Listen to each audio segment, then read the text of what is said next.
Chapter 135. Thinking of this, Zhong Laji was even more certain that the blueprint was stolen by Liu Huarong. Thinking of this, Zhong Laji looked at Liu Huarong and asked with a smile, "Junior brother Liu, is there anything wrong with what I said?" Hearing this, Liu Huarong shook his head. "Third senior brother, I wouldn't dare to say that you're wrong, but think about it, none of us know where the blueprint is hidden. Even if you want us to steal it, where would we go to steal it?" Speaking of this, Liu Huarong cupped his fist towards Zhong Laji and said, "Third senior brother, am I right?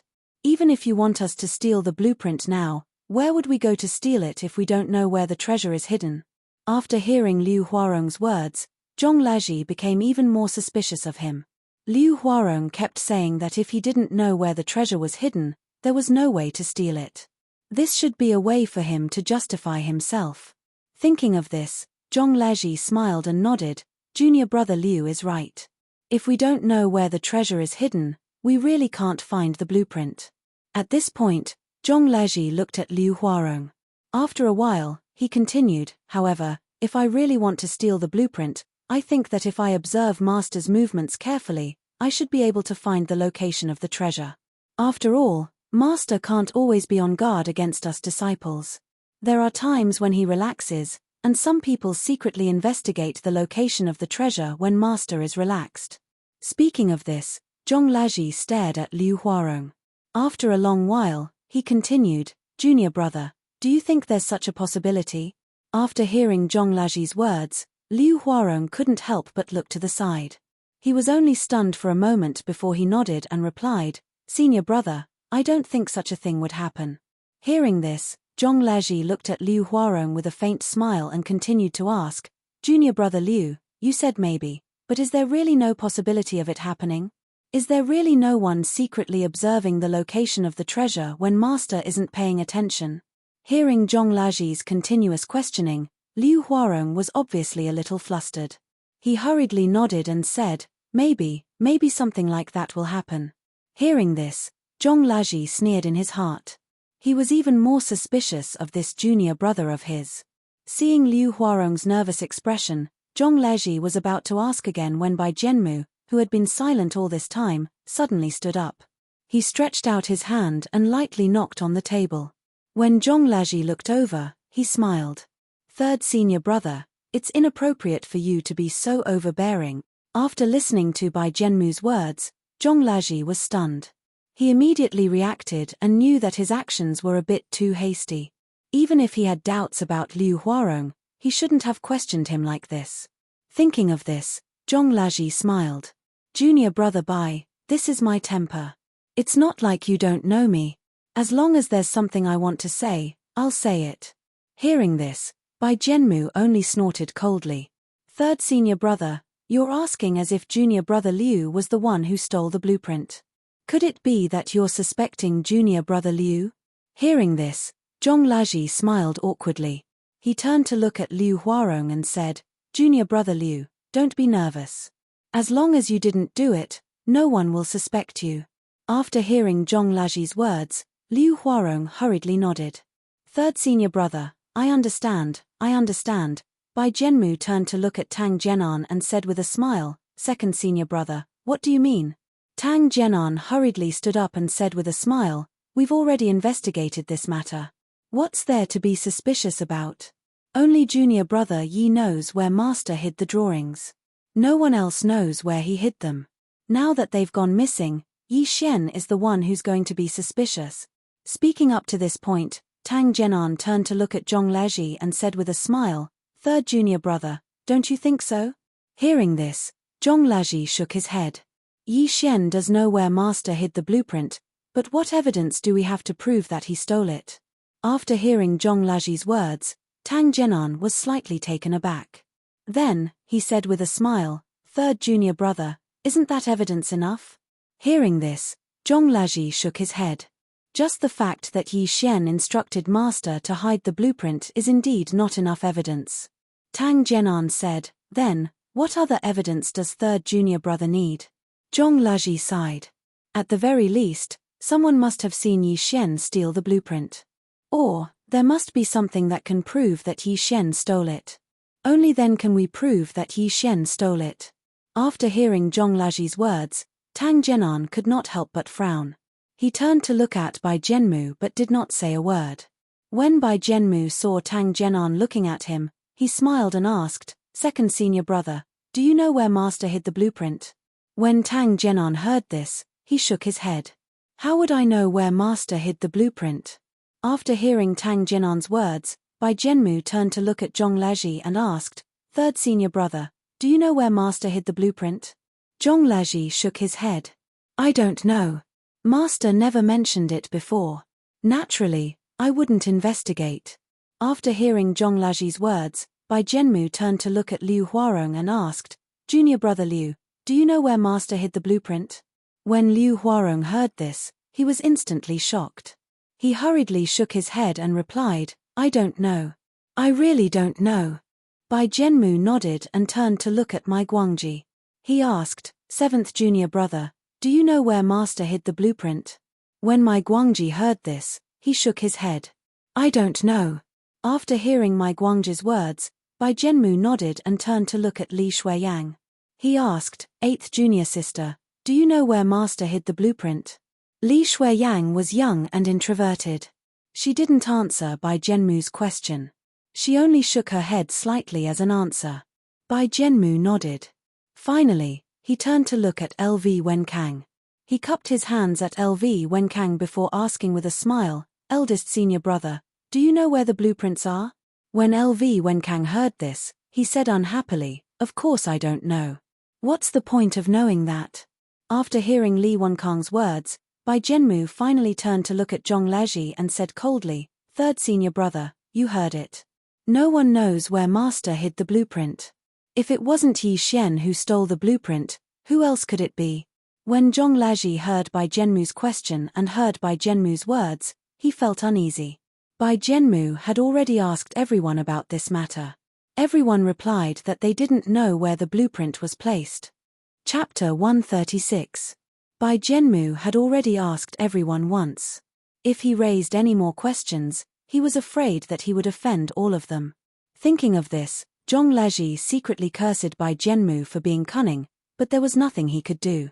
He could only continue, "Junior brother Bai, I feel that it's a little unfair to say that Yi Xian stole the blueprint just because he knew where it was hidden." Bai Zhenmu heard Zhong Laji's words and sneered, "Third senior brother, do you think it's fair to suspect your own fellow disciple?" Bai Zhenmu paused for a moment before he continued, "Third senior brother, I know that you have a good relationship with senior brother Yi. However, even if you do, you can't take this as proof that he didn't steal the blueprint." Zhong Laji was stunned when he heard this. Before he could react, Bai Zhenmu continued, "Third senior brother, I don't mind that you have a good relationship with senior brother Yi. That's your personal matter and I can't interfere. However, you want to offend Yi Xian just because of your personal relationship." Bai Zhenmu's tone turned cold. "Third senior brother, I will never allow you to frame another fellow disciple just because you want to offend Yi Xian." After Bai Zhenmu finished speaking, Liu Huarong hurriedly added, "That's right, third senior brother. I know that you have a good relationship with senior brother Yi, but even so, it doesn't mean that senior brother Yi didn't steal the blueprint." At this moment, Zhong Laji was already feeling extremely embarrassed. He only wanted to help Yi Xian get away with it. He really didn't think of anything else. Now that the two of them had put it this way, it seemed like he was trying to clear Yi Xian's name by deliberately framing his fellow disciples. After a while, Zhong Laji slowly said, "I didn't mean that. I really just feel that it's a little unfair to say that Yi Xian stole the blueprint just because he knew where it was hidden." After Bai Zhenmu heard Zhong Laji's words, he sneered and shook his head. He turned his head and glanced at the other disciples around him. Then, he said loudly, "Third senior brother, you feel sorry for Yi Xian. Then, let me ask you, are you worthy of your fellow disciples by doing this?" At this point, Bai Zhenmu turned to look at Liu Huarong and asked loudly, "Junior brother Liu, third senior brother suspects you. Do you think he did the right thing?" Hearing this, Liu Huarong hurriedly said loudly, "As my third senior brother, it stands to reason that I, as your junior brother, shouldn't say anything. However, none of us know where the blueprint is hidden. Even if we were to steal it, where would we go to steal it? At this point, Liu Huarong turned to look at Zhong Laji and asked, "Third senior brother, tell me. We don't even know where the blueprints are hidden. Where are we supposed to steal them?" In the face of Bai Jianmu and Liu Huarong's repeated accusations, Zhong Laji was speechless for a moment. Seeing that Zhong Laji was silent, Tang Jianan also stood up and turned to look at Bai Jianmu and Liu Huarong. He said with a smile, "Junior brother Bai, junior brother Liu, don't be anxious. Junior brother Zhong is probably anxious and worried about junior brother Yi." That's what he said. At this point, Tang Jianan's gaze turned to Zhong Laji again. He said with a smile, "Third junior brother, although I can't say that junior brother Yi definitely stole the blueprint, other than master, no one else knows where the blueprint is hidden except for Yi Xian. Now that the blueprint is missing, the biggest suspect is naturally Yi Xian. Third junior brother, you shouldn't have any doubts about this, right?" Hearing this, Zhong Laji nodded. "Second senior brother, what you said makes sense. Junior brother Yi is indeed the only one who knows where the blueprint is hidden. However, it seems a little too arbitrary for us to assume that junior brother Yi stole the blueprint based on this point alone." When Tang Jianan heard this, he shook his head and said disapprovingly, "What's so arbitrary about this? Just like what junior fellow apprentice Liu said just now, none of us know the location of the blueprint. Even if you want us to steal it, where can we steal it?" After hearing Tang Jianan's words, Zhong Laji shook his head. "Second senior brother, you're wrong. I always think that it's too unfair for junior brother Yi to assume that he stole the blueprint just because he knows where the blueprint is hidden." Hearing this, Tang Jianan smiled and shook his head. "Third junior brother, since the blueprint wasn't stolen by Yi Xian, who do you think stole it?" Hearing this, Zhong Laji was stunned. He thought to himself, "What should I say? Should I point out who stole the blueprint? However, I don't know how to point out who stole the blueprint." Seeing that Zhong Laji didn't answer, Tang Jianan continued to ask, "Junior brother Zhong, why don't you tell me who took the blueprint?" Speaking up to this point, Tang Jianan paused for a moment before continuing, "Junior brother Zhong, as long as you tell me who stole the blueprint, don't worry, I definitely won't let him off. I must make him hand over the blueprint." Hearing this, Zhong Laji subconsciously glanced at his fellow disciples around him. Seeing Zhong Laji's gaze, everyone was a little unhappy. No one liked the feeling of being suspected for no reason. In particular, eldest senior brother LV Wenkang was even more annoyed. It didn't matter who stole the blueprints, but it was a big problem for him to be suspected of being the culprit. LV Wenkang could swear that he definitely didn't take the blueprint because there was no need for him to do so. If he wanted to see the blueprint, as long as he told his master, there was no reason for his master to not let him see it. This was because Sun Xinjing knew that his eldest disciple didn't have any other hobbies. His only hobby was to study mechanism techniques. Sun Xinjing trusted such a person very much. Moreover, Sun Xinjing also planned that even if LV Wenkang didn't say anything, he would share this blueprint with his eldest disciple in a few days and study it together. The blueprint sent by his master was extensive and profound. It was a pioneer in mechanism studies. How could such a good thing be studied in a short period of time? Only by studying it together with others could he speed up the research. Seeing Zhong Laji's gaze, LV Wenkang snorted heavily and said unhappily, "Junior brother Zhong, are you suspecting me?" Hearing this, cold sweat broke out on Zhong Laji's forehead. No matter how easygoing LV Wenkang was, he was still the eldest disciple of the South County branch. If he got angry, no one would dare to disobey him. From LV Wenkang's expression, Zhong Laji could tell that he was a little unhappy. Zhong Laji also knew why LV Wenkang was unhappy. No matter who it was, if they were suspected by others, they would definitely be unhappy unless they were a fool. Seeing that his eldest senior brother was angry, Zhong Laji quickly cupped his fists and smiled apologetically. "Eldest senior brother, I didn't mean that. I just wanted to hear your suggestion." Chapter 137. After listening to Zhong Laji's explanation, LV Wenkang nodded in satisfaction and asked, "Junior brother Zhong, what advice do you want to hear?" Zhong Laji hurriedly said, "Eldest senior brother, I think it's unreasonable to assume that the blueprint was stolen just because Yi Xian knows the location of the hidden treasure. Eldest senior brother, what do you think?" LV Wenkang shook his head after listening to Zhong Lajie's words. Junior brother Zhong, even if that's the case, junior brother Bai has already asked everyone. If no one knows where the blueprint is hidden, how can they steal it? Zhong Lajie shook his head. Although junior brother Yi knows where master hid the blueprint, eldest senior brother, you also know junior brother Yi's character. Do you think junior brother Yi is the kind of person who would steal the blueprint? This time, before LV Wenkang could answer, Bai Zhenmu spoke first. Third senior brother, you're wrong. As the saying goes, you may know a person for a long time without understanding his true nature. How can it be possible to tell whether a person is a good or bad person just by looking at their appearance? At this point, Bai Zhenmu turned to look at his eldest senior brother LV Wenkang, cupped his fists, and said with a smile, eldest senior brother, don't you think I'm right? If we can determine whether a person is a bad person just by looking at his appearance, then isn't this a little too childish? LV Wenkang nodded after listening to Bai Zhenmu's words. Junior brother Bai is right. You may know a person for a long time without understanding his true nature. It's indeed impossible to tell whether a person is a good person just by looking at their appearance. At this point, LV Wenkang turned to look at Zhong Lajie and said earnestly, third junior brother, don't let your emotions get the better of you. You can't judge the situation based on what you've done. That will delay a lot of things. Zhong Lajie nodded and cupped his fists at LV Wenkang. He said, eldest senior brother is right. Junior brother has learned a lot. LV Wenkang nodded in satisfaction after seeing this scene. He didn't say anything because he couldn't say anything. His mind was filled with all kinds of mechanism techniques. He really wasn't in the mood to talk about these boring things with these junior brothers. If it wasn't for Zhong Lajie's words that made him unhappy, he wouldn't even want to say these words. At this moment, Zhong Lajie was hesitating. To be honest, his relationship with Yi Xian wasn't the best. The person who had the best relationship with Yi Xian was his seventh junior brother, Mai Guangji. Zhong Lajie had his own reasons for telling his master about his suspicions. He had already vaguely guessed that there must be some kind of trick involved. If Yi Xian was expelled from the sect, he might be the next one to be expelled.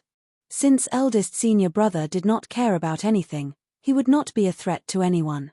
Naturally, no one would go against him. Second senior brother Tang Jian'an's performance just now made Zhong Lajie somewhat suspicious of his motives. In the South County branch, Zhong Lajie believed that he had the best relationship with Tang Jian'an.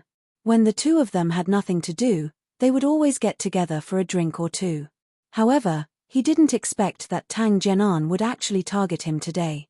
Although it wasn't the kind of tit-for-tat, it had already expressed his intentions in the open and in the dark.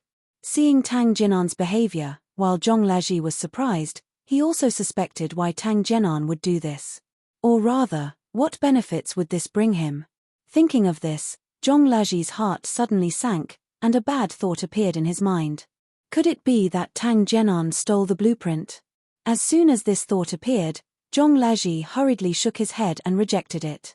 Although Tang Jian'an was also talented in the study of mechanisms, he did not have any advantage compared to the other seniors and juniors in the sect. On the contrary, his talent in the study of mechanisms was inferior to Yi Xian and Bai Zhenmu.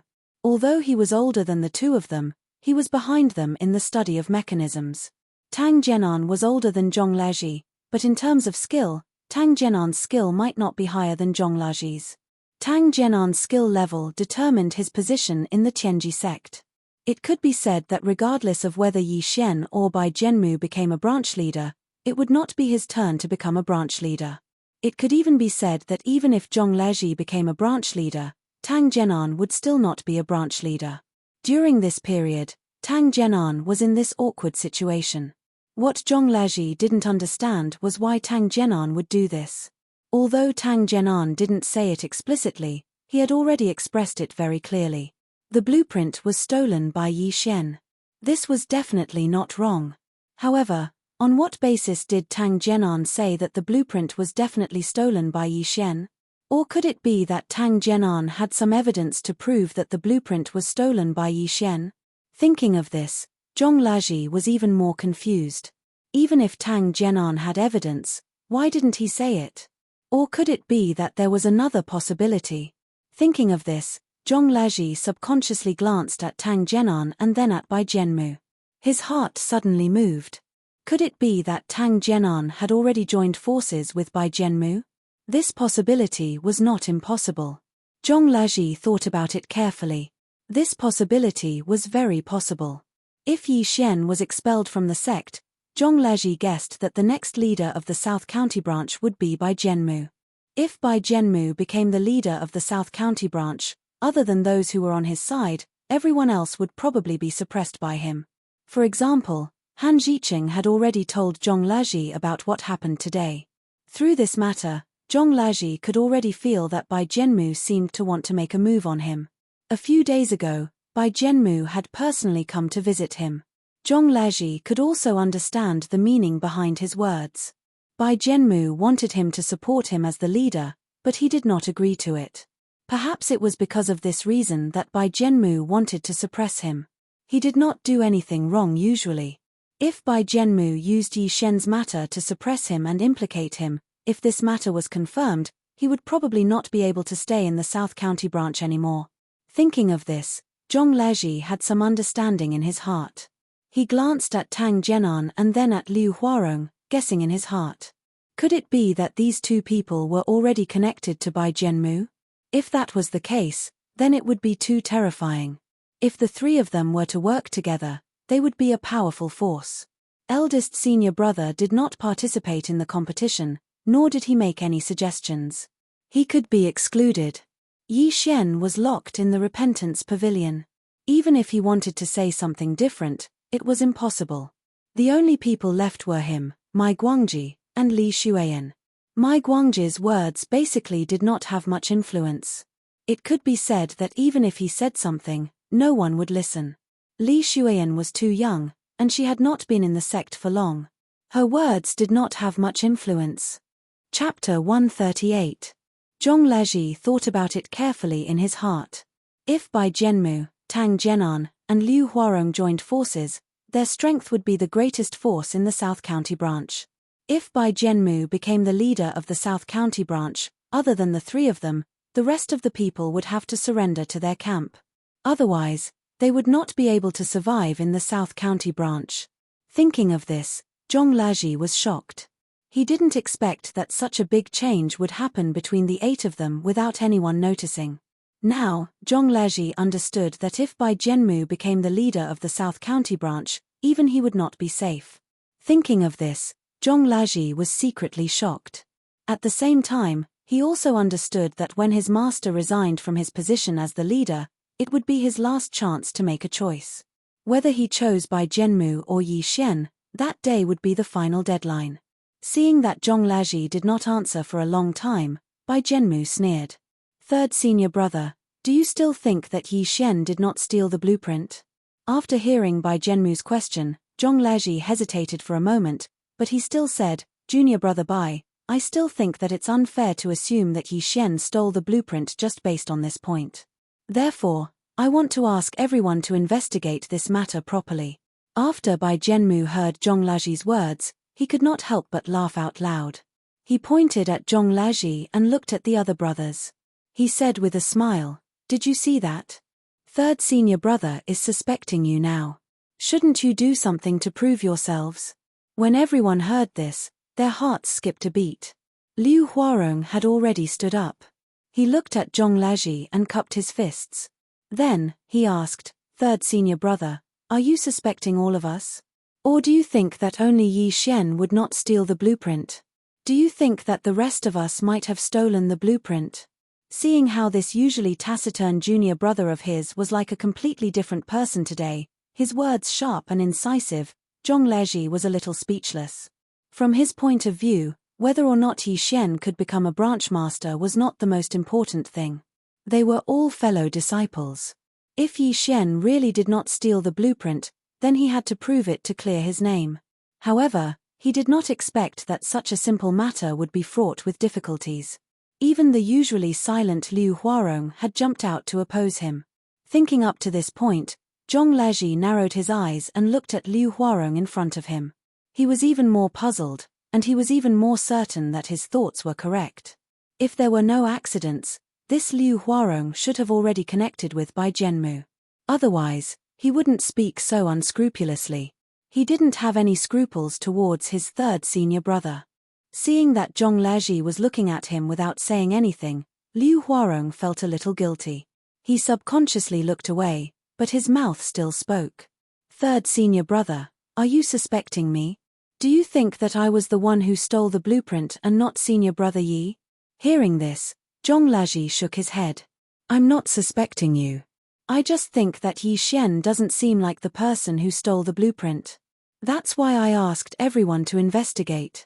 Just as Zhong Laji finished speaking, Tang Jianan had already stood up and said loudly, Third junior brother, just say it. Who are you suspecting? As long as you say his name, I will definitely not let him off. Don't worry, I will definitely stand on your side. After hearing Tang Jianan's words, Zhong Laji's heart skipped a beat. He looked at Tang Jianan doubtfully. He never expected that his second senior brother, who had always been on good terms with him, would actually say such a thing. On the surface, Tang Jianan's words seemed like he was supporting him. As long as he said who might have stolen his master's blueprint, Tang Jianan would definitely stand on his side and seek justice. However, if he thought about this carefully, it would be a little bad. If he really pointed out the person who stole the blueprint, then no matter who that person was, they would eventually stand on Bai Jianmu's side and become his enemy. When that happened, even though Tang Jianan's words sounded good, Zhong Laji was certain that he would definitely not do as he said. If there were no accidents, not only would Tang Jianan not help him, but he would also kick him while he was down. As he thought about this, Zhong Laji didn't know what was going on. The last time he pointed out that Yi Xian was the person who stole the blueprint, there hadn't been such a change. Zhong Laji remembered very clearly that during the last gathering, Tang Jianan had only greeted his master when he arrived. For the rest of the time, he had been listening by the side. He had not said a word, nor had he given any suggestions. Liu Huarong was even more absent-minded that day. Like Tang Jianan, after greeting his master, he lowered his head and sat in his chair without saying a word. He waited until the end of the gathering, but he didn't say a word. But today, it was as if the two of them had taken the wrong medicine. They were fighting to be the first to speak. Not only that, although they did not explicitly say that Yi Xian was the one who stole the blueprint, they had already expressed their intentions clearly in the open and in the dark. The blueprint was stolen by Yi Xian. Other than that, there was no other possibility. Zhong Laji really couldn't figure out what was going on. It had only been a few days, but the matters of his own sect had become so complicated. When he first heard Zhong Meng's words, Zhong Laji felt that since they were all fellow disciples of the same sect, it was their responsibility to find the person who stole the blueprint. As for other problems, Zhong Laji really didn't think about it. These few days, he had been staying in his courtyard and hadn't come out to contact anyone. By the time he came out, things had already changed. After he voiced his suspicions to his master, Zhong Laji could tell that his master was very happy. After all, Yi Xian was his master's favorite disciple. Yi Xian wasn't only skilled in the art of engineering, but he was also an upright person. It was precisely because of this that Sun Xinjing admired this disciple very much. Zhong Laji knew that when Sun Xinjing heard that Yi Xian had stolen the blueprint, he definitely didn't feel good. The person he trusted the most had betrayed him. This kind of feeling definitely didn't feel good. Zhong Laji guessed that this might be the reason why his master had locked Yi Xian in the Repentance Pavilion in a fit of anger. After the matter had passed and he had calmed down from his rage, his master must have realized that something was amiss. Logically speaking, among all the disciples, the one who was least likely to steal the blueprint should be Yi Xian. This was because Yi Xian didn't have to steal the blueprint. In any case, Sun Xinjing had already said that he would be the next branch master. He would be able to see the blueprint sooner or later, so why would he do something like this? Now, Yi Xian was locked in the Repentance Pavilion. If he wanted to come out, he would probably be expelled from the sect one day. Chapter 139. No matter what, Zhong Laji refused to believe that Yi Xian had stolen the blueprint because there was no need for him to steal the blueprint. If that was the case, the blueprint must have been stolen by another disciple. In that case, who was the one who stole the blueprint? Tang Jianan saw that Zhong Leji did not answer his question, but he did not mind and continued. Third junior brother, if you have anything to say, just say it. Even if you say that I was the one who stole the blueprint, I won't blame you. As long as we can find the real person who stole the blueprint, we will be able to live up to Master's teachings for so many years. At this point, Tang Jianan turned to look at Sun Xinjing, cupped his fists, and bowed. He said respectfully, Master, I don't have any other thoughts. I just want to find the person who stole the blueprint. Originally, everyone thought that it was Yi Xian who stole the blueprint, and there was conclusive evidence. However, third junior brother doesn't think that it was Yi Xian who stole the blueprint. Therefore, I implore Master to let third junior brother identify the person who stole the blueprint so that we can clean up the scum of the Qianji sect. After Tang Jianan finished speaking, before Sun Xinjing could answer, Bai Zhenmu quickly stepped forward and said, Master, since third senior brother said that Yi Xian was not the one who stole the blueprint, then he must know who did. Therefore, third senior brother, please identify the person who stole the blueprint. Liu Huarong saw that everyone had spoken, so he quickly stepped forward and said, Master, when third senior brother identifies the person who stole the blueprint, please don't make a mistake. Otherwise, it will be unfair to everyone. Sun Xinjing nodded after listening to the words of his disciples. Then, he turned his gaze to Zhong Leji and asked, Do you really know who stole the blueprint? After hearing his master's question, Zhong Leji quickly shook his head and cupped his fists. I don't know. After Zhong Leji finished speaking, Sun Xinjing nodded again and turned his gaze to Bai Zhenmu and the others. He asked, Do you know who stole the blueprint? Liu Huarong spoke first. Only senior martial brother Yi knows where Master put the blueprint. The other senior martial brothers know nothing about it. At this point, Liu Huarong paused for a moment before continuing. Disciple is slow-witted. I really can't think of any other possibilities other than senior brother Yi stealing the blueprint. After listening to Liu Huarong's words, Sun Xinjing nodded. He then turned to Tang Jianan and asked, What about you? What do you think? Who do you think stole the drawings?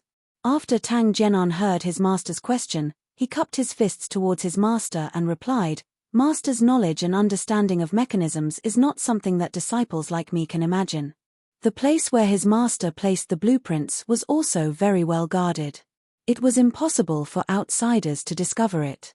Therefore, according to this disciple's guess, other than Yi Xian who knows the location of the hidden blueprints, I really can't think of anyone else who knows the location of the hidden blueprints.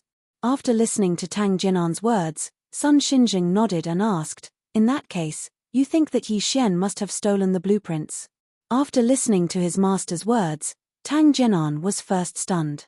After a long while, he shook his head and said, Master, this disciple only said that only junior martial brother Yi knows where Master put the blueprints. As for whether he stole the blueprints, this disciple doesn't dare to say.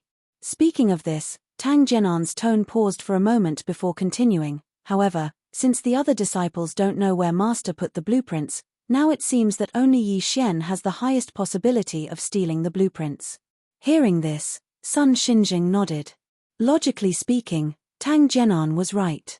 Sun Xinjing was a mechanism master. The place where he put the blueprints must be filled with mechanisms. If one didn't know where the mechanisms were, it wouldn't be easy to steal the blueprints. Among the 8 disciples, only Yi Xian knew the location and mechanism of the blueprints. Under such circumstances, no one would believe that the blueprints weren't stolen by Yi Xian. As for the other disciples, no one knew the location of the blueprints, so naturally, they didn't have the chance to steal the blueprints. After listening to Tang Jianan's words, Sun Xinjing finally looked at Bai Zhenmu and asked with a smile, What do you think? Who could have stolen the blueprints? After hearing his master's question, Bai Zhenmu first cupped his fists towards his master and then said firmly, Yi Xian, it must have been Yi Xian who stole it. There's no doubt about that. Hearing Bai Zhenmu's certainty, Sun Xinjing couldn't help but be stunned. Then, he asked with a smile, Why are you so sure that the blueprints were stolen by Yi Xian? After hearing his master's question, Bai Zhenmu turned around and pointed at his fellow disciples behind him and said loudly, Master, we're all loyal to you. We've never thought of stealing the blueprints. Moreover, We don't know where the blueprints are. Even if we wanted to steal them, we wouldn't know where to start.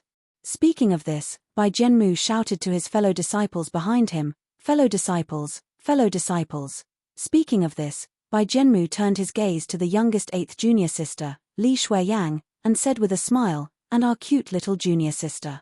After hearing Bai Jianmu's praise, Li Shuiyang's face immediately turned red. She hurriedly lowered her head and didn't dare to look at the others. After Bai Jianmu called out to everyone, he continued, "Tell me, did you guys steal the blueprints?" Hearing this, the others didn't dare to answer in front of their master. They could only shake their heads to show that they didn't steal the blueprints. Seeing this, Bai Jianmu immediately turned around and said to Sun Xinjing, "Master, you saw it too. They're all your disciples. Master, you should believe what they say, right?" Hearing this, Sun Xinjing was also stunned. Then, he nodded and said loudly, "Of course I trust everyone. This time, I called you all here to see if there are any other possibilities. I'm not suspicious of you." After hearing their master's words, the disciples hurriedly clasped their fists to express their gratitude for their master's trust. After the crowd quieted down, Bai Jianmu said again, "Master, you saw it too. None of them know where the blueprints are and they all said that they didn't steal them. Other than them, there's only senior brother Yi. Although the blueprints are hidden, senior brother Yi knows that if he wants to steal them, it's a piece of cake. Other than that, Master, think about it. Now, other than Yi Xian, all the disciples are standing in front of you. You can take a good look and see who would steal the blueprints." Speaking of this, Bai Jianmu's tone paused. Then, he continued in a more serious tone, "Master, among these people, as long as you tell me who stole the blueprints, I'll definitely not let him off." Chapter 140. After listening to Bai Jianmu's words, Sun Xinjing didn't say anything. He just turned his head and looked at Zhong Laji. It was because Zhong Laji was the initiator of this matter. It was Zhong Laji who had doubts about the nature of this matter, so Sun Xinjing gathered all his disciples to discuss this matter together. Zhong Laji saw his master looking at him and felt a headache. At that time, he felt that Zhong Meng's words were very reasonable, so he hurriedly came to find his master and told him about this matter. However, he had no evidence or clues. He didn't have any of these, let alone know who stole the blueprint. If he didn't know who stole the blueprint, there was no need for everyone to gather to discuss this matter today. However, if this matter wasn't solved today, it would be more difficult to solve it in the future. The key was that now Zhong Laji didn't dare to look at his fellow disciples because whoever he looked at meant that he suspected that person. If the person he looked at was really the person who stole the blueprint, then it was understandable. If it wasn't this person, then wouldn't he be wrongly accusing another person? Until now, Zhong Laji didn't even dare to say who he suspected because so many people were looking at him. Once he said who he suspected, the result wouldn't be what he wanted to see. Through the matter just now, Zhong Laji felt that there was something wrong with Liu Huarong, but could he say it out loud? It was impossible. Tang Jianan, Bai Jianmu, and Liu Huarong had obviously been connected. If Zhong Laji dared to say that Liu Huarong was the suspect, then Tang Jianan and Bai Jianmu would definitely target this matter and drag Zhong Laji down. Therefore, Zhong Laji didn't dare to say anything now. Even if he was anxious now, he didn't dare to say anything. Other than Liu Huarong, Zhong Laji really couldn't think of anyone else who would be the suspect. 7th junior brother Mai Guangji didn't say much since he came in. It seemed that he didn't join Bai Jianmu's group. However, could he say that he wasn't suspicious just based on this point? It was impossible. This matter might be taken advantage of by Bai Jianmu and the others, but who dared to doubt that this matter wasn't done by Bai Jianmu? Zhong Laji's mind raced. He was considering who was the suspect. Of course, even if he considered that he might be suspicious at any time, he couldn't say it out loud unless he had solid evidence to prove that the blueprint was stolen. Only then would he say it out loud. Bai Jianmu was the one who testified that Yi Xian had stolen the blueprints. From Zhong Laji's point of view, regardless of whether Yi Xian stole the blueprint or not, Bai Jianmu would still accuse Yi Xian of stealing the blueprint. Because, as long as Yi Xian was the one who stole the blueprint, Bai Jianmu would benefit the most. Only if the blueprint was stolen by Yi Xian could Bai Jianmu become the leader of the South County branch. Yi Xian was his biggest obstacle. Yi Xian was his biggest obstacle to becoming the leader. In the entire South County branch, other than Yi Xian, the second person was Bai Jianmu. It could be said that if Yi Xian did not exist, Bai Jianmu would naturally be the successor of the South County branch. Under such circumstances, with Bai Jianmu's character, there was no reason for him not to testify against Yi Xian. Of course, it was also very likely that he was the one who stole the blueprint. His goal was to use it to frame Yi Xian so that he could achieve the goal of expelling Yi Xian from the sect. Zhong Lezhi thought about these things in his heart, but he could not say it out loud because this matter was too big. If he dared to testify against Bai Jianmu, it would not be a small matter. Tang Jianan and Liu Huarong were both involved with Bai Jianmu. If Bai Jianmu really did it, and if the matter had been confirmed, and there was irrefutable evidence to prove that Bai Jianmu did it, then Tang Jianan and Liu Huarong would definitely be implicated. Sun Xinzheng had a total of 8 disciples. If 3 of his disciples were implicated because of this matter, it would definitely not be a small matter. Therefore, Zhong Lezhi had to be careful. If it was true, it would be fine, but if it was just a guess, then it would be difficult to handle. When Liu Huarong saw that Zhong Lezhi did not speak, the corners of his mouth suddenly curled up into a sneer. This sneer disappeared in the blink of an eye and was replaced by a faint smile.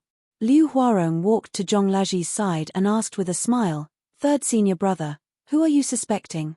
You can tell us so that we can all hear who stole the blueprint." After hearing Liu Huarong's words, Zhong Lezhi turned to look at him and became even more suspicious. However, at this moment, he could only reply with a smile, "I'm just guessing that junior brother Yi is not the one who stole the blueprint. As for who stole it, I really can't think of anything." At this point, Zhong Lezhi paused and asked, "Could it be that junior brother Liu knows who stole the blueprint?" Liu Huarong was stunned when he heard this and subconsciously took a step back. Then, he replied with a smile, "Of course not. How would I know who stole the blueprint?" After saying this, Liu Huarong had completely calmed down and only then did he continue speaking. "Third senior brother, this matter was clearly done by senior brother Yi. Among everyone here, you're the only one who suspects that senior brother Yi didn't do it. Then, third senior brother naturally knows who stole the blueprint." At this point, Liu Huarong looked at Zhong Lezhi and asked again, "Third senior brother, I'm right." After hearing Liu Huarong's words, Zhong Lezhi's view of Liu Huarong changed drastically.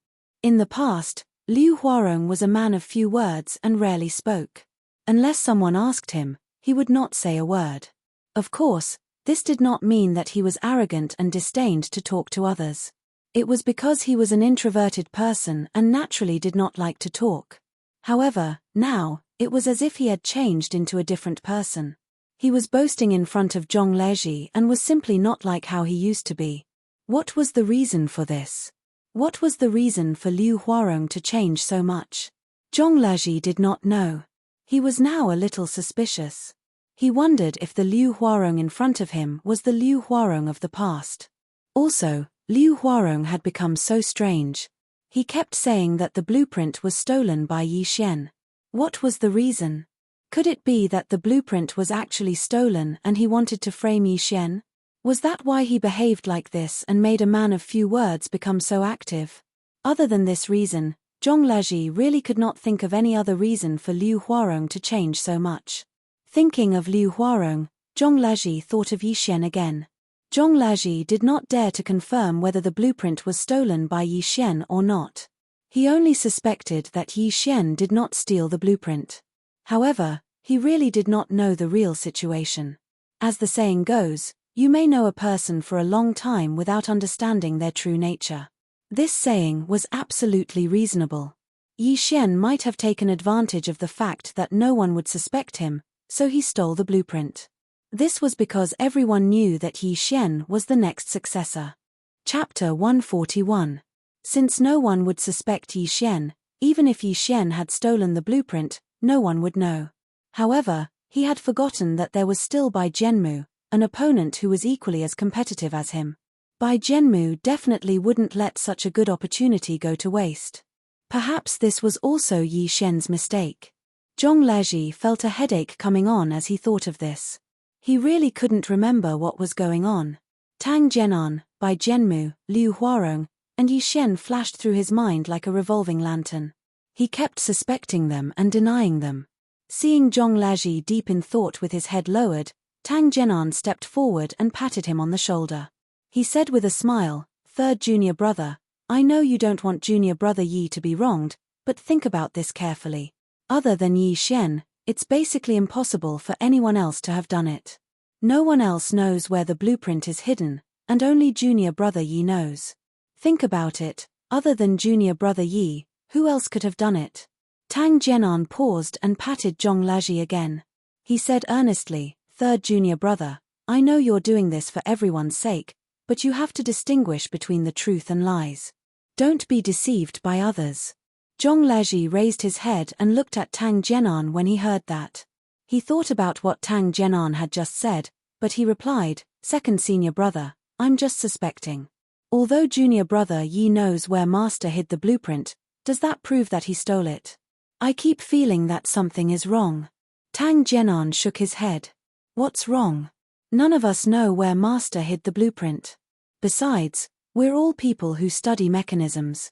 I think that if master didn't tell us where he hid the blueprint, no one would be able to find it even if they wanted to." At this point, Tang Zhenan turned his head to look at Zhong Laji and continued, "Third junior brother, don't you think so? If master didn't tell us where the blueprints were, how would we know where it was? So, since none of us know where the blueprints are kept, Yi Shen, who knows where the blueprints are kept, is the biggest suspect." After hearing Tang Zhenan's words, Zhong Laji nodded. "Second senior brother, you're right. Logically speaking, Yi Shen should be the most likely person to steal the blueprint since he knows the location of the blueprint. But under these circumstances, why would Yi Shen steal the blueprint? Stealing it now will only bring him harm. Why would he want to steal it?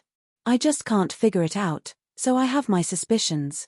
Tang Zhenan nodded when he heard that. "You're right. Logically speaking, it's impossible for junior brother Yi to steal the blueprint. However, he did. What can we do?" After hearing Tang Zhenan's words, Zhong Laji hurriedly said, "Second senior brother, this is exactly what I suspect. Why would Yi Shen submit the blueprint? He has no reason to steal it." After saying that, Zhong Laji paused for a moment before he continued, "Second senior brother, I think that if Yi Shen directly asked master to take a look at the blueprint, master would probably agree." When Tang Zhenan heard that, he was stunned at first and his expression changed slightly. Then, he smiled and said, "Third junior brother, this is just our imagination. In reality, Yi Shen did steal the blueprint. Even if we want to suspect him, we can't find anyone to suspect because no one knows where the blueprint is kept." At this point, Tang Zhenan looked deeply at Zhong Laji and asked, "Third junior brother, could it be that you suspect someone? If you really do suspect someone, please tell us so that we can meet the person who stole master's blueprint." After hearing Tang Zhenan's words, Zhong Laji couldn't help but frown again. If he knew who stole the blueprint, he wouldn't be wasting his breath here. He would have found the person who stole the blueprint a long time ago. Seeing that Zhong Laji was silent, Tang Zhenan smiled and patted him. "Third junior brother, are you worried about something? Don't be afraid. As long as you tell us, with second senior brother here, it won't be a problem." When Zhong Laji heard this, he shook his head. "I don't know who stole it either. Not only do I not know, but I don't even know if it was Yi Shen who stole it." Tang Zhenan was stunned when he heard that. He asked curiously, "Third junior brother, if you don't know anything, how can you say that Yi Shen didn't steal the blueprint?" Zhong Laji smiled bitterly and shook his head. "I don't know if Yi Shen stole the blueprint or not. I just feel that it's a little too easy to convict him just because he knows where the blueprint is kept.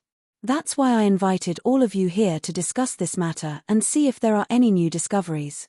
After hearing what Zhong Laji said, Tang Zhenan nodded and asked, "Third junior brother, are you just suspecting that you really don't know who stole the blueprint?" Zhong Laji smiled bitterly and shook his head. "I don't know. I just wanted everyone here today to discuss this matter and see if there are any new clues. This time, before Tang Jianan could answer, Liu Huarong, who had been listening to their conversation, suddenly said, "Third senior brother, just because of your suspicions, you're assuming that Yi Xian didn't steal the blueprint, but that one of us stole it. What you're doing doesn't seem fair to us." When Zhong Laji heard this, he smiled bitterly and shook his head. Regardless of whether Liu Huarong stole the blueprint or not, what he had done was indeed wrong. At this thought, Zhong Laji clasped his fists and said apologetically to his seniors and juniors, "I was really a little reckless today. I've caused a lot of trouble for all of you. I apologize to all of you." When everyone heard this, they hurriedly bowed back. After saying this, Zhong Laji clasped his fists again and said, "Seniors and juniors, please come together to discuss this matter and find out who did it so that we can catch the person who stole the blueprint." Although everyone heard Zhong Laji's question, no one answered him. This was because the only people left were 1st senior brother LV Wenkang, 7th junior brother Mai Guangji, and 8th junior sister Li Xueyan. To be honest, these 3 people were the least important among Sun Xinjing's 8 disciples. Although 1st senior brother LV Wenkang was the 1st senior brother, he was the one who had the least sense of presence. He didn't care about trivial matters and only knew how to study mechanisms every day. Therefore, although everyone respected him on the surface, LV Wenkang didn't have much of a deterrent force. 7th junior brother Mai Guangji didn't have a strong sense of presence either. Usually, only Yi Xian treated him better. The rest of them ignored him. 8th junior sister Li Xueyan's situation wasn't much better. She was young and hadn't been in the sect for long, so she naturally didn't have much say. Chapter 142. In this case, there were a total of 3 people in Bai Zhenmu's camp. And on his side, it could be said that he was the only one. Even if 7th junior brother Mai Guangji and 8th junior sister Li Xueyan joined his camp, it would only be a confrontation. Thinking of this, Zhong Laji turned to look at his master, wanting to see what he meant. He saw that Sun Xinjing was sitting on the main seat, staring at the door of the main hall in a daze. Seeing this scene, Zhong Laji only muttered to himself for a moment before he understood his master's thoughts. These people were all Sun Xinjing's disciples. No matter who stole the blueprint, Sun Xinjing would not feel good about it. Sun Xinjing trusted and valued each of his disciples. If not for these reasons, he would not have accepted these people as his disciples. However, now that someone had betrayed him, one could imagine how Sun Xinjing felt. This feeling of betrayal was definitely not a good feeling. Seeing this, Zhong Laji could only sigh in his heart. It seemed that it was impossible to rely on his master's help. If he wanted to find the real person who stole the blueprint, he could only rely on himself. Thinking of this, Zhong Laji turned to look at Tang Jianan and asked, "Second senior brother, who do you think stole the blueprint?" After hearing Zhong Laji's question, Tang Jianan said without hesitation, "The only person who knows the location of the blueprint is Yi Xian. Other than him, I really can't think of anyone else." Speaking of this, Tang Jianan's tone paused. Then, he asked, "Third junior brother, who do you think stole the blueprint?" Hearing this, Zhong Laji shook his head. "It's hard to say now. In short, I think it's a bit far-fetched to convict Yi Xian based on this point alone and say that he took the blueprint."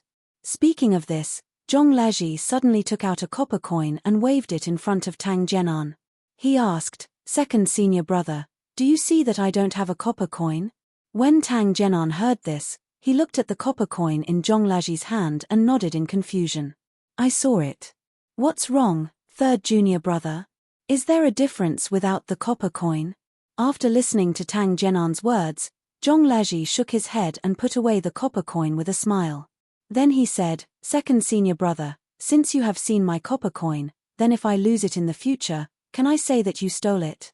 Hearing this, Tang Jianan was a little annoyed. "Why? I only took a look at your copper coin. Why did you accuse me of stealing it when you lost it?" At this point, Tang Jianan's gaze suddenly froze, and he couldn't continue speaking. The reason for that was because he understood what Zhong Laji was trying to express. Zhong Laji let him take a look at the copper coin, and then told him that if the copper coin was lost, he would say that he stole it. Yi Xian knew where his master had hidden the blueprints. If the blueprints were missing, he would say that he had stolen them.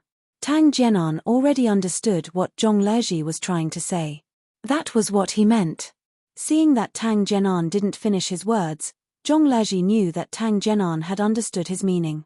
He smiled and said, "Second senior brother, I don't have any copper coins. If I say that you stole them, what will you think?" After hearing Zhong Laji's question, Tang Jianan's face turned slightly red. He stuttered, not knowing how to answer. If he answered that the copper coin was lost, it had nothing to do with him. He only took a look at it. Then wouldn't that mean that Yi Xian only knew where the blueprints were hidden? Then what did it have to do with him? Zhong Laji looked at Tang Jianan with a smile. He knew that Tang Jianan couldn't answer this question, but Zhong Laji still wanted him to answer because it was very important. No matter how Tang Jianan answered, it would prove that Yi Xian only knew where the blueprints were hidden, and didn't necessarily steal them. Facing Zhong Laji's question, Tang Jianan couldn't answer.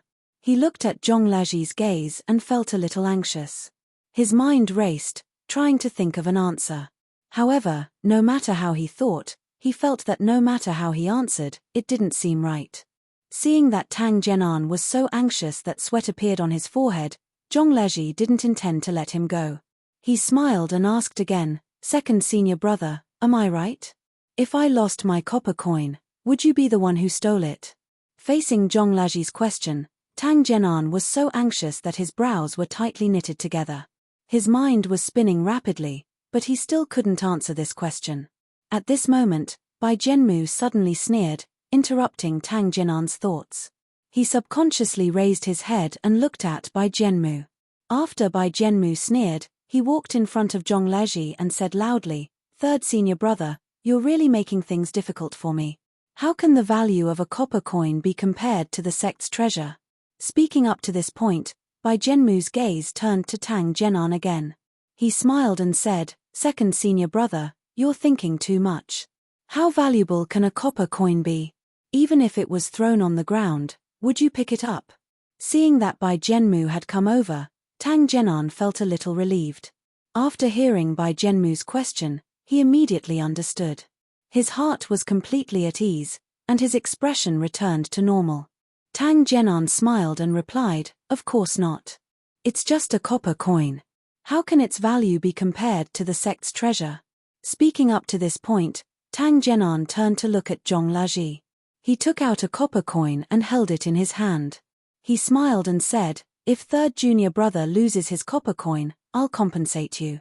Hearing this, Zhong Laji was stunned. He didn't expect that these two people would actually solve this problem. Seeing that Tang Jianan had returned to normal, Zhong Laji could only smile bitterly and shake his head.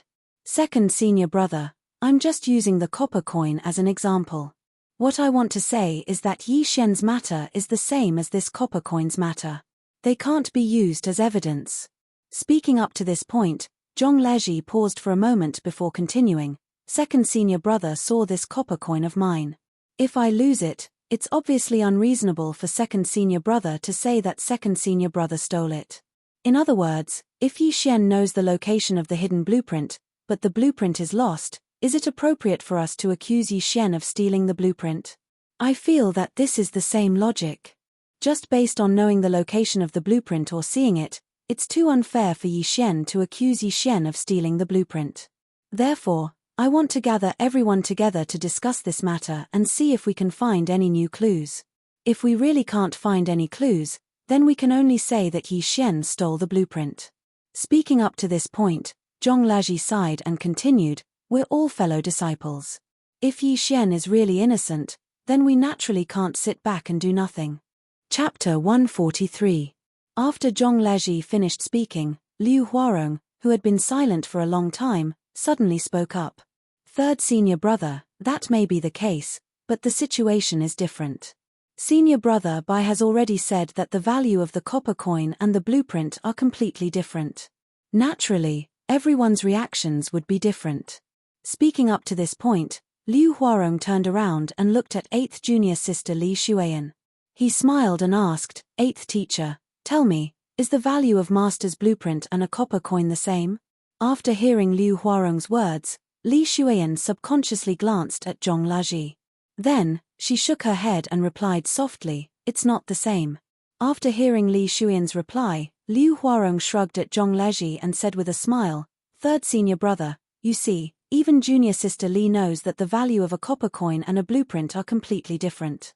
The two can't be compared at all. Therefore, third senior brother's analogy still can't prove that the blueprint wasn't stolen by Yi Xian." After Zhong Lezhi heard Liu Huarong's words, he couldn't help but take a deep look at Liu Huarong. How could he not understand what had caused the usually taciturn Liu Huarong to become so lively? Zhong Lezhi smiled. "Junior brother Liu, that was just my analogy. If the thing in my hand wasn't a copper coin, but something more valuable, then the two can be compared." Hearing this, Liu Huarong shook his head. "There's no way to compare.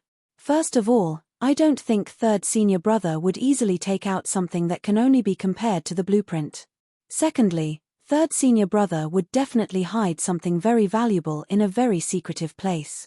Speaking up to this point, Liu Huarong paused for a moment before continuing. "Third senior brother, think about it. If you were to hide something valuable, wouldn't you hide it very secretively?" Hearing this, Zhong Lezhi nodded. "Of course, I would definitely hide it in a place where no one can find it." Liu Huarong nodded. "That's right. If I were to find out where third senior brother hid his treasure, and third senior brother lost his treasure, would you suspect me?" Speaking up to this point, Liu Huarong glanced at the rest of the people before continuing to ask. "Third senior brother, if you lose your treasure, will you suspect the person who knows the location of your treasure or the person who doesn't?" Hearing this, Zhong Lezhi was momentarily stunned. Liu Huarong's words definitely made sense. If what he said was true, and he had a precious treasure, he would definitely hide it in a place where others couldn't find it. Coincidentally, there was someone who knew where he hid the treasure. Then, if the treasure was really lost, who would he suspect? The first person to suspect was definitely the person who knew the location of the treasure. Other people didn't know where the treasure was hidden. Even if they wanted to steal it, they wouldn't know where to start. Zhong Lezhi, Liu Huarong, and Liu Huarong, his impression of Liu Huarong deepened. Zhong Lezhi believed that with Liu Huarong's temper, he wouldn't be able to think of so many possibilities. This must be something that he had thought of in the past, but was only bringing it up now. Thinking up to this point, Zhong Lezhi subconsciously glanced at Bai Jianmu. He was a little suspicious. Did Bai Jianmu teach Liu Huarong to say all this? Seeing Zhong Lezhi looking at him, Bai Jianmu sneered and asked, "Third senior brother, don't tell me you think junior brother Liu is wrong? Or, if you lose your treasure, not only will you not suspect the person who knows the location, you will instead suspect the person who doesn't know the location." Hearing this, Zhong Lezhi was once again stunned. After a while, he shook his head with a bitter smile and replied, "Of course, the first person to suspect is the person who knows the location of the treasure." After hearing Zhong Lezhi's words, Tang Zhenan smiled and nodded. "Isn't that the case? The logic is the same. What happened to us now is the same logic as that. First of all, the blueprint is lost, and the only person who knows the location of the blueprint is Yi Xian. Then, shouldn't we suspect Yi Xian first?" After Zhong Lezhi heard Tang Zhenan's question, although he did not want to answer, with so many people watching, he still nodded. "That's true." Hearing this, Tang Zhenan stepped forward and patted Zhong Lezhi on the shoulder. He said with a smile, "That's right. Master's blueprint is lost. If he doesn't suspect Yi Xian, who knows the location of the treasure, how can he suspect us, who don't know the location of the treasure?" Zhong Lezhi nodded. What Tang Zhenan said was absolutely right. No matter where he said it, no one would say that Tang Zhenan's words were wrong. Logically speaking, the biggest suspect of the loss of the blueprint of the South County branch was definitely Yi Xian. This was because in the entire South County branch, only his master and Yi Xian knew the location of the treasure. It was impossible for his master to steal his blueprint. Then, the person who stole the blueprint could only be Yi Xian because only he knew the location of the blueprint. This logic was correct no matter where it was. However, why did Zhong Lezhi feel that something was wrong? If there were no accidents, Yi Xian would be the next Helm Master's successor. As the next Helm Master, it would be a piece of cake for him to look at the blueprint. Then, what reason did Yi Xian have to steal the blueprint? In this way, Yi Xian had no reason to steal the blueprint. However, Only Yi Xian knew where the blueprint was hidden. Even Zhong Laji was a little puzzled by this logic of flipping back and forth. Yi Xian had no reason to steal the blueprint, but only Yi Xian knew where the blueprint was hidden. In this way, Yi Xian was the most likely to steal the blueprint. Perhaps, Yi Xian was impatient and wanted to see the blueprint first before he could inherit the position of leader. Perhaps, he thought that even if he took the blueprint, his master would not do anything to him, so he took the blueprint. Looking at it this way, it was quite reasonable. But, was this really the case? Zhong Laji felt that something was wrong because he knew that Yi Xian was not that kind of person. Yi Xian had always been calm and steady. He did not seem like the kind of person who could not keep his cool. Yi Xian had always respected his master.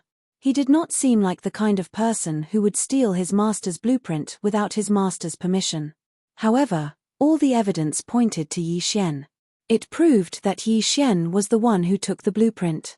Seeing that Zhong Laji did not answer his question, Tang Jianan patted him on the shoulder again and said with a smile, "Third junior, I know that you have a good relationship with Yi Xian.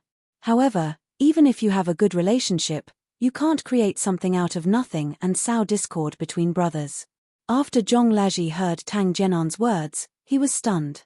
He didn't expect that Tang Jianan would say that he was trying to sow discord between the two brothers. He really didn't expect this. Chapter 144. Looking at Tang Jianan's smiling face, Zhong Laji suddenly felt a little disgusted. Zhong Laji hated this kind of person the most.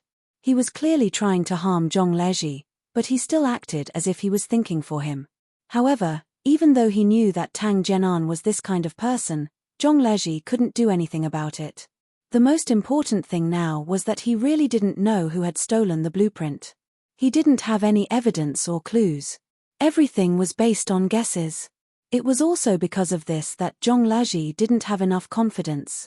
He couldn't find the person who stole the blueprint. Just like what Tang Jianan said earlier, if he randomly pointed out the person who stole the blueprint, then Zhong Laji was sure that his outcome wouldn't be better than Yi Xian's. No, he definitely wouldn't be better than Yi Xian's. At least Yi Xian had him to speak up for him. If he was unlucky, who would speak up for him? Looking at these seniors and juniors in front of him, Zhong Laji was sure that if he was unlucky, Tang Jianan, Bai Jianmu, and Liu Huarong would definitely clap their hands and cheer. The others could only remain silent because they didn't have the ability to speak. Even if they did, it would be useless. Zhong Laji looked at these seniors and juniors in front of him and his heart sank. He originally thought that he had found a way to convince everyone. After everyone knew that Yi Xian was framed, they would be filled with righteous indignation and look for the real person who stole the blueprint. He didn't expect the outcome to be like this. When he pointed out that Yi Xian wasn't the one who stole the blueprint, he felt like he was Yi Xian's accomplice and was suppressed by everyone. What was going on? Zhong Laji even suspected that they didn't want to find the real person who stole the blueprint. They just wanted Yi Xian to be the one who stole the blueprint. Thinking of this, Zhong Laji's heart felt even more bitter. They had been seniors and juniors for so many years, but he didn't expect things to turn out like this. Looking at the expressions of Tang Jianan and the others in front of him, although their faces were full of concern and worry, Zhong Laji no longer trusted them. Zhong Laji felt that they were already on the same side. They only cared about their own interests and didn't want to seek justice for Yi Xian. Then what should he do? Right now, he could only seek redress for Yi Xian. Would that be of any use? He was alone and did not seem to be able to make much of a difference. At this moment, Zhong Laji felt like giving up. He had a premonition that if this continued, his outcome would not be any better than Yi Xian's. Yi Xian's outcome was very likely to be expulsion from the sect. As for himself, it was very likely that he would become the enemy of his fellow sect members because he had once suspected them. No one was willing to be friends with someone who doubted them. Zhong Laji knew this. Although he didn't say who was the one who stole the blueprint, he had doubts. Of course, he doubted these fellow apprentices. These fellow apprentices naturally didn't want someone to suspect them. When Zhong Laji heard Zhong Meng's words, he was overjoyed. He thought that he had found the truth, and when his fellow disciples heard it, they would support him. Sigh. Zhong Laji sighed. That didn't happen. Now, he had become everyone's enemy. Seeing this, Zhong Laji knew that he couldn't back down anymore. There was no way out. If he couldn't find the real person who stole the blueprint, then not only would he not speak up for Yi Xian, but he himself would also be implicated. Tang Jianan, who was standing at the side, saw that Zhong Laji had been silent for a long time and was getting impatient. He asked, "Third junior brother, tell me quickly. Who are you suspecting? I'll go and find him." Zhong Laji shook his head. "I've already said that I don't know who the real thief is. I've called everyone here to discuss and find out who the thief is."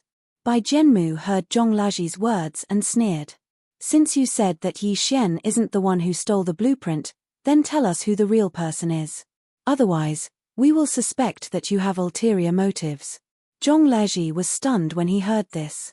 He looked at Bai Jianmu in surprise and asked doubtfully, "Junior brother Bai, ulterior motives? What do you mean? What ulterior motives can I have? Tell us." Bai Jianmu heard Zhong Laji's words and sneered again. "Third senior brother, do you really want me to say it?" Zhong Laji nodded. "Junior brother Bai, tell us. What ulterior motives do I have?" Bai Jianmu laughed out loud. He cupped his hands at his master, Sun Xinjing, and said seriously, "Master, this disciple suspects that third senior brother wants to use this opportunity to suppress all of us." After Bai Jianmu finished speaking, everyone was stunned. After a long while, they looked at Zhong Laji with puzzled gazes. Sun Xinjing, who was sitting in the main seat, also looked at Zhong Laji doubtfully. What Bai Jianmu said just now was reasonable. Yi Xian was locked up in the Repentance Pavilion. Even if he was released, it wouldn't be easy for him to inherit the position of the branch leader. Since Yi Xian couldn't be the next branch leader, the position of the branch leader would naturally be vacant. That was exactly what Bai Jianmu meant.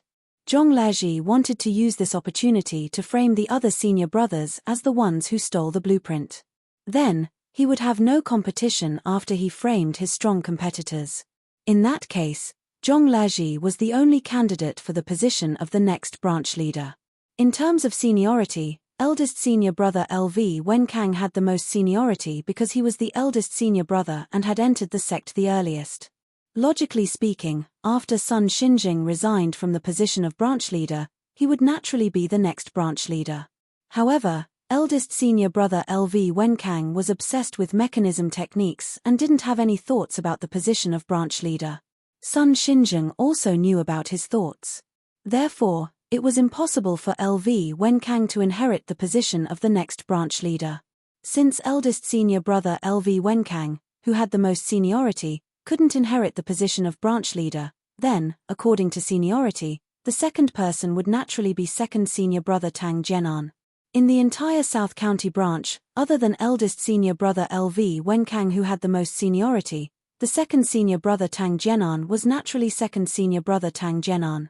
According to seniority, if eldest senior brother LV Wenkang didn't inherit the position of branch leader, then the position of branch leader would naturally belong to second senior brother Tang Jianan. However, although Tang Jianan's talent in mechanism techniques was not bad, compared to the other senior brothers, he was still far inferior. It could be said that Tang Jianan's mechanism techniques were ranked too low in the entire South County branch. First of all, Tang Jianan's mechanism techniques were not as good as Yi Xian's. Everyone admitted this because not only was Tang Jianan's mechanism techniques inferior to Yi Xian's, except for Bai Jianmu. Chapter 145. In the entire South County branch, the only person who could catch up to Yi Xian in terms of mechanism skills was Bai Jianmu. Tang Jianan's mechanism skills could not be compared to Yi Xian or Bai Jianmu's. Not only that, Tang Jianan's mechanism skills were not even as good as third senior brother Zhong Laji's. Zhong Laji's mechanism skills could be considered the third best among this generation of disciples in the South County branch. Tang Jianan's mechanism skills were so low, so it was naturally impossible for him to inherit the position of the branch leader. Unless, according to seniority, he could inherit the position of the branch leader. Next, it was naturally third senior brother Zhong Laji. It could be said that he was very qualified to become the branch leader. In terms of seniority, Zhong Laji was the third senior brother. In terms of mechanism skills, other than Yi Xian and Bai Jianmu, he could be considered the number one person in the South County branch. Now, Yi Xian was locked up in the Repent Pavilion. Once he was expelled from the sect, Yi Xian would no longer be able to compete. Without Yi Xian competing for the position of the branch leader, Zhong Lezhi would very likely be the next branch leader. Then, Zhong Lezhi only had one competitor left, and that was Bai Zhenmu. This was because if Sun Xinjing was ranked according to seniority, Zhong Lezhi was the third senior brother, so his ranking was naturally higher than Bai Zhenmu's. According to seniority, he could be the next branch leader. However, Bai Zhenmu's mechanism skills were higher than his. According to skill, Bai Zhenmu could be the next branch leader. Therefore, apart from Yi Xian, the two of them were the strongest and most powerful competitors. Apart from the two of them, the others were not competitive at all. Although Liu Huarong was so active, he still did not have any competitiveness. No matter who inherited the position of branch leader, it would definitely not be Liu Huarong. Now, the situation of the South County branch was like this. Sun Xinjing wanted to resign from the position of branch leader and was prepared to look for his master to study mechanism skills. Naturally, everyone coveted the position of the next branch master. Before Yi Xian stole the blueprint, no one had any thoughts about it. This was because everyone knew that Yi Xian would be the next branch master's successor. There was no doubt about that. However, Yi Xian just had to steal the blueprint, which brought him a lot of trouble. It was almost impossible for him to become the branch leader's successor again. In that case, the successor of the branch master would definitely be chosen from among them. Among all the disciples, everyone knew that the most competitive ones were the third senior brother Zhong Lezhi and the fifth senior brother Bai Zhenmu. Other than the two of them, the others were basically uncompetitive. Sun Xinjing was naturally very clear about these problems. Among his disciples, there were some with high and some with low strength. As the branch leader, he naturally understood this very well. Originally, he had wanted to resign from his position as branch master. He had already thought of the next successor, and that was Yi Xian. Sun Xinjing believed that Yi Xian was the most suitable successor. However, Yi Xian stole the blueprint. Under such circumstances, it was already impossible for Yi Xian to become the branch master. Thus, it was imperative to choose a new successor. During this period, Sun Xinjing was also scratching his head. Who should he choose to become the next branch master's successor? Eldest senior brother LV Wenkang was naturally out of the question. Sun Xinjing knew his character, so he naturally wouldn't choose him. Second senior brother Tang Jianan's skills weren't high, so he naturally wasn't the best successor. Third senior brother Zhong Lezhi's skills weren't bad, and he was ranked among the top among the disciples. Fifth senior brother Bai Zhenmu's skills were second only to Yi Xian's. He was also considered one of the candidates for the branch master's successor. Sixth senior brother Liu Huarong was a man of few words. There was nothing much to say about him, so it was impossible for him to become the branch master. Seventh senior brother Mai Guangji wasn't old, so it was impossible for him to become the branch master. Eighth junior sister Li Shuiyan didn't even need to be mentioned. Sun Xinjing didn't even think about letting her become the branch master. Thus, after thinking about it, the best candidates for the branch master's position were only third senior brother Zhong Lezhi and fifth senior brother Bai Zhenmu. Sun Xinjing thought so, and he was also troubled by this point. Both of them had their own advantages, so it wasn't easy to choose either of them. However, no matter who Sun Xinjing chose, he didn't want any disputes between fellow disciples. Now, after Sun Xinjing heard Bai Zhenmu's words, he was also shocked. He couldn't help but turn to look at Zhong Lezhi, feeling a little doubtful. Could it be that this was his third disciple's motive? If Zhong Lezhi defeated Bai Zhenmu, then the next branch master's successor could only be him. Thinking of this, Sun Xinjing felt even more doubtful. When Zhong Lezhi looked for him and told him what he had said, Sun Xinjing thought that Zhong Lezhi really wanted to redress Yi Xian's grievances. Now, it seemed that this wasn't necessarily the case. Sun Xinjing was suspicious. He turned to look at Zhong Lezhi and asked in a deep voice, "What do you mean?" Although Sun Xinjing didn't say much, Zhong Lezhi already knew that his master was suspecting him. Needless to say, even Zhong Lezhi himself was starting to doubt himself at this moment. He hadn't thought so much before, but now it seemed that if Bai Zhenmu wasn't around, he might really become the next branch master. If Bai Zhenmu and Yi Xian weren't around, Zhong Lezhi might really be the next branch master's successor. As for Tang Zhenan and Liu Huarong, who were very active in front of him, they weren't competitive at all. Even if Bai Zhenmu wasn't around, they wouldn't have the slightest chance. Unless Bai Zhenmu was gone, and even he was gone, the two of them would have a slight chance of becoming the next branch master's successor. Thinking of this, Zhong Lezhi secretly glanced at Tang Zhenan and saw that he was staring at him without any expression on his face. Seeing this scene, Zhong Lezhi was shocked. He felt that his guess was a little reliable. Could it be that Tang Zhenan really had such intentions? Did he want to get rid of Bai Zhenmu and then become the branch master? Thinking of this, Zhong Lezhi thought about it carefully and was shocked to discover that there was really such a possibility. If Tang Zhenan was trying to sow discord between him and Bai Zhenmu, then if he succeeded in sowing discord between him and Bai Zhenmu, in the end, both of them would suffer and leave the South County branch. Thinking of this, Zhong Lezhi was even more certain. As long as he and Bai Zhenmu left the South County branch, then among the remaining seniors and juniors in the South County branch, Tang Zhenan might really become the branch master. Thinking of this, Zhong Lezhi sighed in his heart. He didn't know if he was thinking too much or if Tang Zhenan really wanted to do this. In short, these were not what Zhong Lezhi wanted. He had gathered everyone today to discuss and see if there were any other possibilities regarding Yi Xian's matter. He didn't want to target anyone. Chapter 146. Zhong Lezhi only wanted to call everyone over to discuss the matter of Yi Xian and see if there was any injustice. However, he didn't expect things to turn out this way. Looking at Tang Zhenan's flickering eyes, Bai Zhenmu's overbearing manner, and Liu Huarong's eloquence, Zhong Lezhi felt a little speechless.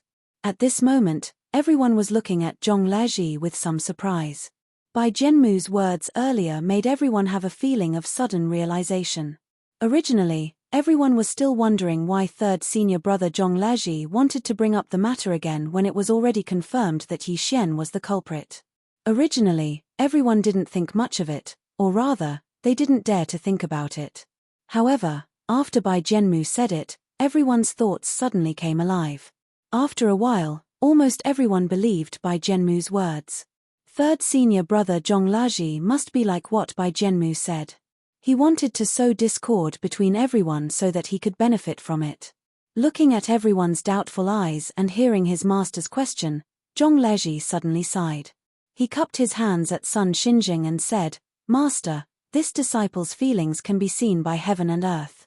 There is no selfishness in it. What I did today was only to find out the real person who stole the blueprint. I didn't mean to sow discord between us." This time, before Sun Xinjing could answer, Liu Huarong spoke first. "Third senior brother, you said that you didn't mean to sow discord between us, but this is what you did. You always want to talk about the blueprint, but you don't know that Yi Xian is the only one who knows where Master hid the blueprint. Other than him, no one else knows." At this point, Liu Huarong looked around and asked loudly, "If we don't even know where the blueprint was hidden, how could we have stolen it? Besides Yi Xian, is there any other possibility?" Everyone nodded when they heard that, but no one said anything because they didn't want to offend their third senior brother Zhong Lezhi. The current situation was too complicated. Who knew which side would win in the end? If third senior brother Zhong Lezhi won, he would be the leader of the South County branch in the future. If they offended him, they would not be able to stay in the South County branch in the future. However, Liu Huarong was already very satisfied with everyone's performance because he also knew that it was impossible for everyone to say it out loud. At this moment, everyone nodded, which was enough to explain everything. Liu Huarong turned to look at Zhong Lezhi and said with a smile, "Third senior brother, look, I'm right, right? Everyone thinks that it was Yi Xian who did it. Could it be that all of us are inferior to you? Or could it be that you're the only smart person in the entire South County branch and we're all stupid?" When Zhong Lezhi heard Liu Huarong's words, he was infuriated. Liu Huarong's words were already very rude. Even if they were two enemies, they were nothing more than this. In the past, when Liu Huarong saw him, he was always respectful and did not even dare to say a word. However, now, His words were so rude that he almost treated him as an enemy. Zhong Laji did not understand what could make Liu Huarong, who had always been taciturn, become so sharp-tongued. Not only that, Liu Huarong no longer put his third senior brother in his eyes. Who gave him the guts to do that? Thinking of this, Zhong Laji snorted coldly. He turned to look at Liu Huarong and said angrily, "Junior brother Liu, is this how you talk to your senior brother?" After Liu Huarong heard Zhong Laji's accusation, his expression suddenly froze, and he subconsciously took 2 steps back. Although his courage had grown, his temper over the years still made him a little timid at this time. Seeing Liu Huarong like this, Zhong Laji took a step forward and asked, "Junior brother Liu, who gave you the courage to talk to your senior brother like this?" When Liu Huarong heard Zhong Laji's question, he subconsciously took another step back. At this moment, Bai Jianmu, who had been watching from the side, suddenly clapped his hands and said with a sneer, "I'm right, aren't I?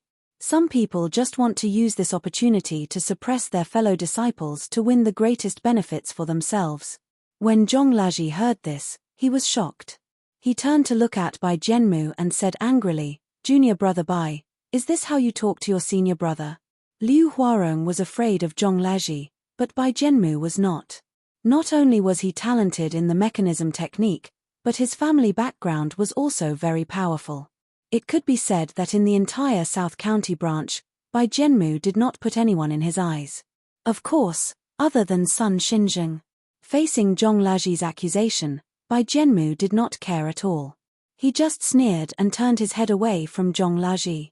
He said coldly, "Third senior brother, don't tell me that you won't allow others to say some opinions." Junior brother Liu only expressed his own opinion. Although his words were a little extreme, this also shows his straightforwardness. We all know that junior brother Liu is a person who doesn't like to talk much. Today, he expressed his opinion a little too strongly. As his senior brothers, shouldn't we forgive him? However, third senior brother, not only do you not forgive junior brother Liu, but you also want to threaten him in the name of a senior brother. I want to ask. At this point, Bai Jianmu finally turned his head to look at Zhong Laji and asked loudly, "Third senior brother, what do you mean? Don't tell me you won't even let junior brother Liu go?" After hearing Bai Jianmu's words, Zhong Laji was stunned. Then, he looked at Bai Jianmu and said angrily, "I have no enmity with junior brother Liu. Why would I threaten him?" Bai Jianmu sneered and shook his head. "Third senior brother, you don't have to quibble. Everyone saw it. Didn't you gather everyone here today for this purpose? You want to take the opportunity to push all of us away to achieve your own goal." At this point, Bai Jianmu sighed. "Third senior brother, I didn't want to say these things. However, if I don't say it, I think you will make a move on junior brother Liu. I have to say it." At this point, Bai Jianmu cupped his fists towards Sun Xinjing and said apologetically, "Master, please forgive this disciple for his rudeness. However, there are some words that this disciple has to say. This disciple cannot stand and watch his fellow disciples being threatened by others and not speak up. I hope Master can understand." Sun Xinjing nodded when he heard that. He turned to look at Zhong Laji with an unpleasant expression. "Everyone is here today to discuss something. You have to watch your words." Zhong Laji was shocked when he heard that. He looked at Sun Xinjing's expression and knew that things were not going well. If this continued, not only would he not be able to redress Yi Shen's grievances, but he would also be implicated. Chapter 147. Seeing his master's expression, Zhong Laji had a bad feeling. He did not expect Bai Jianmu and the others to be so cunning. Although he knew that what they said was wrong, Zhong Laji could not think of anything to refute them. What should he do next? Zhong Laji was a little hesitant. If he ignored Liu Huarong, Zhong Laji was sure that Liu Huarong would continue to say those words. At that time, he would lose all his face as a senior brother. However, if he reprimanded him again, it would definitely cause his master to be dissatisfied. At that time, his situation would be even worse. Thinking of this, Zhong Laji looked at everyone and did not know what to say. Seeing that Zhong Laji did not speak, Tang Jianan patted his shoulder and said with a smile, "Third junior brother, why are you doing this? We're all fellow disciples, and our relationship is usually very good. There are some things that you have to think clearly before you speak. This way, it's good for all of us. Zhong Laji was stunned when he heard this. He turned to look at Tang Jianan and saw that Tang Jianan was looking at him with a smile. Zhong Laji knew that Tang Jianan's words meant that he should not meddle in other people's business. It was better to protect himself. However, things had already come to this point. Could he still protect himself? According to the current situation, Zhong Laji was certain of the following situation. Yi Xian would definitely be expelled from the sect after a period of time. At that time, Bai Jianmu would become the leader of the South County branch. This was almost certain. In fact, Zhong Laji did not think that it was important who would become the leader of the South County branch. What was important was that he had already offended Tang Jianan, Bai Jianmu, and Liu Huarong. Although they did not do anything now, after Bai Jianmu became the leader, Zhong Laji was sure that the three of them would definitely take revenge on him. At that time, he would probably not be able to follow in Yi Xian's footsteps and be expelled from the sect. This kind of thing was definitely not something that Zhong Laji could just imagine. It was something that would definitely happen. If his master, Sun Xinjing, resigned from the position of division leader and Bai Jianmu successfully became the division leader, then the entire South County branch would belong to Bai Jianmu's group. It would be impossible for Zhong Laji to stay in the South County branch. If only one or two people wanted to harm Zhong Laji, it wouldn't be a big deal. However, if everyone wanted to scheme against Zhong Laji, then no matter how capable Zhong Laji was, he wouldn't be able to escape from their schemes. At this moment, Zhong Laji understood that he had no way out now. If he wanted to retreat, he could only retreat to Bai Jianmu's side and join their group. If Zhong Laji chose this path, then he would naturally not be able to mention Yi Xian's matter anymore. He could only watch as Yi Xian was expelled from the sect. Zhong Laji was a little hesitant. Did he really want this kind of outcome? Seeing Zhong Laji lowering his head and not saying anything, Liu Huarong suddenly took a step forward and said loudly, "Third senior brother, could it be that you still think that Yi Xian didn't steal the blueprint but that we stole it?" Hearing this, Zhong Laji raised his head and looked at Liu Huarong in front of him. He felt uncomfortable, but he couldn't flare up. His master had already reminded him. If he reprimanded Liu Huarong, his master would definitely be displeased. Thinking of this, Zhong Laji took a deep breath and slowly exhaled. He calmed down a little and said, "I don't suspect anyone. I'm not suspecting anyone. As I said just now, I just feel that it's unfair to convict Yi Xian just because he knows the location of the treasure. That's why I asked everyone here to discuss this matter together." After hearing Zhong Laji's words, Liu Huarong only hesitated for a moment before saying, "Third senior brother, I understand what you mean. You're certain that Yi Xian didn't steal the blueprint, right?" Hearing this, Zhong Laji was stunned. For a moment, he didn't know what to say. Although the possibility of Yi Xian stealing the blueprint wasn't high, who could guarantee that he didn't steal it? Zhong Laji didn't have any evidence to prove that Yi Xian didn't steal the blueprint or that he already knew who stole it. Only then could he reveal the truth. However, Zhong Laji didn't know any of this. He just felt that it was unfair to convict Yi Xian of stealing the blueprint just because Yi Xian knew the location of the blueprint. So, as fellow disciples, Zhong Laji decided to give Yi Xian a chance to find out the truth for him. If Yi Xian was really the culprit, Zhong Laji wouldn't let him off the hook. On the contrary, if Yi Xian didn't steal the blueprint, Zhong Laji felt that he could at least live up to his conscience and be on good terms with everyone. Overall, Zhong Laji didn't have any evidence and he didn't know who stole the blueprint. He wasn't even sure if Yi Xian was the culprit. Under these circumstances, how was Zhong Laji supposed to answer Liu Huarong's question? Seeing that Zhong Laji didn't answer his question, Liu Huarong didn't mind and continued to ask, "Third senior, since you can't be sure that Yi Xian didn't steal the blueprint, why are you speaking up for him?" After Liu Huarong said this, everyone turned to look at Zhong Laji, waiting to hear what he had to say. After hearing Liu Huarong's words, Zhong Laji's heart was filled with anger again. He wanted to rush forward and slap Liu Huarong across the face. Liu Huarong spoke for a long time. What he wanted to express was that he wanted everyone to know that he, Zhong Laji, was doing this because he had a good relationship with Yi Xian. So, he spoke up for Yi Xian.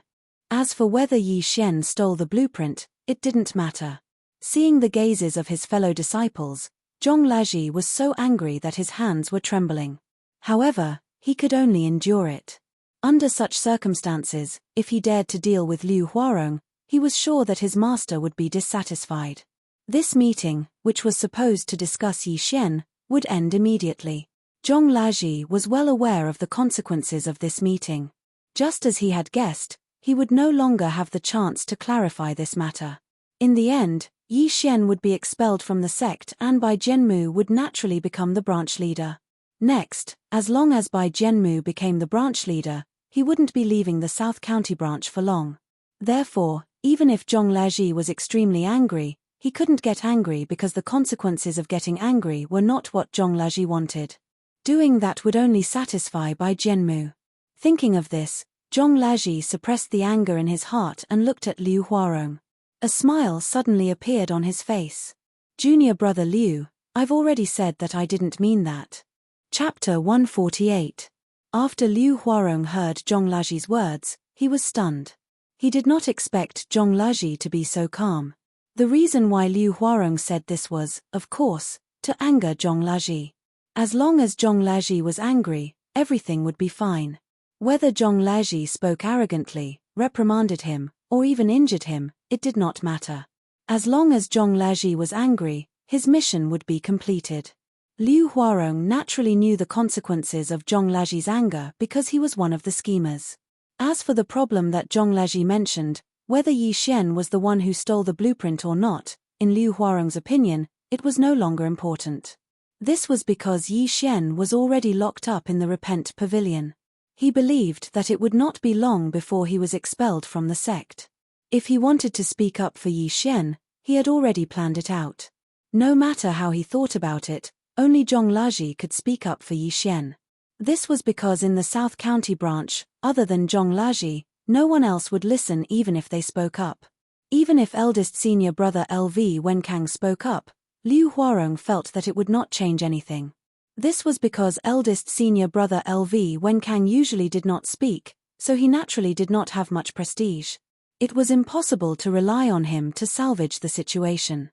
Therefore, even though LV Wenkang was the eldest senior brother, Liu Huarong really did not think much of him. As for the remaining people, other than little junior brother and little junior sister, they were useless. Even if they wanted to speak, they probably would not have the chance. In this situation, only third senior brother Zhong Laji could be considered a little threat. However, in Liu Huarong's opinion, it was only a little threat and would not be of much use. Now, as long as Zhong Laji was angry, all of this would be perfectly resolved. Liu Huarong could already see the expression on his master, Sun Xinjing's face clearly. Everything was going according to their plan. There was no mistake at all. The key now was to make Zhong Laji angry. No matter what method it was, he had to make him angry. As long as Zhong Laji was angry, everything would be resolved. Originally, Liu Huarong thought that his words would definitely infuriate Zhong Laji and cause him to explode. Then, his plan would have succeeded. Unfortunately, Liu Huarong didn't expect that Zhong Laji would actually hold back and not get angry. This was a little bad. When Liu Huarong saw the smile on Zhong Laji's face, he actually felt a little flustered. He thought for a moment and said again, "Third senior brother, I know you have a good relationship with senior brother Yi, but it's slightly wrong of you to protect senior brother Yi.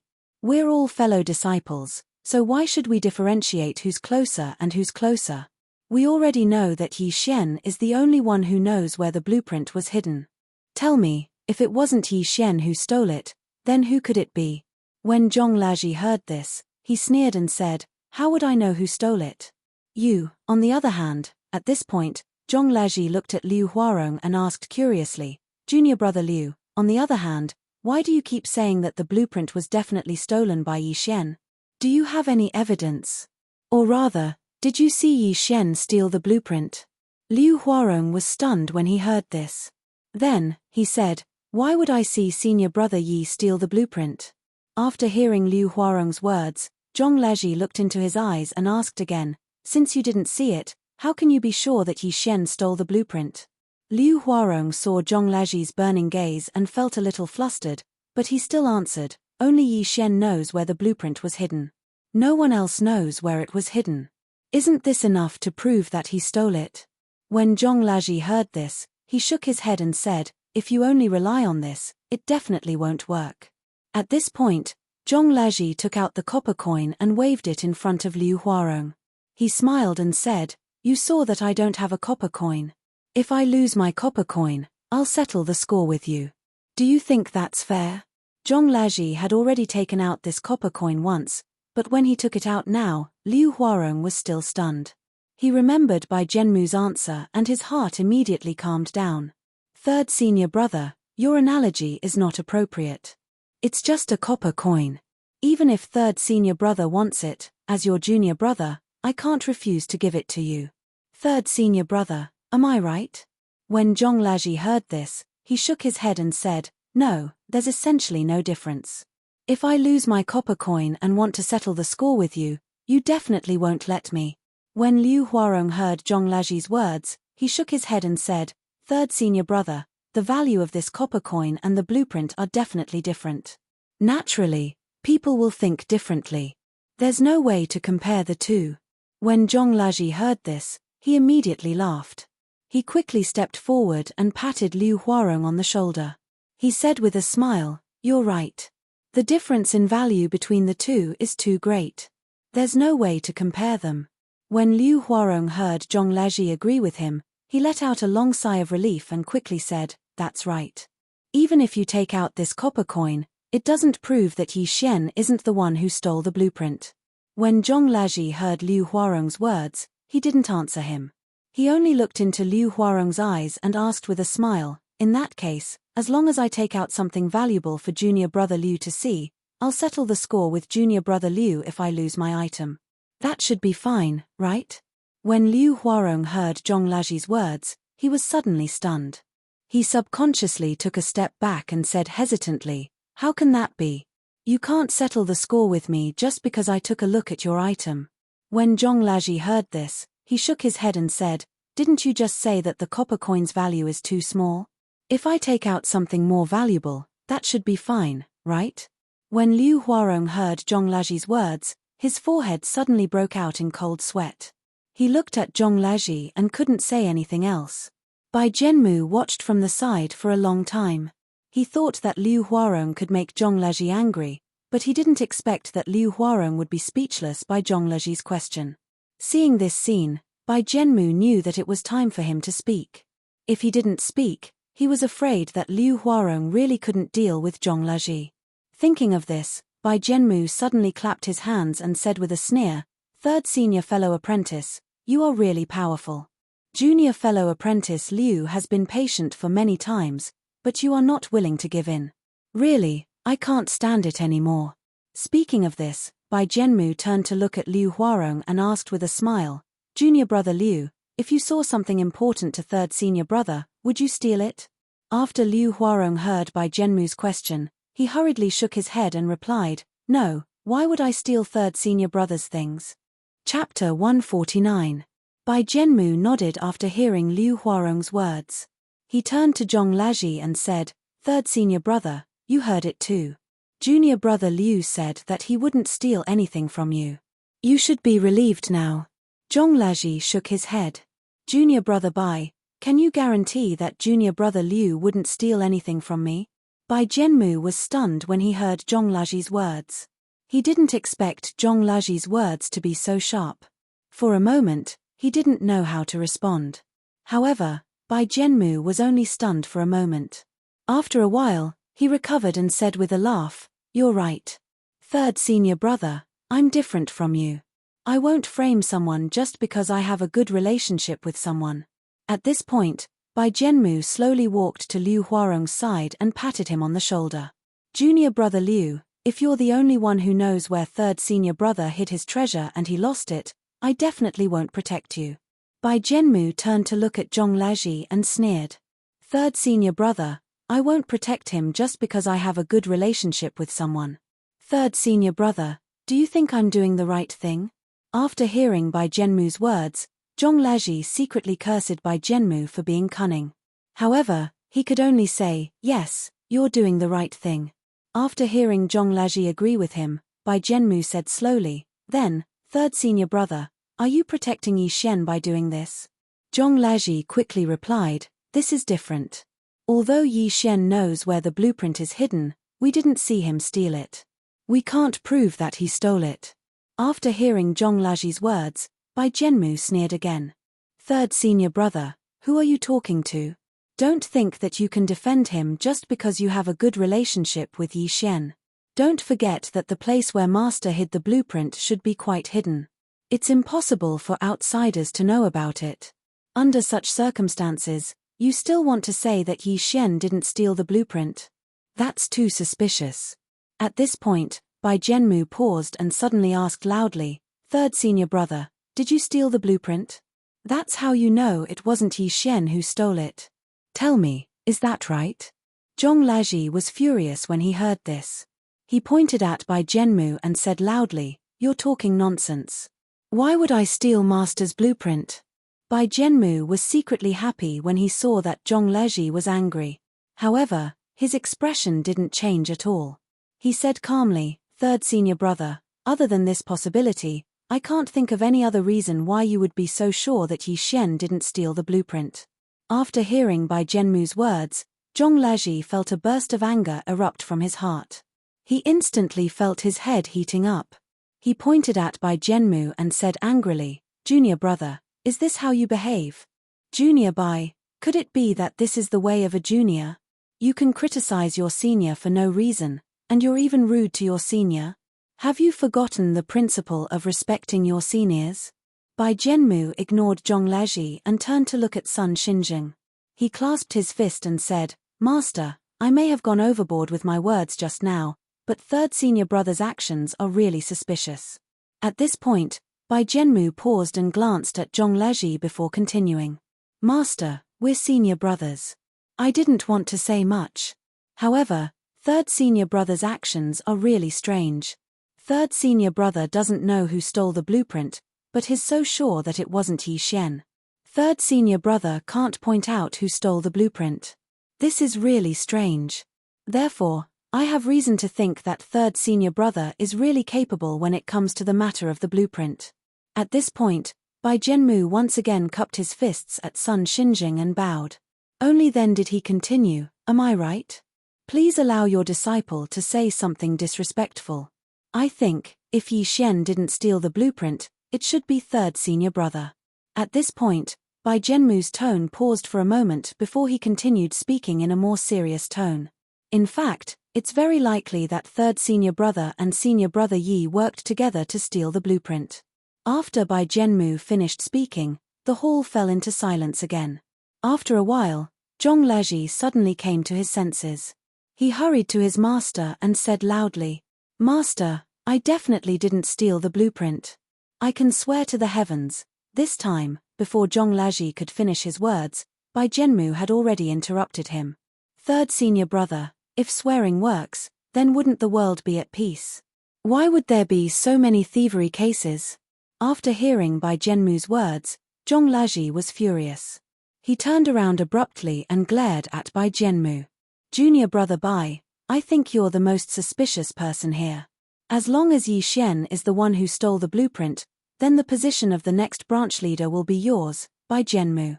After hearing Zhong Laji's accusation, Bai Jianmu ignored him. He clasped his fist and bowed to Sun Xinjing. "Master, in order to prove my innocence, I've decided not to be the branch leader. Please grant me my wish." After hearing Bai Jianmu's words, Zhong Laji was stunned. He didn't expect Bai Jianmu to say something like this. All his accusations were based on the fact that Bai Jianmu wanted to be the branch leader. If Bai Jianmu didn't want to be the branch leader, then all his accusations would be a joke. Seeing his disciples quarreling, Sun Xinjing was a little annoyed. If they could prove that Yi Xian was the one who stole the blueprint, then even Sun Xinjing had to admit that the next branch leader would definitely choose between Bai Jianmu and Zhong Laji. As for who would be chosen, it could only be decided when the time came. In any case, both of them had their own advantages. Both of them had the potential to be the branch leader and become his successor. However, before this matter was settled, The two disciples he was most satisfied with had already started fighting. Although it was just a quarrel, who knew if there would be an even fiercer competition? Sun Xinjing looked at Bai Jianmu. After that, he glanced at Zhong Leji, feeling a little hesitant. Bai Jianmu's words made a certain amount of sense. Yi Xian and Zhong Leji had a good relationship. Sun Xinjing knew this, and it was precisely because of this that he hesitated. Bai Jianmu said that Zhong Leji was the one who stole the blueprint. It was also because of this that Zhong Leji could be sure that Yi Xian wasn't the one who stole the blueprint. Otherwise, Zhong Leji wouldn't be able to be sure that Yi Xian wasn't the one who stole the blueprint. Sun Xinjing glanced at Zhong Leji, guessing in his heart if Bai Jianmu's words were true. Bai Jianmu even suspected that Zhong Leji and Yi Xian had already teamed up. He even said that the blueprint was stolen by the two of them. Chapter 150. Sun Xinjing was a little confused. Was Zhong Leji's behavior like what Bai Jianmu said? In fact, the blueprint was stolen by Zhong Leji and Yi Xian. Therefore, Zhong Leji tried his best to excuse Yi Xian. The possibility that Bai Jianmu mentioned was not impossible, but it was very likely that this was really the case. Yi Xian knew the location of the blueprint. Perhaps Yi Xian did not want to steal the blueprint, but under Zhong Leji's instigation, Yi Xian stole the blueprint. After stealing the blueprint, Yi Xian was locked up as the person who stole the blueprint. As his accomplice, he naturally could not watch his accomplice be locked up. He would definitely find a way to help him out. At this moment, what Zhong Leji did was similar to that kind of thing. Zhong Leji did not know who stole the blueprint, but he insisted that the blueprint was definitely not taken by Yi Xian. What did this mean? Not only that, Zhong Leji did not suspect Yi Xian, who knew the location of the blueprint. What did this mean? At this moment, Sun Xinjing had a sudden realization after Bai Jianmu's reminder. Could it be that this matter was really related to Zhong Leji? Although Sun Xinjing did not want any of his disciples to steal the blueprint, if he knew who stole the blueprint, he would definitely not let this person go. No matter who this person was, Sun Xinjing would not let them go. Yi Xian was the best example. Yi Xian was Sun Xinjing's best disciple, and also his most trusted disciple. When he learned that Yi Xian was the person who stole the blueprint, he did not let Yi Xian go. He did not hesitate to lock him up in the penitent's pavilion. In Sun Xinjing's view, betraying the sect was absolutely unforgivable. No matter who this person was, Sun Xinjing would not forgive him. Looking at Zhong Leji in front of him, Sun Xinjing had a trace of suspicion in his heart. Zhong Leji's behavior today was too suspicious.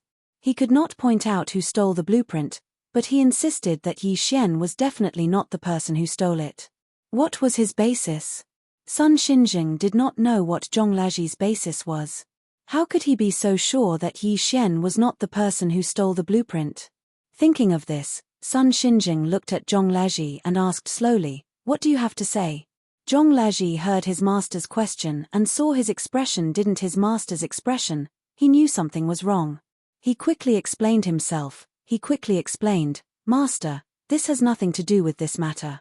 Just based on the fact that he knew where the blueprint was hiding. Is.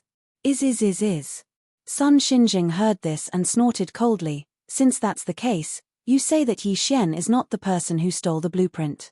Then, tell me, who is the person who stole the blueprint? At this point, Sun Xinjing's gaze sharpened and he said in a more serious tone, "You can say who stole the blueprint, but you can't frame your own fellow disciples. If you don't have any evidence, don't blame me for punishing you if you say it like that." After Zhong Leji heard Sun Xinjing's words, he must have been so scared that his forehead was covered in cold sweat. His heart was also beating a lot faster. At this point, Zhong Leji understood that his master was suspecting him. He was suspecting whether this matter had anything to do with him. Zhong Leji glanced at Bai Jianmu and saw that he was looking at him coldly. There was a trace of disdain at the corner of his mouth. It was as if he was mocking his own ignorance. Seeing this scene, Zhong Leji's heart burned with anger. He clearly had good intentions and wanted to find the person who stole the blueprint for his sect, but he didn't expect that things would develop to this point. In the end, he actually became the one who stole the blueprint. Looking at the sneering Bai Jianmu, Zhong Laji knew that if he didn't explain this matter clearly, he would definitely be in the same group as Yi Xian. When that time came, he would definitely be locked up in the Repentance Pavilion and accompany Yi Xian. However, although Zhong Laji knew where the problem was, he couldn't say it. Sun Xinjing had already said that if he said that Yi Xian wasn't the one who stole the blueprint, then he had to say who was the one who stole the blueprint. The most important thing was that Sun Xinjing had emphasized in the end that he was not allowed to frame his own fellow disciples. The meaning of Sun Xinjing's words made Zhong Laji feel very uncomfortable. Zhong Laji was certain that the person who stole the blueprint was definitely one of his fellow disciples. In fact, it wasn't just one person, but a few people working together to do this. His master didn't want him to frame his fellow disciples. He also wanted him to have real evidence before he could say who the person who stole the blueprint was. How should he answer this matter? If Zhong Laji dared to casually say someone, then Sun Xinjing would ask him if he had any real evidence. Zhong Laji naturally didn't have any real evidence because he didn't know who was the one who stole the blueprint. Eldest senior brother LV Wenkang didn't care about the matters of the South County branch. He only wanted to study the mechanism technique.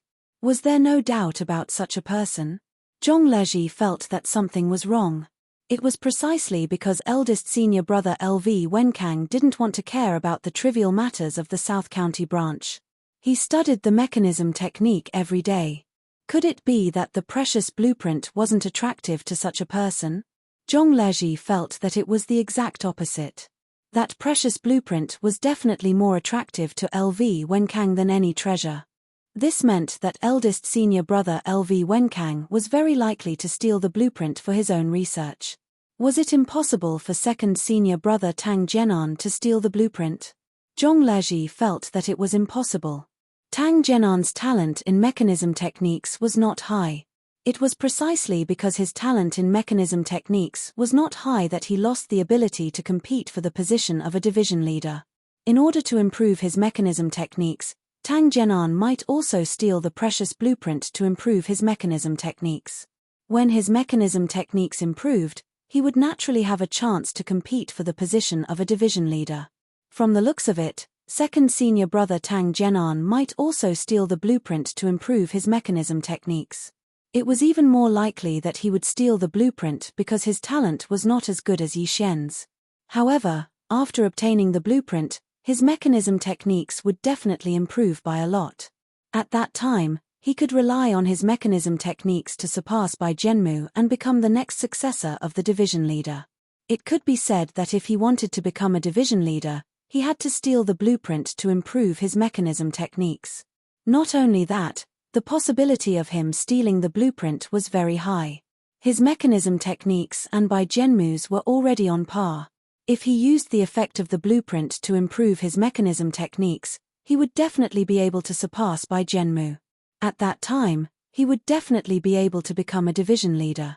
Therefore, there were simply too many benefits to stealing the blueprint. At this moment, Zhong Laji was a little tempted. He even thought that if the blueprint was really in his hands, it would definitely be a good thing. Chapter 151. If fourth junior brother Yi Xian could steal the blueprint, there would naturally be many benefits. The key was that after he stole the blueprint, no one would suspect him. This was because if there were no accidents, he would be the next leader. No one would think that he had stolen the blueprint. Yi Xian could do this without arousing suspicion. It could even be said that he could use this to suppress his opponents. It could be said that if Yi Xian stole the blueprint, there would be too many benefits. In this case, it was not impossible for Yi Xian to steal the blueprint. As for fifth junior brother Bai Zhenmu, if he stole the blueprint, there would be even more benefits. First of all, after he stole the blueprint, he could study the mechanism technique himself. On the other hand, he could frame Yi Xian for stealing the blueprint. With this matter, he could expel Yi Xian from the sect. Then, Bai Zhenmu, who was the second most talented in the South County branch, would naturally become the next leader. Therefore, in order to become the leader, Bai Zhenmu stole the blueprint and framed Yi Xian. He would expel Yi Xian from the sect and become the leader of the South County branch. At the thought of this, Zhong Laji even thought that even if Bai Zhenmu did not steal the blueprint, but some other fellow disciple did, Bai Jianmu could still follow his original plan and suppress Yi Xian to achieve his goal of becoming a branch leader. In that case, Bai Jianmu might be the one who stole the blueprint, or he might not be the one who stole the blueprint. This was because regardless of whether he stole the blueprint or not, he would still benefit from it. It was not impossible for 6th junior brother Liu Huarong to steal the blueprint. Liu Huarong was usually quiet and would not attract the attention of others. If he stole the blueprint, it could be said that he would not attract the attention of others. In fact, no one would even think that he was the one who stole the blueprint. This was because no one would think that Liu Huarong, who had always been quiet, would steal the blueprint. Logically speaking, Zhong Lezhi would not suspect a person like Liu Huarong. However, his performance today was too active. It was as if he had become a different person. He could not accept it. It was also because of these changes in Liu Huarong that Zhong Lezhi began to suspect him. He suspected that Liu Huarong had stolen those blueprints. However, Zhong Lezhi thought about it again. If the blueprint was really taken by Liu Huarong, then why was he so active today? Could it be that he wanted to attract his attention and make him suspect him? Zhong Lezhi felt that Liu Huarong couldn't be that stupid. Since he could do something like taking the blueprint, he definitely wouldn't do something so stupid. Therefore, the fact that Liu Huarong stole the blueprint was only a suspicion. There were too many suspicious points, and it was impossible to prove it. Liu Huarong could only say that there was a 50% chance that he would steal the blueprints. 7th junior brother, Mai Guangji, had a good relationship with Yi Xian. However, could this be a reason for him to steal the blueprint? Zhong Lezhi felt that this was too far-fetched. 7th junior brother, Mai Guangji, was young and very sincere. More importantly, even if he stole the blueprint, he could not become a branch leader. Regarding this point, Zhong Lezhi ruled him out. This was because even if 7th junior brother stole the blueprint, he could only improve his own skills. Moreover, he could not use this kind of skill easily. This was because if he used it, it would definitely be discovered by others. Therefore, the possibility of him stealing the blueprint was not high.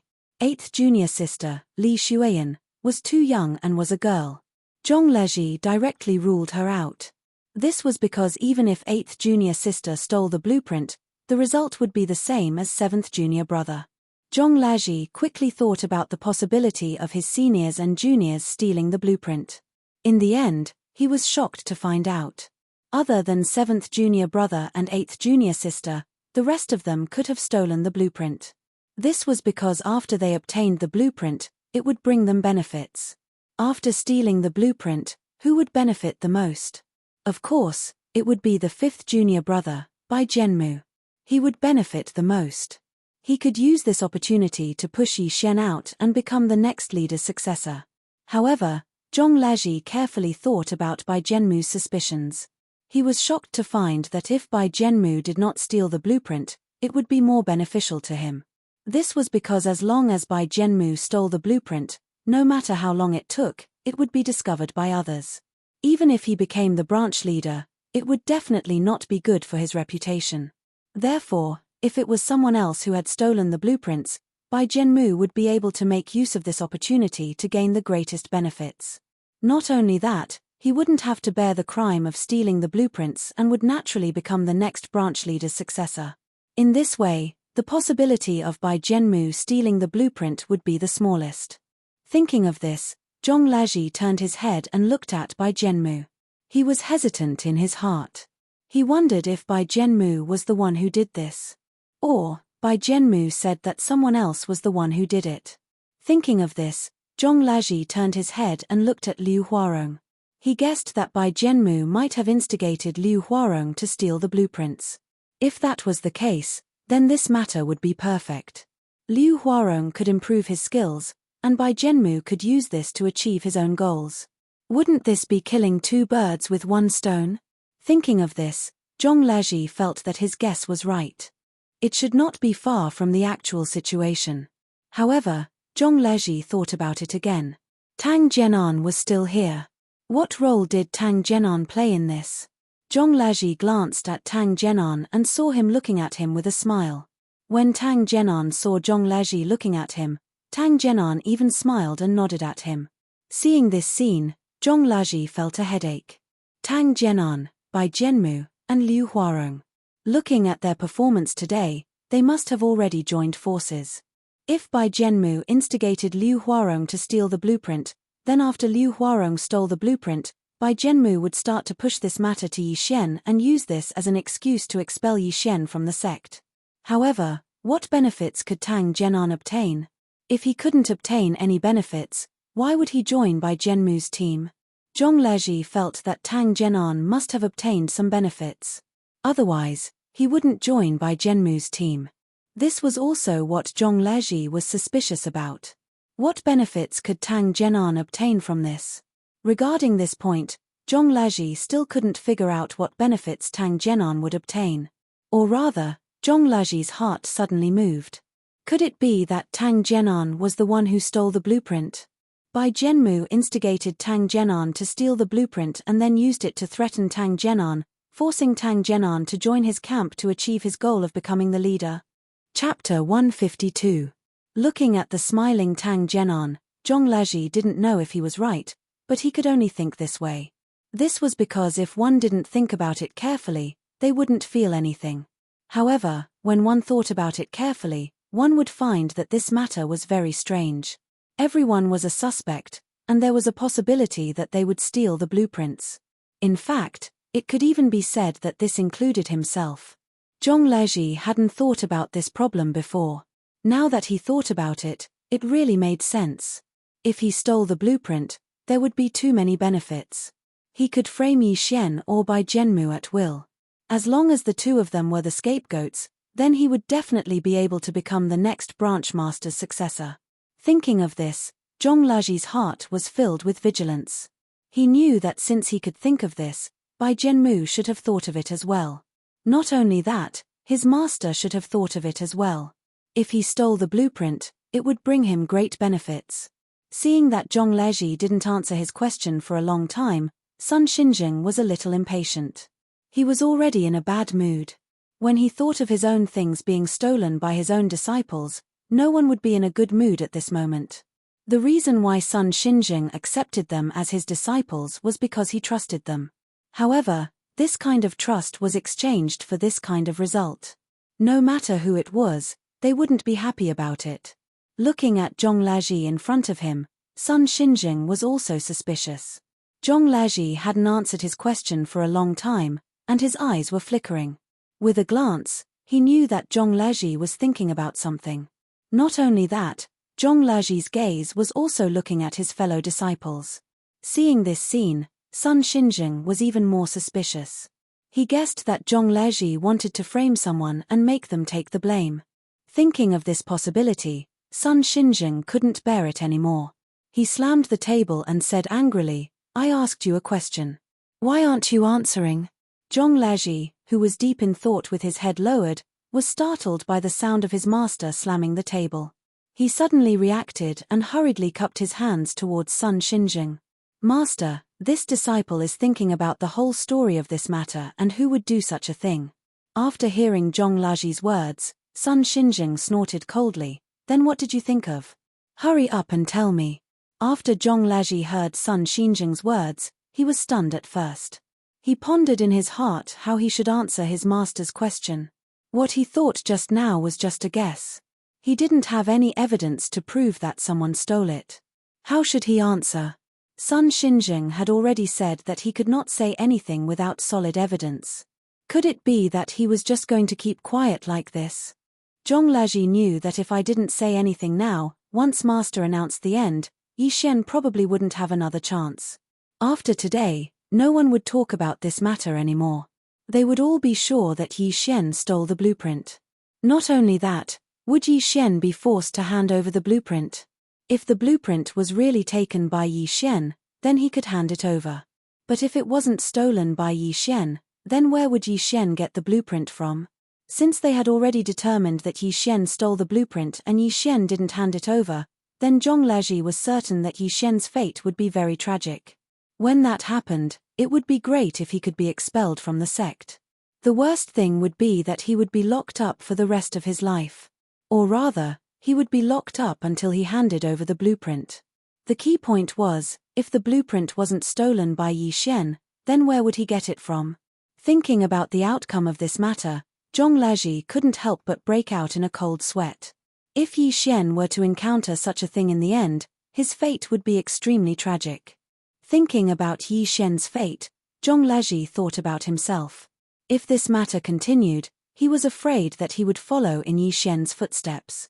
Thinking of this, Zhong Laji knew that he couldn't hold back anymore. If he hesitated, not only would he not be able to help Yi Xian, but he would also be implicated. He had to tell everyone about this matter. Regardless of whether there was evidence or not, he had to let Master know that everyone could have stolen the blueprint, not just Yi Xian. Thinking of this, Zhong Laji wiped the cold sweat on his forehead, cupped his hands towards Sun Xinjing, and said respectfully, "Master, your disciple has thought about it carefully and analyzed the possibilities of my fellow disciples doing this. Would you be willing to listen?" Sun Xinjing was stunned when he heard this. Then, he sneered in his heart.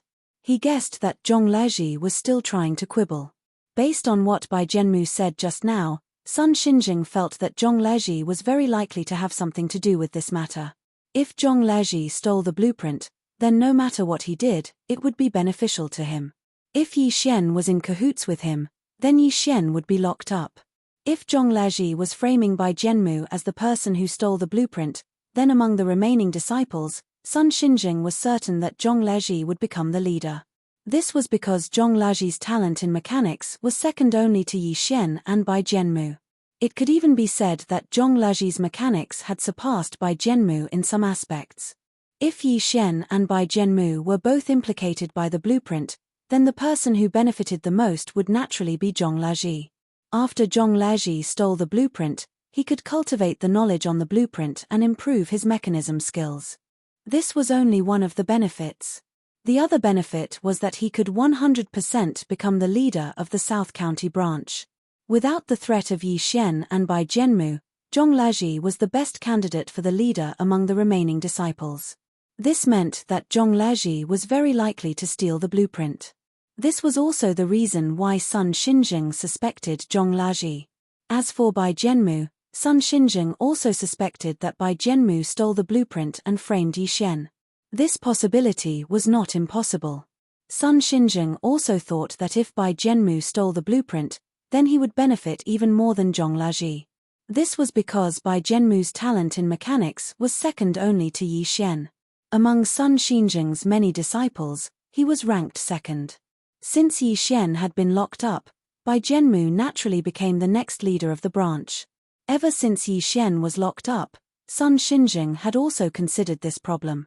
His original plan was to pass the position of leader to Yi Xian.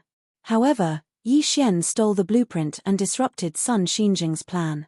Since Yi Xian could no longer be the successor, then he could only choose another person. Among all the disciples, Bai Zhenmu was undoubtedly the best candidate. Chapter 153. Sun Xinjing looked at Bai Zhenmu and had some doubts in his heart. If Yi Xian could not become the next leader of the South County branch, then Bai Zhenmu and Zhong Laji would become the candidates for the next leader. Knowing this situation, would Bai Zhenmu choose to steal the blueprint and frame Yi Xian? Then, he would take this opportunity to achieve his goal. Sun Xinjing looked at Zhong Laji and then at Bai Zhenmu. He knew in his heart that if there were no accidents, after he left the South County branch, one of these two people would become the leader of the South County branch. However, what exactly was going on with the blueprint? Until now, Sun Xinjing was also a little puzzled. Would Yi Xian steal the blueprint? Would Zhong Laji steal the blueprint? Would Bai Zhenmu steal the blueprint? Would others steal the blueprint? This series of things gave Sun Xinjing a headache. What was the truth about the blueprint? The reason why Yi Xian knew the location of the blueprint was because Sun Xinjing had once brought him to the place where the blueprint was placed. At that time, Sun Xinjing trusted Yi Xian very much, which was why he brought him to the place where the blueprint was placed. Sun Xinjing really wanted to groom Yi Xian as the next successor and let him become the leader of the South County branch.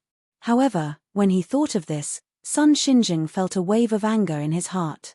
Yi Xian betrayed him and stole his blueprint. Sun Xinjing would never forgive him for this. No matter who it was, Sun Xinjing would never forgive them for betraying him. It was precisely because of this that Yi Xian was locked up in the Repentance Pavilion. However, Zhong Laji said that Yi Xian was not the one who stole the blueprint. He was framed. Sun Xinjing was a little skeptical about what Zhong Laji said. This was because only Yi Xian knew where the blueprint was placed. The place where the blueprint was placed did not mean that one only needed to know the location, but there was a mechanism there. Even if one found the location where the blueprint was placed, if one did not know the way to activate the mechanism, they could only stand outside and not enter. It was precisely because of this reason that Sun Xinjing suspected that Yi Xian was the one who did it. Although Yi Xian was a good person, Sun Xinjing felt that he did not dare to say anything in front of that blueprint. In Sun Xinjing's eyes, that blueprint was extremely precious. Even if all the treasures in the world were combined, they would not be able to compare to a corner of this blueprint.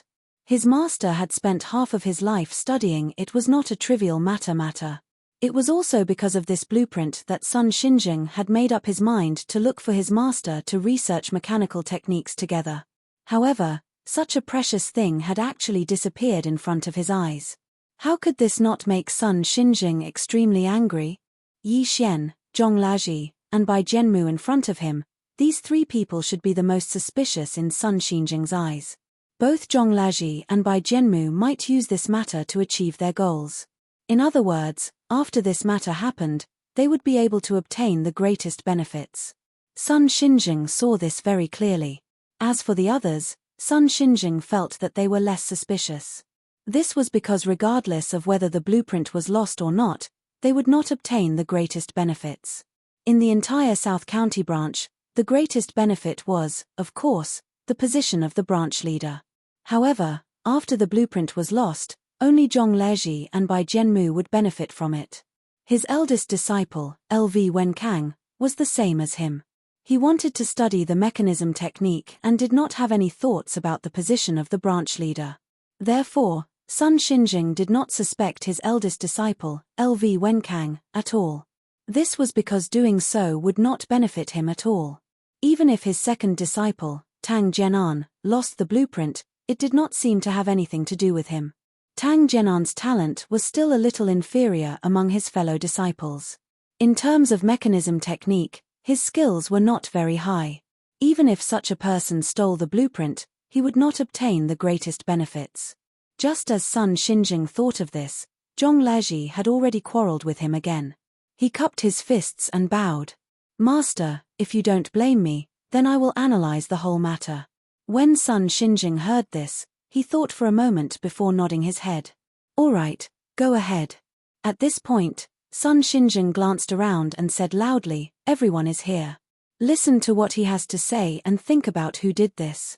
When everyone heard this, they all nodded in agreement. Zhong Laji looked at everyone's expression again before he said slowly, "Since that's the case, I will analyze it one by one."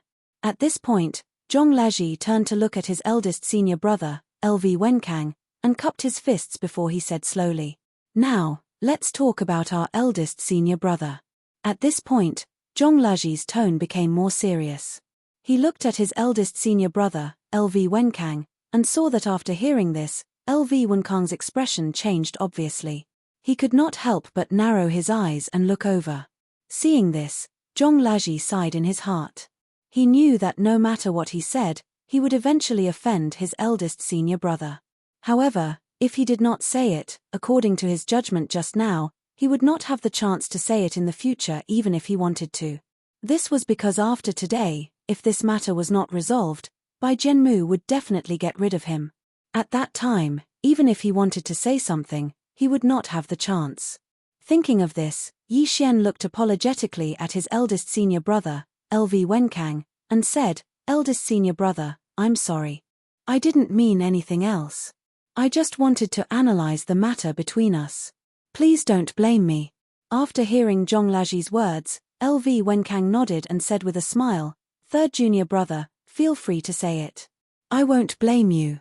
Don't worry, just say it and let everyone hear it. I, LV Wenkang, will definitely not do anything to let master down." At this point, LV Wenkang cupped his fists and bowed to his master, Sun Xinjing. Seeing this, Sun Xinjing smiled and nodded. He was very confident in his eldest disciple, LV Wenkang. After all, his eldest senior brother had no intention of competing for the position of a division leader. He was focused on researching mechanisms. How could such a person do such a bad thing?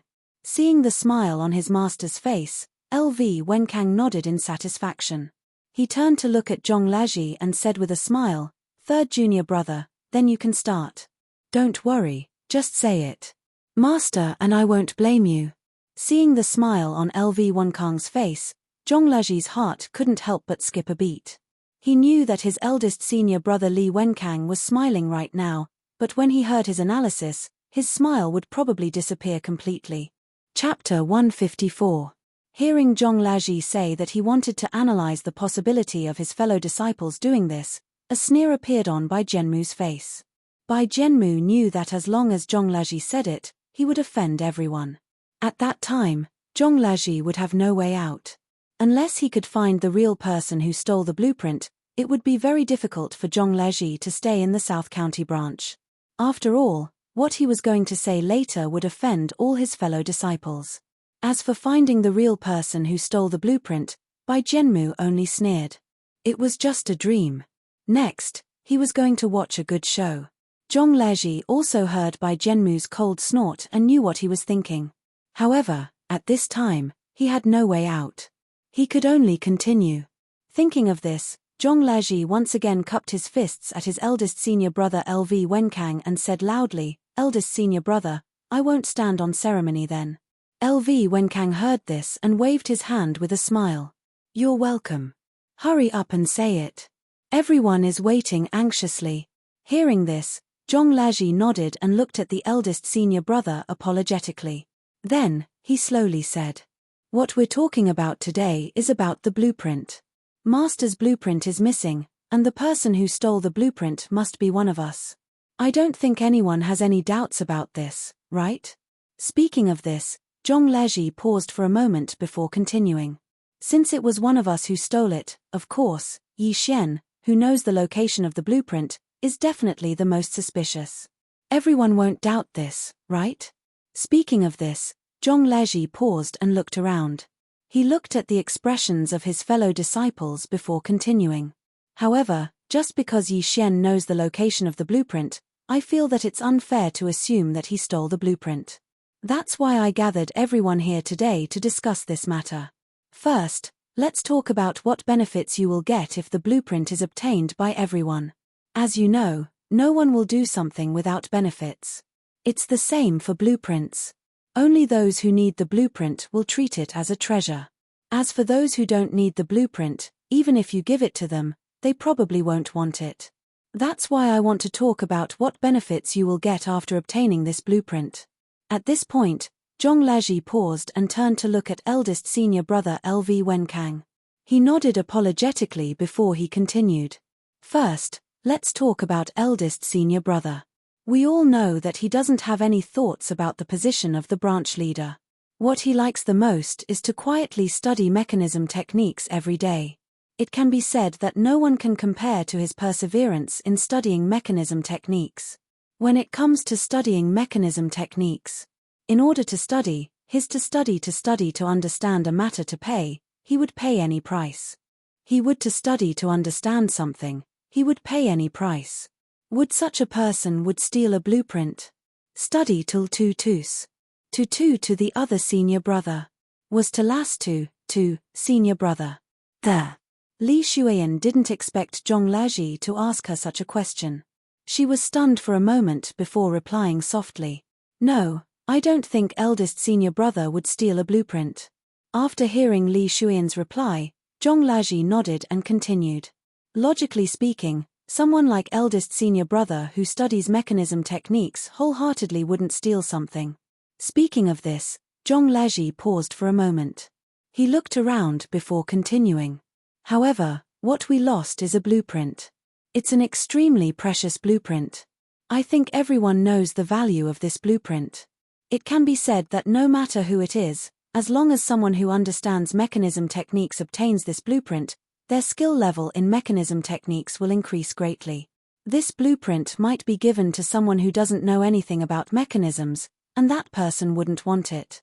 However, as long as someone knows about mechanisms, they would treat it as a treasure. It can even be said that the deeper one's understanding of mechanisms, the more they would understand the value of this blueprint. Speaking up to this point, Zhong Laji turned his head to look at eldest senior brother LV Wenkang and asked with a smile, "Eldest senior brother, am I right? The more you study mechanisms, the more you understand the value of this blueprint." LV Wenkang nodded. "That's true. Those who don't understand mechanism techniques won't be able to understand the blueprint easily. How would they know the value of this blueprint?" After hearing LV Wenkang's reply, Zhong Laji smiled and said, "Therefore, to those who don't understand mechanism techniques, this blueprint is just a piece of scrap paper. However, in eldest senior brother's eyes, it's the best treasure in the world. Am I right, eldest senior brother?" After hearing Zhong Laji's question, LV Wenkang nodded. Just as he was about to answer, his expression suddenly changed. Then, he asked loudly, "Third junior brother, are you doubting me?" After hearing LV Wenkang's question, Zhong Laji shook his head and replied, "Eldest senior brother, there's no doubt now. There's only one person who will benefit from it." Speaking of this, Zhong Laji paused for a while before continuing, "Eldest senior brother knows the value of this blueprint. Furthermore, eldest senior brother has been studying mechanism techniques wholeheartedly. I think this blueprint is probably the best treasure in the world in eldest senior brother's eyes. If eldest senior brother wants to steal this blueprint to study mechanism techniques, do you think it's possible for us to do it?" After hearing Zhong Laji's words, LV Wenkang was instantly enraged. He pointed at Zhong Laji and said angrily, "Even if I like studying mechanism techniques, I still understand the principle of respecting my teacher. Before master announces the blueprint, I can't steal it privately." Speaking of this, LV Wenkang took a few deep breaths to calm his agitated mood before continuing. "Third junior brother, I, LV Wenkang, am not that kind of person. I'm not the kind of person who would steal master's blueprint." Speaking of this, LV Wenkang turned to look at Sun Xinjing and cupped his fists. "Master, this matter definitely has nothing to do with me. Master, please investigate thoroughly." After hearing Zhong Laji's words, Sun Xinjing's heart skipped a beat. According to Zhong Laji's words, LV Wenkang might really steal the blueprint. In order to study mechanism techniques, LV Wenkang had even given up the position of a branch leader. He had paid such a huge price just to study mechanism techniques wholeheartedly. In LV Wenkang's eyes, this blueprint was simply a priceless treasure. This was something that Sun Xinjing believed without a doubt. This was because he was also the kind of person who liked to study mechanism techniques. Sun Xinjing studied the blueprint carefully after his master sent it to him, and after a period of study. Chapter 155. After Fang Tianji sent the blueprint over, Sun Xinjing treated it like a treasure. Sun Xinjing wondered if he would steal it if he knew that someone else had it. Sun Xinjing's heart sank when he thought of this possibility. This was a very possible matter. LV Wenkang, who was wholeheartedly researching mechanism techniques, in order to improve his mechanism techniques, would steal this blueprint. It was also possible. After all, it could be said that LV Wenkang had given up everything for the sake of his skills. LV Wenkang did not want to be a branch leader. He did not even have a wife or children. He did not think about these things. He only had the skills in his heart. Would such a person be tempted by such a precious blueprint? To be honest, Sun Xinjing was a little suspicious. After Zhong Laji's reminder, he doubted that Li Wenkang would do such a thing. After hearing LV Wenkang's explanation, Sun Xinjing did not say anything. Instead, he turned to look at Zhong Laji. When Zhong Laji saw his master looking over, he sighed and slowly said, "Master, eldest senior brother has given up everything for the mechanical engineering technique. It can be said that as long as he can improve his mechanical engineering technique, I think eldest senior brother will do anything. Therefore, eldest senior brother will very likely steal this blueprint."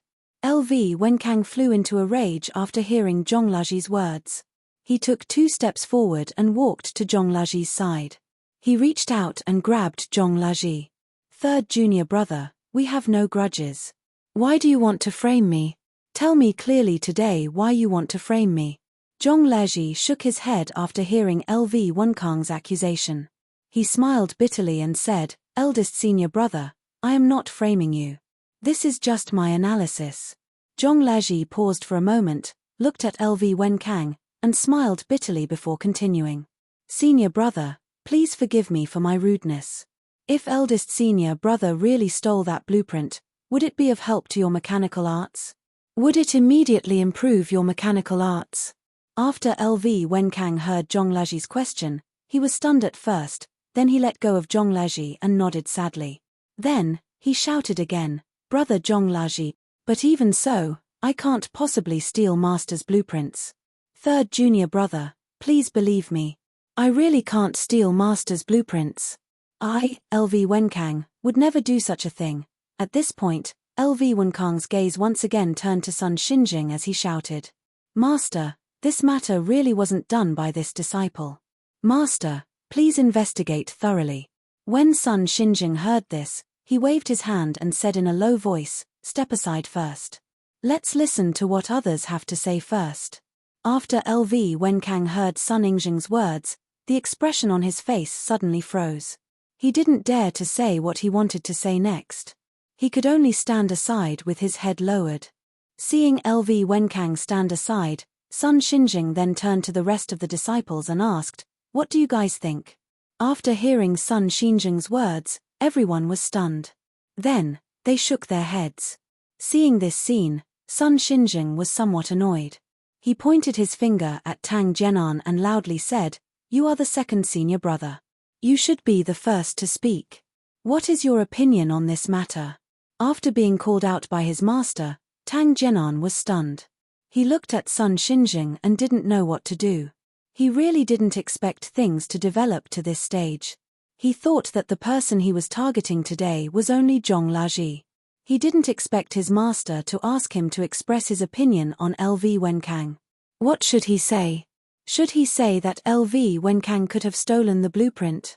Or should he say that LV Wenkang couldn't have stolen the blueprint? If he said that LV Wenkang had stolen the blueprint, he would offend him directly. This was different from the original plan. However, if he said that LV Wenkang couldn't have stolen the blueprint, Tang Jianan probably wouldn't believe it himself. LV Wenkang had given up everything in order to study the mechanism technique. Tang Jianan knew this very well. If LV Wenkang had stolen the blueprint in order to study the mechanism technique, logically speaking, with LV Wenkang's concentration on the mechanism technique, this was definitely possible. After all, LV Wenkang could give up everything for the mechanism technique. It could be said that the mechanism technique was his only thing. Although Yi Xian was said to be the best in the mechanism technique among the next generation of disciples, he was still a distance away from LV Wenkang.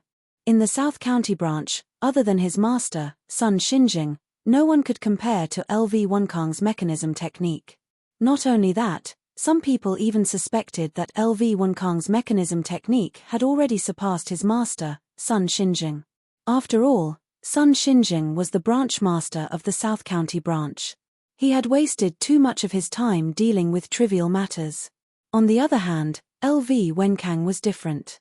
He did not need to deal with the matters of the South County branch, nor did he need to consider the problems of his wife and children.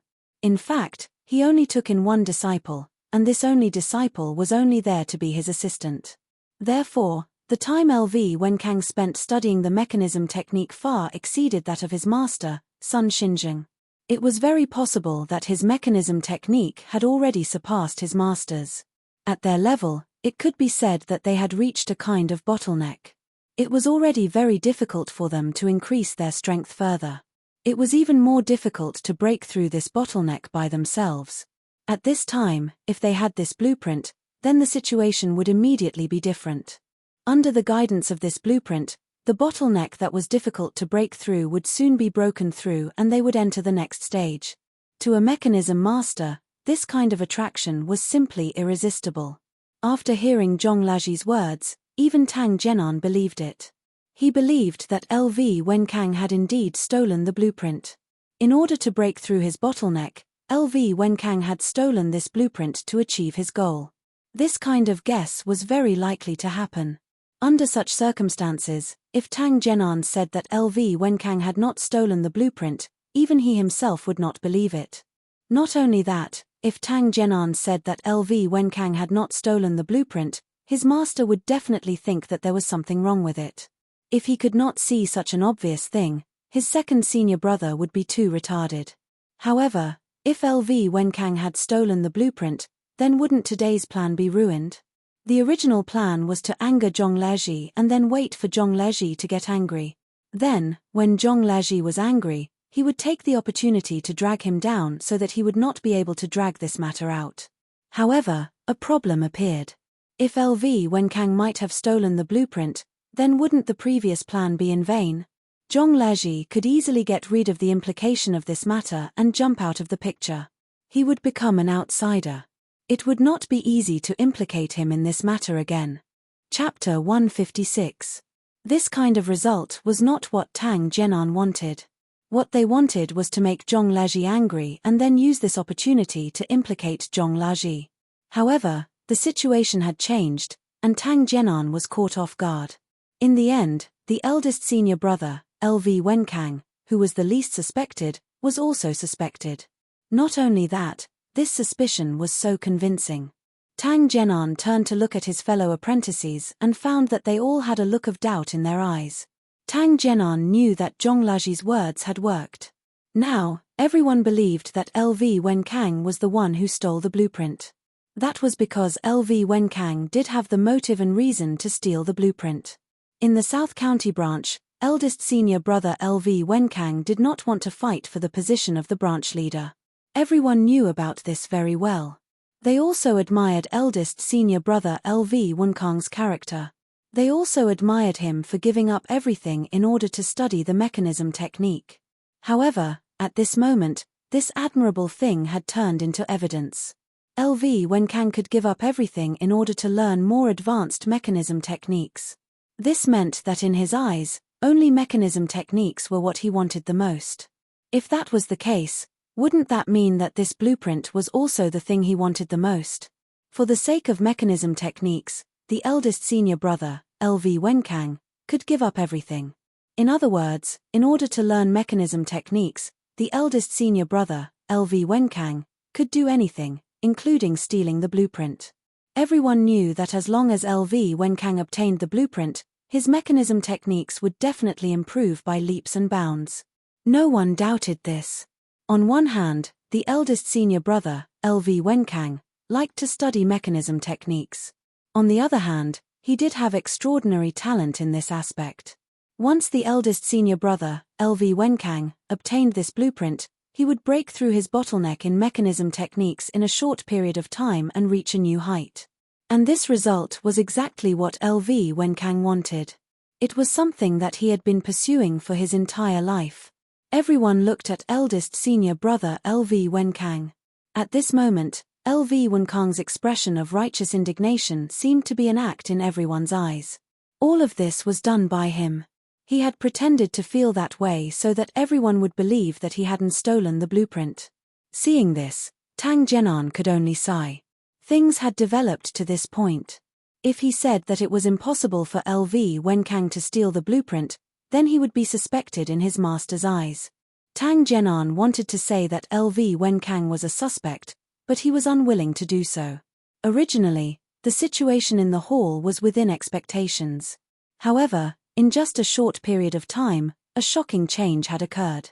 Not only did Zhong Leji quickly get rid of his suspicions, but he also ruined their plan.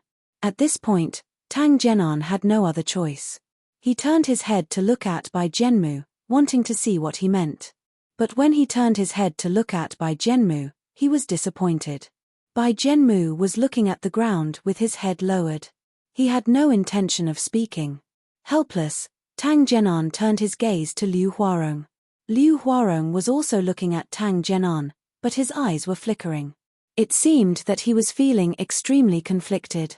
Looking at everything in the hall, Tang Zhenan sighed inwardly. He knew that no matter how much he calculated, he was still lacking this step. Now that things had come to this, he could only follow Zhong Laji's words. Thinking of this, Tang Zhenan glanced at eldest senior brother LV Wenkang again. Then, he cupped his hands and said apologetically, "Eldest senior brother, I'm sorry." When Sun Xinjing asked Tang Zhenan, LV Wenkang kept staring at him. LV Wenkang was very nervous. He wanted to hear what Tang Zhenan had to say. At this point, LV Wenkang also understood that it was useless for him to say anything now. Zhong Laji's words made sense. Even LV Wenkang himself believed that Zhong Laji's words made sense. His engineering skills had indeed reached a bottleneck. If he wanted to break through this bottleneck, he would need a long time to slowly research it on his own. However, it was different with the blueprint. LV Wenkang was confident that he could break through this bottleneck in a short period of time and reach a new height. All this proved that LV Wenkang could indeed steal the blueprint. In order to break through this bottleneck, he would definitely steal this blueprint. LV Wenkang knew that it was useless to say anything now. He could only wait and see what everyone else said. If everyone said that he stole the blueprint, then it would be useless even if he said that he didn't steal the blueprint. However, if everyone present except Zhong Laji said that he was suspected of stealing the blueprint and the others said that he was not, then it would be useless to rely on Zhong Laji alone to say that he was suspected.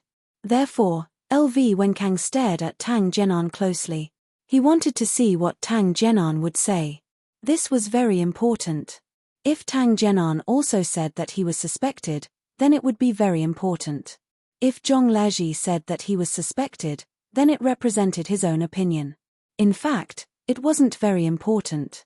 However, if the second person to speak, Tang Zhenan, said that he was suspected, then it would form a situation where two people suspected him. LV Wenkang knew that after Tang Zhenan answered, his master would still ask the rest. He would only make the final judgment after everyone was questioned. At this moment, once Tang Zhenan said that he was suspected, it would definitely have a very bad impact. Among the people who followed, even those who didn't dare to speak would also say that he was suspected. For example, 7th junior brother Mai Guangji and 8th junior sister Li Xueyan. They didn't speak much. If they were to speak up for someone, coupled with the fact that he was indeed suspected, they wouldn't make much of a choice. They would say that he was suspected like everyone else. Therefore, Tang Zhenan's answer was very important. In LV Wenkang's opinion, it was even more important than Zhong Laji's words because Tang Zhenan's answer would directly affect the thoughts of the people who answered. Looking at Tang Zhenan hesitating there, LV Wenkang's heart was almost in his throat. He kept praying in his heart, hoping that Tang Zhenan would say that he wasn't suspected. Although he knew that the possibility was very small, LV Wenkang had no other choice. He couldn't do anything except pray. Seeing Tang Zhenan's gaze turn to him, LV Wenkang's heart became more nervous. Looking at Tang Zhenan who wanted to say something but stopped, LV Wenkang wanted to go forward and grab him to ask what he was thinking. Or, he wanted him to not suspect him and say that he couldn't steal the blueprint. Of course, all of this was LV Wenkang's imagination. The result of the matter depended on Tang Zhenan's words. Chapter 157. While LV Wenkang was waiting anxiously, Tang Zhenan finally turned his head and said apologetically, "Eldest senior brother, I'm sorry." Before Tang Zhenan could finish his sentence, LV Wenkang, who had been waiting anxiously, suddenly widened his eyes and stared at Tang Zhenan in disbelief. "Second junior brother, do you suspect me too? Do you suspect that I stole Master's blueprint?" Tang Zhenan looked at LV Wenkang's furious expression and could only smile apologetically. Just as he was about to speak, Bai Zhenmu, who had been silent with his head lowered, suddenly spoke. "I believe that eldest senior brother is not the person who stole the blueprint." Everyone was stunned when they heard this. After they reacted, they all looked at Bai Zhenmu. At this moment, Bai Zhenmu was also full of bitterness. He did not want to say this, but if he did not say this, the situation would not be good. Bai Zhenmu and Tang Zhenan had different thoughts. Tang Zhenan was only thinking about the current situation and their current plan. Bai Zhenmu was thinking that if LV Wenkang was the person who stole the blueprint, then what would Yi Xian do? Didn't this mean that Yi Xian was wronged? If that was the case, then shouldn't Yi Xian be released? If Yi Xian was released, not only would he not be able to inherit the position of the branch leader, but he might not even be able to continue staying in the South County branch leader. Tang Zhenan could ignore this situation, but Bai Zhenmu could not. Ever since Yi Xian was locked up, he had already made preparations to become the next branch leader. It could be said that as long as Yi Xian was the person who stole the blueprint, then Bai Zhenmu would definitely be the next branch leader. Although Zhong Laji would affect his plan, dealing with one person was better than dealing with both Yi Xian and Zhong Laji. Therefore, he would not allow anyone to ruin his plan, especially this kind of plan that was about to succeed. He would not allow anyone to ruin it. Bai Zhenmu also knew that if he said that eldest senior brother LV Wenkang did not steal the blueprint, then it would cause countless trouble. However, he had to face this kind of trouble. If he did not face it, he would not have a chance. Therefore, he had to stand up and speak up for eldest senior brother LV Wenkang to prove that he was not the person who stole the blueprint. Only then could his plan be carried out and achieve his final goal. Just now, although Bai Zhenmu had his head lowered and did not speak, he had always been paying attention to Tang Zhenan. He hoped that Tang Zhenan would stand up for him in this matter to prove that eldest senior brother LV Wenkang did not steal the blueprint. However, after his observation, he could tell that Tang Zhenan wanted to follow Zhong Laji's words and say that eldest senior brother might steal the blueprint. Bai Zhenmu did not want to see such an outcome, so he had to stop it. He must not let this happen. Tang Zhenan looked at Bai Zhenmu with some surprise. He didn't understand what Bai Zhenmu was trying to do. Now, Zhong Laji's words were almost impossible to defend. Could it be that Bai Zhenmu could still think of a way at this time? Tang Zhenan thought that it was impossible. He had already thought of many ways to deal with it, but after careful analysis, the methods he thought of were useless. In the end, they would also fail. It was precisely because of these reasons that he understood this point, and decided to go along with Zhong Laji's words. At the very least, by doing this, his master would not be able to see through any clues. Because if eldest senior brother was not the one who stole the blueprints, would master suspect that the person who said so had ulterior motives when there was such obvious evidence to prove eldest senior brother was not the one who stole the blueprints? Although Tang Zhenan and the other two had a plan, they carried it out without arousing his master's suspicion. If his master was suspicious, these plans could not be carried out. Therefore, Tang Zhenan thought that following Zhong Laji's words was the only way. However, Bai Zhenmu stopped him, which surprised Tang Zhenan. He did not understand what Bai Zhenmu wanted to say, or was he not afraid of his master's suspicion? Not only was Tang Zhenan confused, but the other senior brothers present were also a little confused. Just now, Zhong Laji's words were absolutely reasonable. After thinking about eldest senior brother LV Wenkang's analysis, everyone thought that it was very reasonable. Therefore, everyone was certain that eldest senior brother LV Wenkang must be suspected of stealing the blueprint. No one doubted this point. However, Bai Zhenmu raised an objection, which made everyone a little confused. They did not know what Bai Zhenmu wanted to do. Even Zhong Laji felt a little strange. Even he was starting to believe his own words. Although he thought of those words on the spur of the moment, Zhong Laji thought about it carefully in his heart and became more and more suspicious. Eldest senior brother LV Wenkang gave up everything and wholeheartedly studied the art of mechanism. In the face of a blueprint that was more valuable than any treasure in the world, would such a person be tempted? Would he have the intention to steal it? Zhong Laji became more and more suspicious. He suspected that eldest senior brother LV Wenkang might really do that. However, Bai Zhenmu raised an objection. Zhong Laji was stunned. Could it be that in this situation, eldest senior brother LV Wenkang was still not suspicious? Or could it be that Bai Zhenmu had conclusive evidence to prove that this matter was not done by eldest senior brother LV Wenkang? Only in this way could he raise an objection on this matter. Because Zhong Laji knew that as long as Bai Zhenmu raised an objection, his master would definitely ask him why he felt that eldest senior brother LV Wenkang was not the one who stole the blueprint. At that time, if Bai Zhenmu was not prepared, how should he answer? This was also something that made Zhong Laji a little confused. In his opinion, Bai Jianmu should have no evidence to prove that eldest senior brother LV Wenkang was not the one who stole the blueprint. In this way, why would Bai Jianmu do this? Looking at Bai Jianmu's indifferent face, Zhong Lezhi's heart suddenly moved.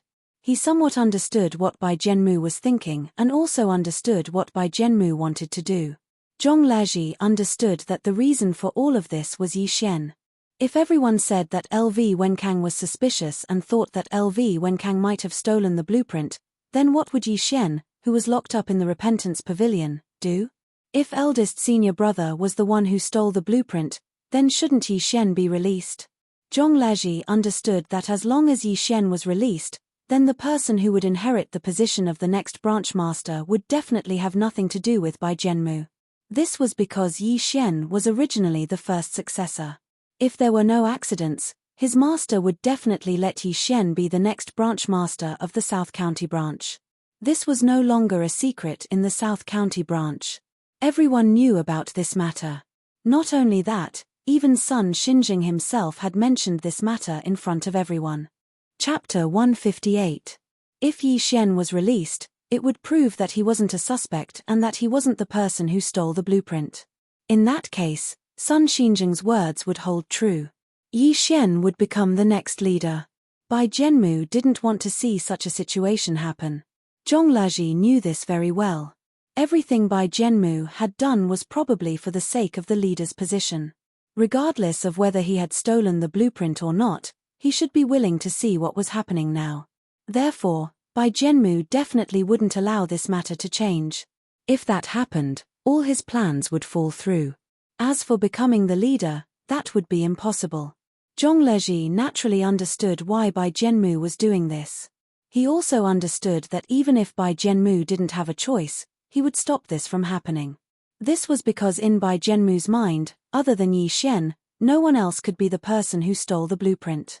Even if Yi Xian really was the person who stole the blueprint, it wouldn't affect Bai Jianmu's decision.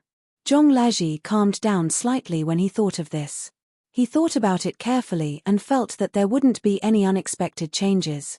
Only then did he look at Bai Jianmu again. After Bai Jianmu finished speaking, the person who was most shocked was obviously eldest senior brother LV Wenkang. When LV Wenkang heard Tang Zhenan apologize, he already knew what Tang Zhenan wanted to say. LV Wenkang's heart sank to the bottom. He grabbed Tang Zhenan and questioned him with all his might, trying to get him to change his story. However, LV Wenkang knew that it was basically impossible.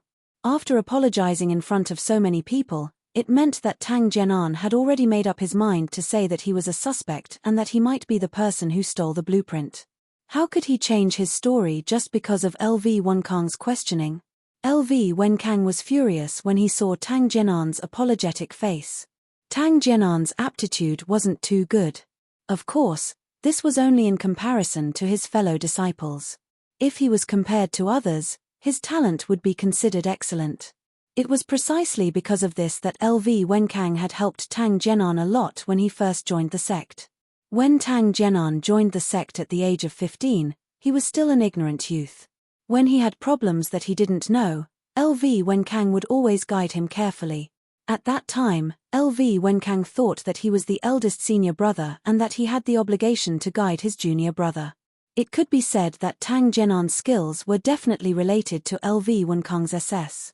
Looking at Tang Zhenan, LV Wenkang recalled the time when Tang Zhenan asked him questions when he was young. His naivety at that time had long disappeared with the passage of time. What was left? LV Wenkang remembered very clearly that there was a time when the young Tang Zhenan was scolded by his master because he couldn't understand a blueprint. LV Wenkang could still remember the helplessness and grievance on his face. TTT a TTTS. LV Wenkang could still clearly remember the joy on Tang Zhenan's face when he learned the blueprint. LV Wenkang was also very happy when he saw it. All of that had vanished like smoke into thin air. That little junior brother of his had vanished with the passage of time. All that was left was this Tang Zhenan, who had apologized to him. LV Wenkang admitted that according to Zhong Lezhi's words, there was a possibility that he had stolen the blueprint. However, LV Wenkang never thought that even Tang Zhenan would think that he was the one who had stolen the blueprint. At that moment, LV Wenkang felt as if a knife was being twisted in his heart. He felt that giving up everything and focusing on studying the art of engineering was the right choice. At least, the art of engineering wouldn't betray him. Tang Zhenan didn't feel good when he saw LV Wenkang's gloomy face. Naturally, Tang Zhenan remembered eldest senior brother's teachings. However, he could only remember them in his heart. Faced with Zhong Laji's words, Tang Zhenan had no way to change them. He could only go with the flow. Otherwise, he would definitely not end up well. Logically speaking, LV Wenkang and Tang Zhenan had spent the longest time together, so their relationship should be the best. However, Tang Zhenan only respected LV Wenkang because LV Wenkang was like his master. When he encountered difficulties, LV Wenkang would appear in front of him and help him wholeheartedly. Now, Tang Zhenan wanted to point out that LV Wenkang was a suspect. Tang Zhenan definitely didn't feel good. It was like betrayal. Tang Zhenan knew that in LV Wenkang's heart, he was betraying him at this moment. However, what could he do? Although LV Wenkang was the eldest senior brother, he didn't have much influence in the entire South County branch. Tang Zhenan knew that with his talent, it was almost impossible for him to stand out in the South County branch. Therefore, he had to choose someone to rely on to ensure his own interests. Tang Zhenan didn't want to leave the South County branch, so he had to choose the right person so that he could continue to stay. Just like now, everyone knew that Yi Xian was the next leader. Tang Zhenan naturally didn't want to offend him, so he had nothing to say. However, Yi Xian had now become the person who stole the blueprint. He was about to be expelled from the sect and lose the chance to inherit the position of leader. At this moment, Tang Zhenan was faced with a choice. He could choose to continue to trust Yi Xian and think that he wasn't the person who stole the blueprint. He could even help him find the person who really stole the blueprint and then save Yi Xian and continue to work with Yi Xian. However, although this idea was good, it was really difficult to realize it. On the day Yi Xian was locked up, Tang Zhenan thought about it for an entire night, but he couldn't think of any way to save Yi Xian. Zhong Laji said that just because Yi Xian knew the location of the blueprint, it was unfair to Yi Xian to determine that Yi Xian stole the blueprint. Tang Zhenan knew very well what Zhong Laji said. It was indeed a little too childish to rely on the evidence to prove that Yi Xian was the person who stole the blueprint. However, this happened. Not only that, even his master believed that Yi Xian was the person who stole the blueprint. This was because only Sun Xinjing and Yi Xian knew the location of the blueprint. Under such circumstances, it was extremely difficult for Tang Zhenan to find the person who stole the blueprint for Yi Xian. The key was that only his master and Yi Xian knew the location of the blueprint. Other than the two of them, Tang Zhenan really didn't know anyone else. Who else would know the location of his master's blueprint? Facing this extremely disadvantageous situation, how should Tang Zhenan choose? How should he choose? This was the biggest problem. Chapter 159. If that was the case, Yi Xian was probably the one who stole the blueprint. If that was the case, Tang Zhenan felt that Yi Xian was unreliable. He had to find someone else to back him up. Bai Zhenmu was undoubtedly the most reliable person besides Yi Xian. This was because if Yi Xian was no longer around, Bai Zhenmu would very likely become the branch leader. Tang Zhenan believed this very much. It was also because of this reason that Tang Zhenan chose Bai Zhenmu to help him fight against his enemies. LV Wenkang, who was originally in despair, immediately widened his eyes after hearing Bai Zhenmu's words. He stared at Bai Zhenmu in disbelief. "Junior Bai, do you really believe me?"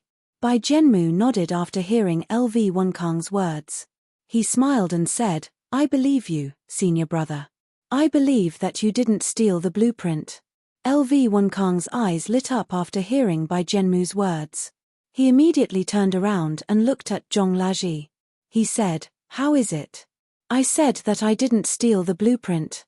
How is it? Does anyone believe me? I believe everyone knows that I, LV Wenkang, would never do such a thing." After Zhong Laji heard LV Wenkang's words, he recovered from his astonished thoughts. Looking at the smiling LV Wenkang, Zhong Laji could only secretly apologize. He then turned his head to look at Bai Zhenmu and asked with a smile, Since Junior Bai said that senior brother couldn't have stolen the blueprint, then tell us your reason. Let us hear it and see how credible it is. Bai Jianmu didn't answer Zhong Laji's question. He turned around and looked at his master, Sun Xinjing. He cupped his fist and said, "Master, do you trust senior brother?" When Sun Xinjing heard this, he was stunned for a moment before he nodded. "Of course." Bai Jianmu smiled and nodded. "In that case, if senior brother wants to see the blueprint, will you let him see it?" After hearing Bai Jianmu's question, Sun Xinjing was really stunned this time. Sun Xinjing was well aware of the value of this blueprint, which was why he didn't show it to his disciples. Sun Xinjing had originally planned to wait for a period of time before considering who to pass the blueprint to. Of course, it was impossible for the blueprint to be shown to everyone. Sun Xinjing was prepared to treat this blueprint as a treasure and give it to the next branch master. The preciousness of this blueprint meant that it was impossible for everyone to see it. He could only choose someone he truly trusted to take a look at it or teach him a little. Sun Xinjing knew that many of his 8 disciples would never see this blueprint in their entire lives. For example, Tang Jianan. Sun Xinjing had never thought of letting him see the blueprint. This was because Tang Jianan's talent wasn't high to begin with. If he were to look at the blueprint, it wouldn't be of much help to him. Moreover, even if he could understand the blueprint, it would take too much time. In addition, there was another reason why this blueprint couldn't be leaked. This was because in this world, the Tianji sect wasn't the only one who researched mechanism techniques. There were many others who were researching mechanism techniques. Once they found out about the secret of mechanism techniques, it wouldn't be a good thing for the Tianji sect. Therefore, Sun Xinjing planned to only pass this blueprint to the next branch master. His initial plan was to pass this blueprint to Yi Xian.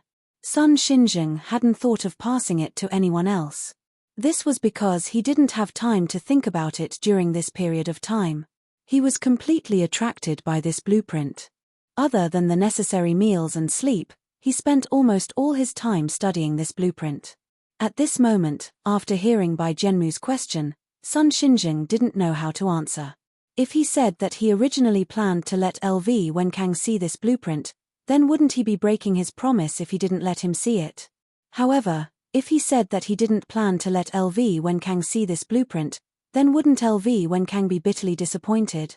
Under such circumstances, Sun Xinjing was in a difficult position. He didn't know how to answer Bai Jianmu's question. He thought for a moment before slowly replying, "I haven't thought about this matter, so I can't answer you now." Bai Jianmu was a little disappointed when he heard this. He had a motive for asking his master this question. If Sun Xinjing replied that he had originally intended to let LV Wenkang see the blueprint, then things would be easier. As long as he said that since LV Wenkang could see the blueprint anyway, then why would he want to steal it? It would be better for him to ask his master for the blueprint directly. That way, he would not be suspicious. However, Sun Xinjing didn't answer that way. He actually said that he hadn't thought about this matter, which put Bai Jianmu in a difficult position. This wasn't his plan. Since Sun Xinjing refused to answer according to his plan, then Bai Jianmu could only think of other ways. Thinking of this, Bai Jianmu turned to look at Zhong Laji and asked with a cold smile, "Third senior brother, do you really think that eldest senior brother is suspicious? Would he really steal that blueprint?" At the same time, Bai Jianmu thought to himself that as long as Zhong Laji dared to say that eldest senior brother was suspicious and that there was a possibility that he would steal that blueprint, then he would immediately use his power to suppress him and tell everyone about how LV Wenkang had taken care of them all these years. Then, he would drag Zhong Laji down with him and unite all the senior and junior brothers to testify against Zhong Laji. After hearing Bai Jianmu's question, Zhong Laji shook his head and said, "I don't suspect eldest senior brother, nor do I suspect that eldest senior brother would steal that blueprint. I just said my own analysis. As for what everyone thinks, that's your business." Speaking of this, Zhong Laji looked around and clasped his hands at the senior and junior brothers. He said again, "What I said just now, think about it carefully. Is there such a possibility that eldest senior brother would steal that blueprint?" After saying this, Zhong Laji didn't look at Bai Jianmu anymore. Instead, he turned to look at Tang Jianan and said with a smile, second senior brother. Other than eldest senior brother, you are the most senior. According to the order, it should be your turn to speak. Now, second senior brother, please tell us. Is it possible that eldest senior brother would steal that blueprint? After hearing Zhonglajie's question, Tang Zhenan was in a dilemma. He didn't think about this question clearly just now. How should he answer it now? Just now, if Bai Zhenmu didn't stop him, he would have already said his thoughts. According to Zhonglajie's words, Tang Zhenan thought that eldest senior brother LV Wenkang would definitely steal that blueprint.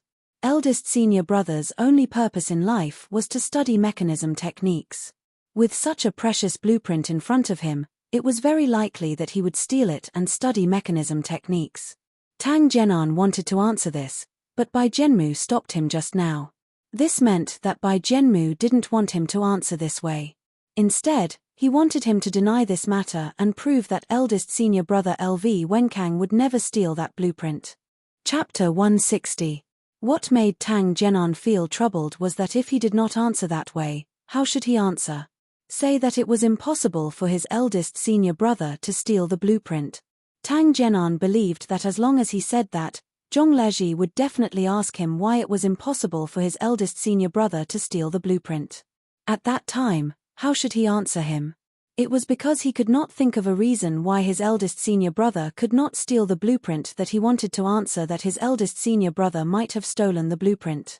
If Zhonglajie asked, how should he answer? Should he say that he did not know? Tang Zhenan knew that even if he said that he did not know, it would not work. Because if he did not know, how could he prove that his eldest senior brother did not steal the blueprint? If he pursued the matter, it would be like just now. Unless Tang Zhenan stole the blueprint, how could he prove that his eldest senior brother was not the one who stole the blueprint without knowing? This kind of result was not what Tang Zhenan wanted. Because if he did that, he would be dragged into the water. Although he wanted to drag Zhonglajie into the water just now, if he dragged himself into the water, that would definitely not be a good thing. At this moment, Tang Zhenan was hesitant and did not know how to answer. He quietly turned his head to look at Bai Zhenmu, wanting Bai Zhenmu to help him out. When Bai Zhenmu saw Tang Zhenan's gaze, he was also in a difficult position. This problem was really difficult to solve. He originally wanted to drag Zhonglajie into the water, but he did not expect Zhonglajie to push LV Wenkang out. This was very difficult to deal with. If it was possible for his eldest senior brother to steal the blueprint, then wouldn't Yi Shen be fine? According to what Zhonglajie said just now, the possibility of his eldest senior brother, LV Wenkang, stealing the blueprint was much higher than Yi Shen stealing the blueprint. If everyone unanimously pointed out that his eldest senior brother, LV Wenkang, was the one who stole the blueprint, then Yi Shen was definitely not the one who stole the blueprint. If Yi Shen was released, then he would no longer have the chance to become a branch leader. Not only that, he had put in a lot of effort to lock Yi Shen up this time. It could be said that he had completely offended Yi Shen. If Yi Shen was released and Yi Shen became the branch leader of the South County branch, what would he do in the future? Bai Zhenmu did not believe that Yi Shen would not take revenge on him for treating Yi Shen like that. Bai Zhenmu believed that after Yi Shen became the branch leader, he might not take revenge on him at first, but as time passed, he would definitely cause trouble for him. At that time, it would not be easy for him to stay in the South County branch leader. At that time, it would not be easy for him to stay in the South County branch leader. He could only leave. If it was before this incident, he did not believe that Yi Shen would not do anything to him during the day. However, when he pointed out Yi Shen, he was the one who worked the hardest. Yi Shen would definitely bear a grudge in his heart. Repentance Pavilion was not a good place. Bai Zhenmu knew that Yi Shen had been locked up in the Repentance Pavilion for the past few days. He was probably thinking about taking revenge on him every day. If such a Yi Shen was released, it would be a little chilling just thinking about it. Therefore, he could not let Yi Shen out. The matter of Yi Shen stealing the blueprint could not be changed. Now, the person who stole the blueprint could only be Yi Shen. No one else could steal the blueprint. Even if he really stole the blueprint, he could not say that he stole it. Yi Shen had to be the person who stole the blueprint. Regardless of whether he really stole the blueprint or not, Bai Zhenmu knew that this point could not be changed. If it was changed, he would be finished. However, seeing Tang Jian'an's gaze, Bai Zhenmu was really in a difficult position. Now that master was present, there were some things that he could not say carelessly. He had to say it with reason and evidence. Only then would he be able to gain the upper hand in this matter. If he spouted nonsense, he was afraid that even he would be suspected. This was because everyone knew the purpose of doing so. Other than framing someone else, there was no other reason. Especially since everyone knew that he was Yi Xian's strong rival in the competition for the branch master position. Under such circumstances, if he spouted nonsense, everyone would definitely be suspicious and suspect that he had ulterior motives. Therefore, whether it was just now or now, Bai Zhenmu did not want to speak unless it was a critical moment. The main reason was, of course, that he did not want to get into trouble. But now, there was a big problem. Whether or not eldest senior brother was a suspect was no longer important. What was important was that he could not let eldest senior brother be suspected. But how should he do it? To be honest, Bai Zhenmu had really not thought about these problems in the past. After hearing Zhong Laji's words, he suddenly felt enlightened. According to Zhong Laji's analysis, eldest senior brother LV Wenkang definitely had the possibility of stealing the blueprint. This was something that everyone understood and acknowledged. Since ancient times, there were many examples of this.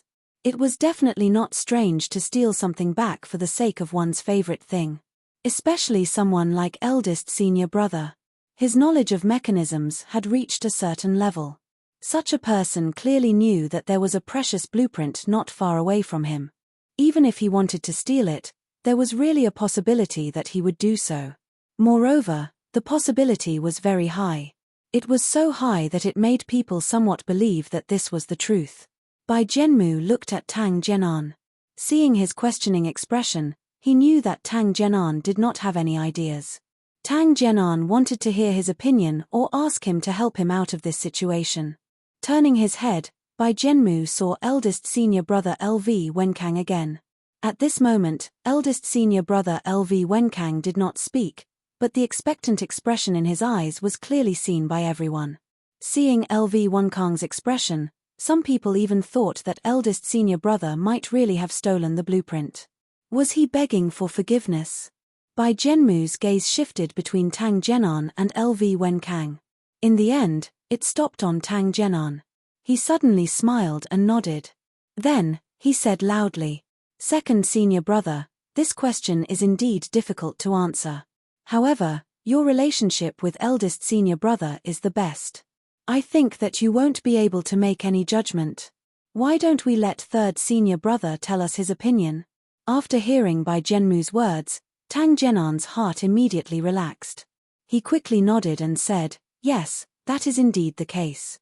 My relationship with eldest senior brother is very good. I really shouldn't speak too much.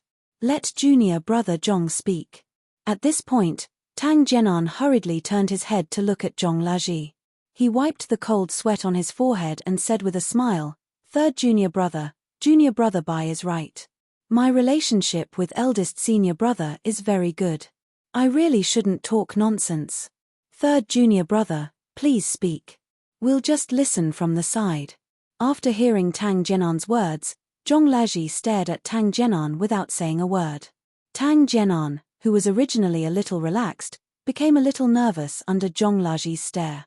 The cold sweat on his forehead that had been wiped off appeared at this moment. He really did not want to answer this question. The key was that he had no way to answer this question. He was about to push this matter away, but after seeing Zhong Laji's gaze, his heart was in his throat again. Chapter 161. Looking at Zhong Laji's gaze, Tang Jian'an smiled awkwardly. "Third junior brother, why don't you say it?" Zhong Laji shook his head. "No, we're all fellow disciples, and we usually have a good relationship. If we do as you say, then we can't talk about it anymore. Even what I said just now can't be said." Speaking until here, Zhong Laji turned to Sun Xinjing and cupped his hands. "Master, if second senior brother doesn't want to say it, then this disciple will take back what I said just now and won't interfere in this matter." After Sun Xinjing heard Zhong Laji's words, he was a little angry in his heart. Originally, when he saw Tang Genan dawdling and not speaking, he was very annoyed in his heart. At this moment, when he saw that Tang Genan actually didn't want to answer this matter, he was even angrier in his heart. If what Zhong Laji said was true and they were fellow disciples, then there was no need to say anything. Thinking until here, Sun Xinjing slammed the table and glared at Tang Genan. He asked loudly, as second senior brother, "You don't want to set an example. Instead, you want to avoid this matter. What is the meaning of this?" Tang Genan knew that something was wrong when Zhong Laji told this to his master. After hearing his master's reprimand, he was so scared that he hurriedly knelt down. "Master, this disciple is just thinking that I have a good relationship with eldest senior brother. If what I said offends eldest senior brother, then wouldn't it be a waste of eldest senior brother's care for me? Master, please understand." As soon as Tang Genan said this, everyone knew that something was wrong. Bai Jianmu's expression kept changing. If what Tang Genan said was wrong, then as long as they went against eldest senior brother, then wouldn't they offend eldest senior brother? If that was the case, then who would dare to say anything? Sun Xinjing, who was sitting at the head of the table, was also very unhappy. These people were all his disciples, and they were all cultivated by him. However, this Tang Genan in front of him actually deceived him in order not to offend eldest senior brother LV Wenkang. The more Sun Xinjing thought about it, the angrier he got. He suddenly slammed the table and shouted, "Don't you know the principle of respecting your master? Could it be that in order to not offend eldest senior brother, you have to lie to me? If you do this, are you worthy of all the grooming I've given you? Tang Genan, you better think carefully about what you should do." Sun Xinjing's last words were almost shouted out. His voice was so loud that it made Tang Genan's ears ring. Tang Genan, who was kneeling on the ground, knew that things were not good after he said those words. However, the words that were said were like water that had been spilled. It was impossible to take them back. Tang Genan knew that he could only think of a way to remedy the situation. Otherwise, not to mention the future, it was absolutely possible that he would be expelled from the sect by the furious master. Thinking of this, Tang Genan hurriedly explained, "Master, I was wrong just now. I just wanted to say that we are all fellow disciples and I don't want to waste our friendship. I really didn't mean anything else. Please forgive me." Tang Genan was so anxious that he did not know what he was saying. After he said these words, Sun Xinjing was even more furious. "Tang Genan, in order to not waste our friendship as fellow disciples, did you forget about the relationship between master and disciple?" At this point, Sun Xinjing suddenly slammed the table. This slap was so heavy that even the teacups on the table jumped up from the impact. "Tang Genan, I took you in as my disciple because I saw that you were a loyal and honest person. But I didn't expect you to be such an ungrateful person. In order not to offend anyone, you would forget about your master." At this point, Sun Xinjing paused for a moment. He took a few quick breaths to calm himself down. Then, he slammed the table again and said angrily, "Tang Genan, if you don't make things clear today, don't blame me for not taking our relationship as master and disciple into consideration and expelling an unfilial disciple like you from the sect." After hearing Sun Xinjing's words, Tang Genan was so scared that his face turned ashen. Prostrating himself on the ground, he kowtowed profusely, "Master, your disciple says, please forgive me, your disciple will definitely say it. Please don't expel me from the sect." Tang Genan was very wise. He knew his own level and knew that staying in the South County branch was the best choice. Therefore, he chose between Yi Xian and Bai Jianmu as his backer. His goal was naturally to stay in the South County branch. However, no matter how much he calculated, he did not expect that he would actually anger his master. Sun Xinjing rarely reprimanded his disciples. He would only reprimand them if they were too stupid or not focused when they were studying. The key was that Sun Xinjing rarely cared about the matters of the branch. Usually, he would study the mechanism in his room. There were not many things to do in the South County branch to begin with, so everyone made do with each other. In addition, the South County branch also had its own rules. For example, at the Mountain Gate, the people would automatically change every day. Everyone already knew who would pick up the people every day and who should do what. Even without Sun Xinjing's command, nothing would go wrong. The key was that there were not many things to do in the South County branch, so everyone was at peace. After a long time, Tang Jianan actually forgot that his master was the most terrifying existence in the South County branch. Other people did not have the right to make Tang Jianan leave the South County branch. Even if they wanted him to leave, they would only secretly trip him up and force him to leave. However, Sun Xinjing did have the absolute right. As long as he said the word, he could make anyone leave the South County branch. At this moment, Tang Jianan was almost scared silly. He could say anything now as long as he was not expelled from the sect. Looking at Tang Jianan, who kept begging for mercy, Sun Xinjing, who was originally a little frustrated, could not bear it anymore. He suddenly waved his hand and said coldly, "All right, I'll give you another chance. Step aside." Tang Jianan was overjoyed when he heard this. He quickly kowtowed to his master before standing up and respectfully standing to the side. Looking at Tang Jianan, who stood up, Sun Xinjing suddenly said loudly, "Who else is there that doesn't want to say it? Step forward immediately." When everyone heard Sun Xinjing's words, they were all shocked. They hurriedly looked at their master and saw that his face was ashen as he looked at everyone. When everyone saw this, they could not help but kneel on the ground and say loudly, "Master, we don't dare." After hearing the disciples' answers, Sun Xinjing waved his hand. "All of you, stand up and think about what's going on." After saying this, Sun Xinjing sat back down on the chair and picked up the teacup on the table. Just as he was about to drink it, he saw that the tea in the teacup had spilled out, so he immediately ordered the person beside him, "Hurry up and change the tea." That person was already stunned by Sun Xinjing. At this moment, after hearing Sun Xinjing's words, he finally reacted. He quickly responded, picked up the teapot on the table, and ran out.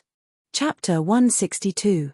Looking at the few disciples in front of him, Sun Xinjing suddenly shouted sternly, "Today, if anyone dares to do anything half-heartedly, then don't blame me for being heartless.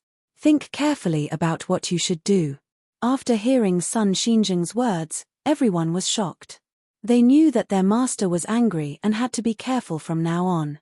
Tang Jianan, who was kneeling on the ground, was so scared that cold sweat broke out on his forehead. Although he was the second senior, he was no different from a new disciple in front of their master. If he angered their master, he would be sent home. Sun Xinjing looked at the expressions of the disciples and nodded his head in satisfaction. He then turned his head to look at Tang Jianan and coldly said, "Get up. Tell me what you're thinking." Tang Jianan heard this and dared to stand up. "Master, I understand."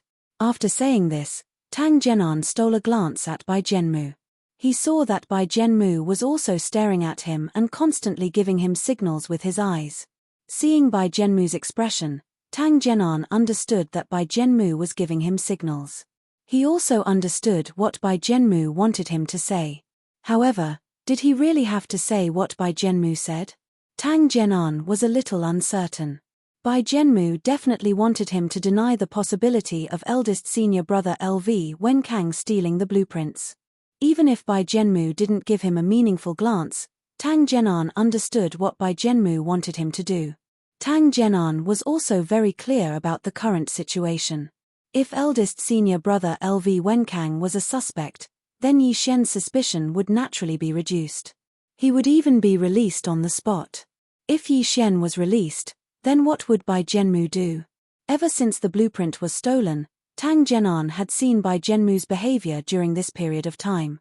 In order to prove that Yi Xian was the one who stole the blueprint, Bai Jianmu had already shed all pretense of cordiality and used all kinds of methods to make his master believe that Yi Xian was the one who stole the blueprint. However, if there was a possibility that eldest senior brother LV Wenkang stole the blueprint, then Yi Xian would naturally be released.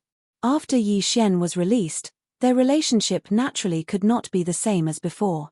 After all, it was impossible for Yi Xian not to remember Bai Jianmu's actions. This meant that once Yi Xian became the leader, Bai Jianmu would definitely not be able to stay in the South County branch. Not only that, even if Yi Xian did not become the leader, Bai Jianmu would not gain any benefits. He framed Yi Xian and did all kinds of things. If Yi Xian was not the one who stole the blueprint, then Bai Jianmu's actions were undoubtedly that of a villain. At that time, even if Yi Xian did not deal with him, Sun Xinjing would not let him off. After all, no one liked a villain. Bai Jianmu could frame his senior brother, so Sun Xinjing definitely did not have a good impression of him. At that time, Bai Jianmu would be in a difficult position. Sun Xinjing would no longer believe what he said in the future. At that time, Bai Jianmu would completely fall to the edge of the South County branch and become an outsider. He would no longer be able to become the leader. Therefore, Bai Jianmu did not want others to be the ones who stole the blueprint. If that happened, it would be harmful to him. In Bai Jianmu's opinion, the person who stole the blueprint could only be Yi Xian.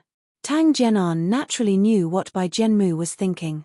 He also understood that if Yi Xian was released, Bai Jianmu would have to stand aside. Thinking of this, Tang Jianan had an idea. He wanted to leave Bai Jianmu and join Yi Xian again. As soon as this thought appeared in his mind, Tang Jianan kept thinking about what benefits it would bring him if things really turned out this way. The key now was Yi Xian. If Yi Xian was released, what would happen? Tang Jianan thought carefully. If Yi Xian was released and he joined Yi Xian's side again, would Yi Xian blame him? This was the key question. If he helped Yi Xian now, but Yi Xian was released and ignored all of this, he would still take revenge on him. Wouldn't that be too bad? Rather than that, he might as well choose to stand with Bai Jianmu and completely defeat Yi Xian. The key was how Yi Xian would treat him after he was released. Thinking of this, Tang Jianan couldn't make up his mind. He subconsciously glanced at Liu Huarong and saw Liu Huarong's face full of panic. Tang Jianan knew that Liu Huarong was also a little scared now. Liu Huarong wasn't someone who could do big things. He was a man of few words. What he had done today was already beyond his usual standards. Now that he heard that such a big thing had happened and that Yi Xian was likely to make a comeback, how could Liu Huarong not be scared? Seeing Liu Huarong's expression, Tang Jianan found it even harder to make up his mind. What should he do to benefit himself the most? Bai Jianmu. Tang Jianan immediately thought of Bai Jianmu and his heart sank. He had only been thinking about Yi Xian. How could he have forgotten about Bai Jianmu? Compared to Yi Xian, Bai Jianmu was the most difficult person to deal with. Bai Jianmu was different from Yi Xian. Yi Xian's identity was Sun Xinjing's disciple. In the South County branch, he had the highest skills and was deeply trusted by Sun Xinjing. It was very likely that he would become the next branch master. The most important thing about Yi Xian was that he would become the next branch master and the boss of the South County branch. However, Bai Jianmu was not simple either. In the South County branch, Bai Jianmu's skills were second only to Yi Xian. In the end, the two of them had never competed in this aspect. It was just that everyone thought that Bai Jianmu's skills were definitely inferior to Yi Xian's. Therefore, everyone had always thought that Yi Xian's skills were the highest in the South County. However, that was not the case. Although everyone did not talk about eldest senior brother LV Wenkang much, everyone knew that his skills and attainments in mechanism skills were definitely not inferior to Yi Xian's. In fact, he might even surpass Yi Xian's by a lot. Many people thought that eldest senior brother LV Wenkang's attainments in mechanism skills were not inferior to their master, Sun Xinjing's. As the branch master of the South County branch, Sun Xinjing was busy with trivial matters every day. Even if he wanted to wholeheartedly study mechanism skills, he did not have that much time. On the other hand, eldest senior brother LV Wenkang was different. In the South County branch, everyone knew that eldest senior brother LV Wenkang did not care about anything. He only cared about studying mechanism skills. Other than that, he had nothing else to do. Under such circumstances, everyone thought that even if eldest senior brother LV Wenkang's attainments in mechanism skills could catch up to their master, it would not be surprising. In addition, LV Wenkang was indeed talented in mechanism skills. Not only was his talent in this area not inferior to Yi Xian, but he seemed to be even stronger. Therefore, in the South County branch, other than their master, Sun Xinjing, Yi Xian was not the strongest in terms of mechanism skills. Chapter 163. The reason why Yi Xian was known as the most skilled person in the South County branch was because his eldest senior brother, LV Wenkang, basically did not appear in front of everyone. He did not have any competitive mentality and wanted to compete with his junior brothers.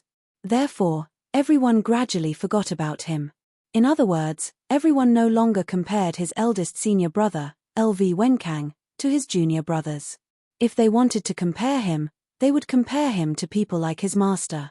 Although Yi Xian's skill in mechanisms was very high, Bai Zhenmu's skill level was not low either. However, the two of them had never officially compared, so everyone thought that Yi Xian's skill level was the highest, and Bai Zhenmu's skill level was second. Although Bai Zhenmu had never denied this in front of others, he would never admit that his skill was lower than Yi Xian's.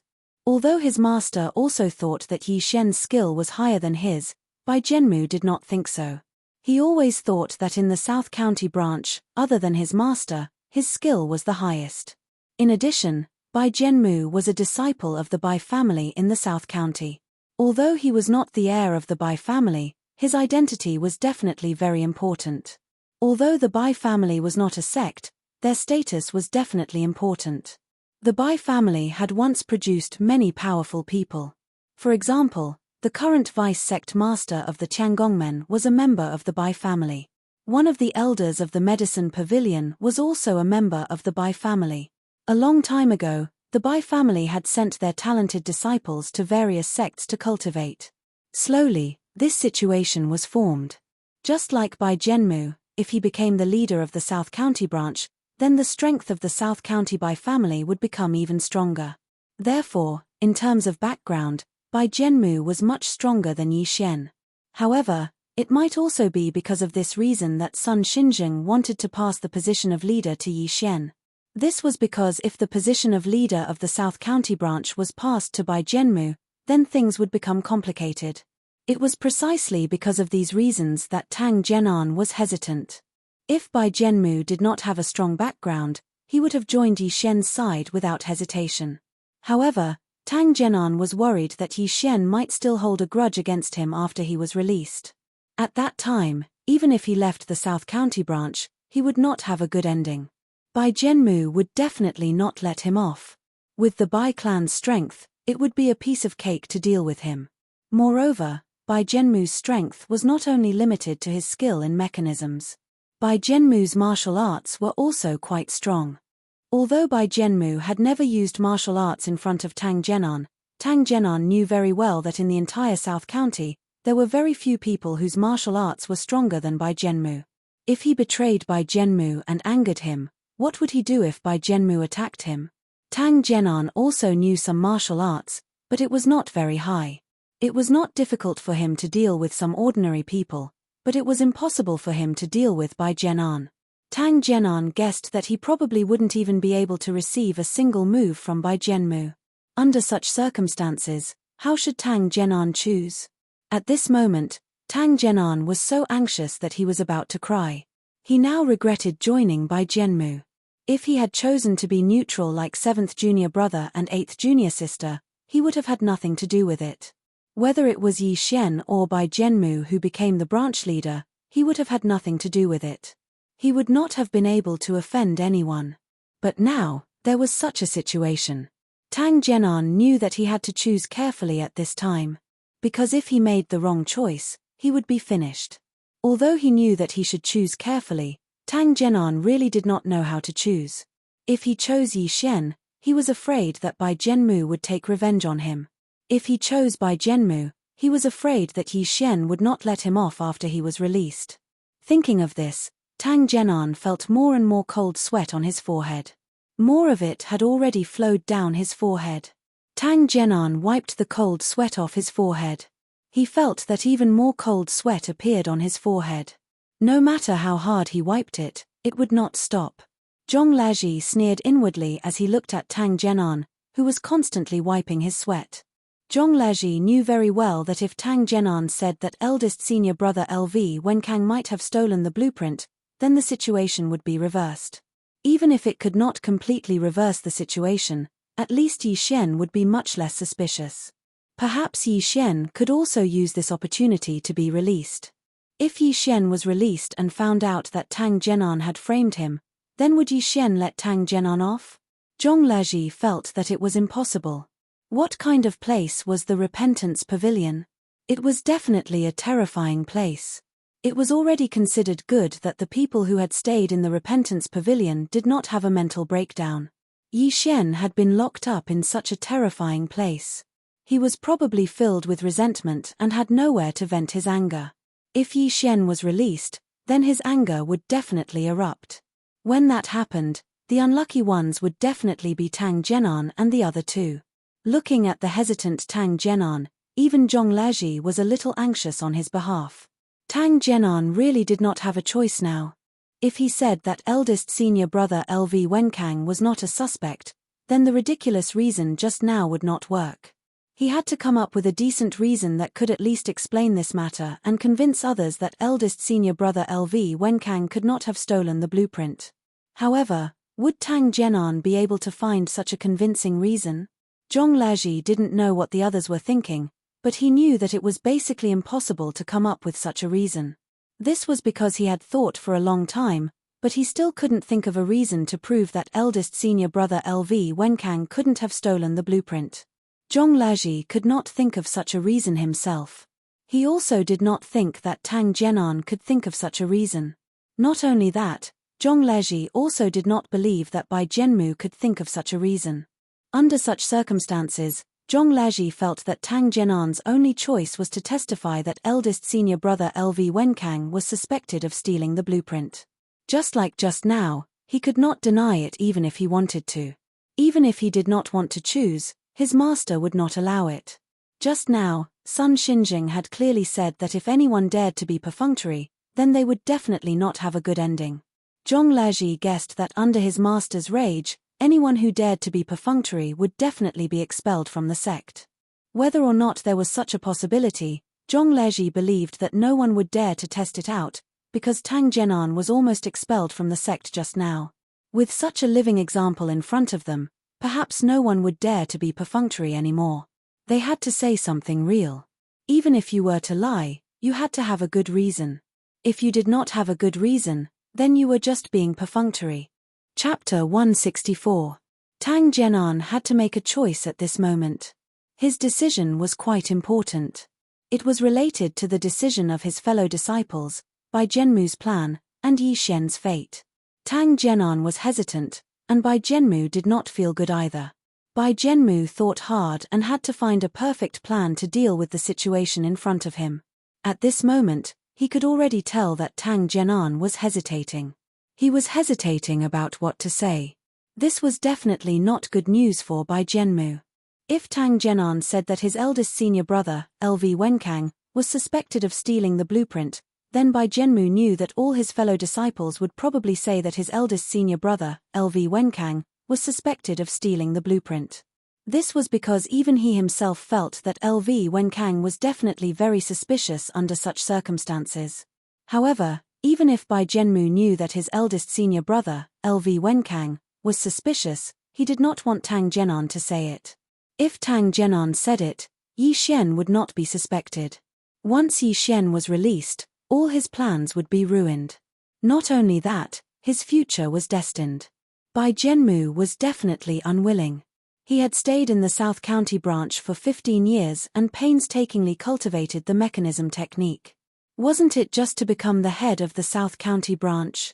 His family also had great expectations for him. They hoped that he could become the head of the South County branch and let the Bai family have a place in the Tianji sect. However, just as his plan was about to succeed, Zhong Laji jumped out and ruined his plan.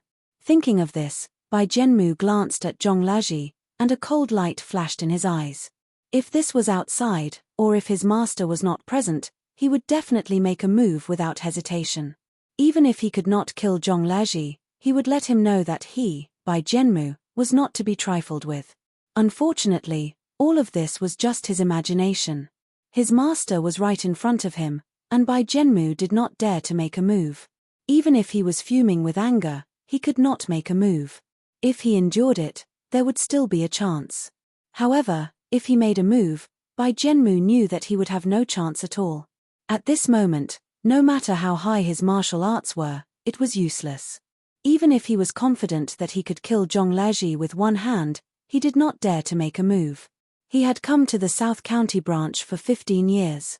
It was definitely not to kill Zhong Laji, but to become the branch leader. Bai Zhenmu's parents were only ordinary members of the Bai family. If he became the leader of the South County branch, his identity would immediately change and he would become an elder of the Bai family. This was because this was the rule.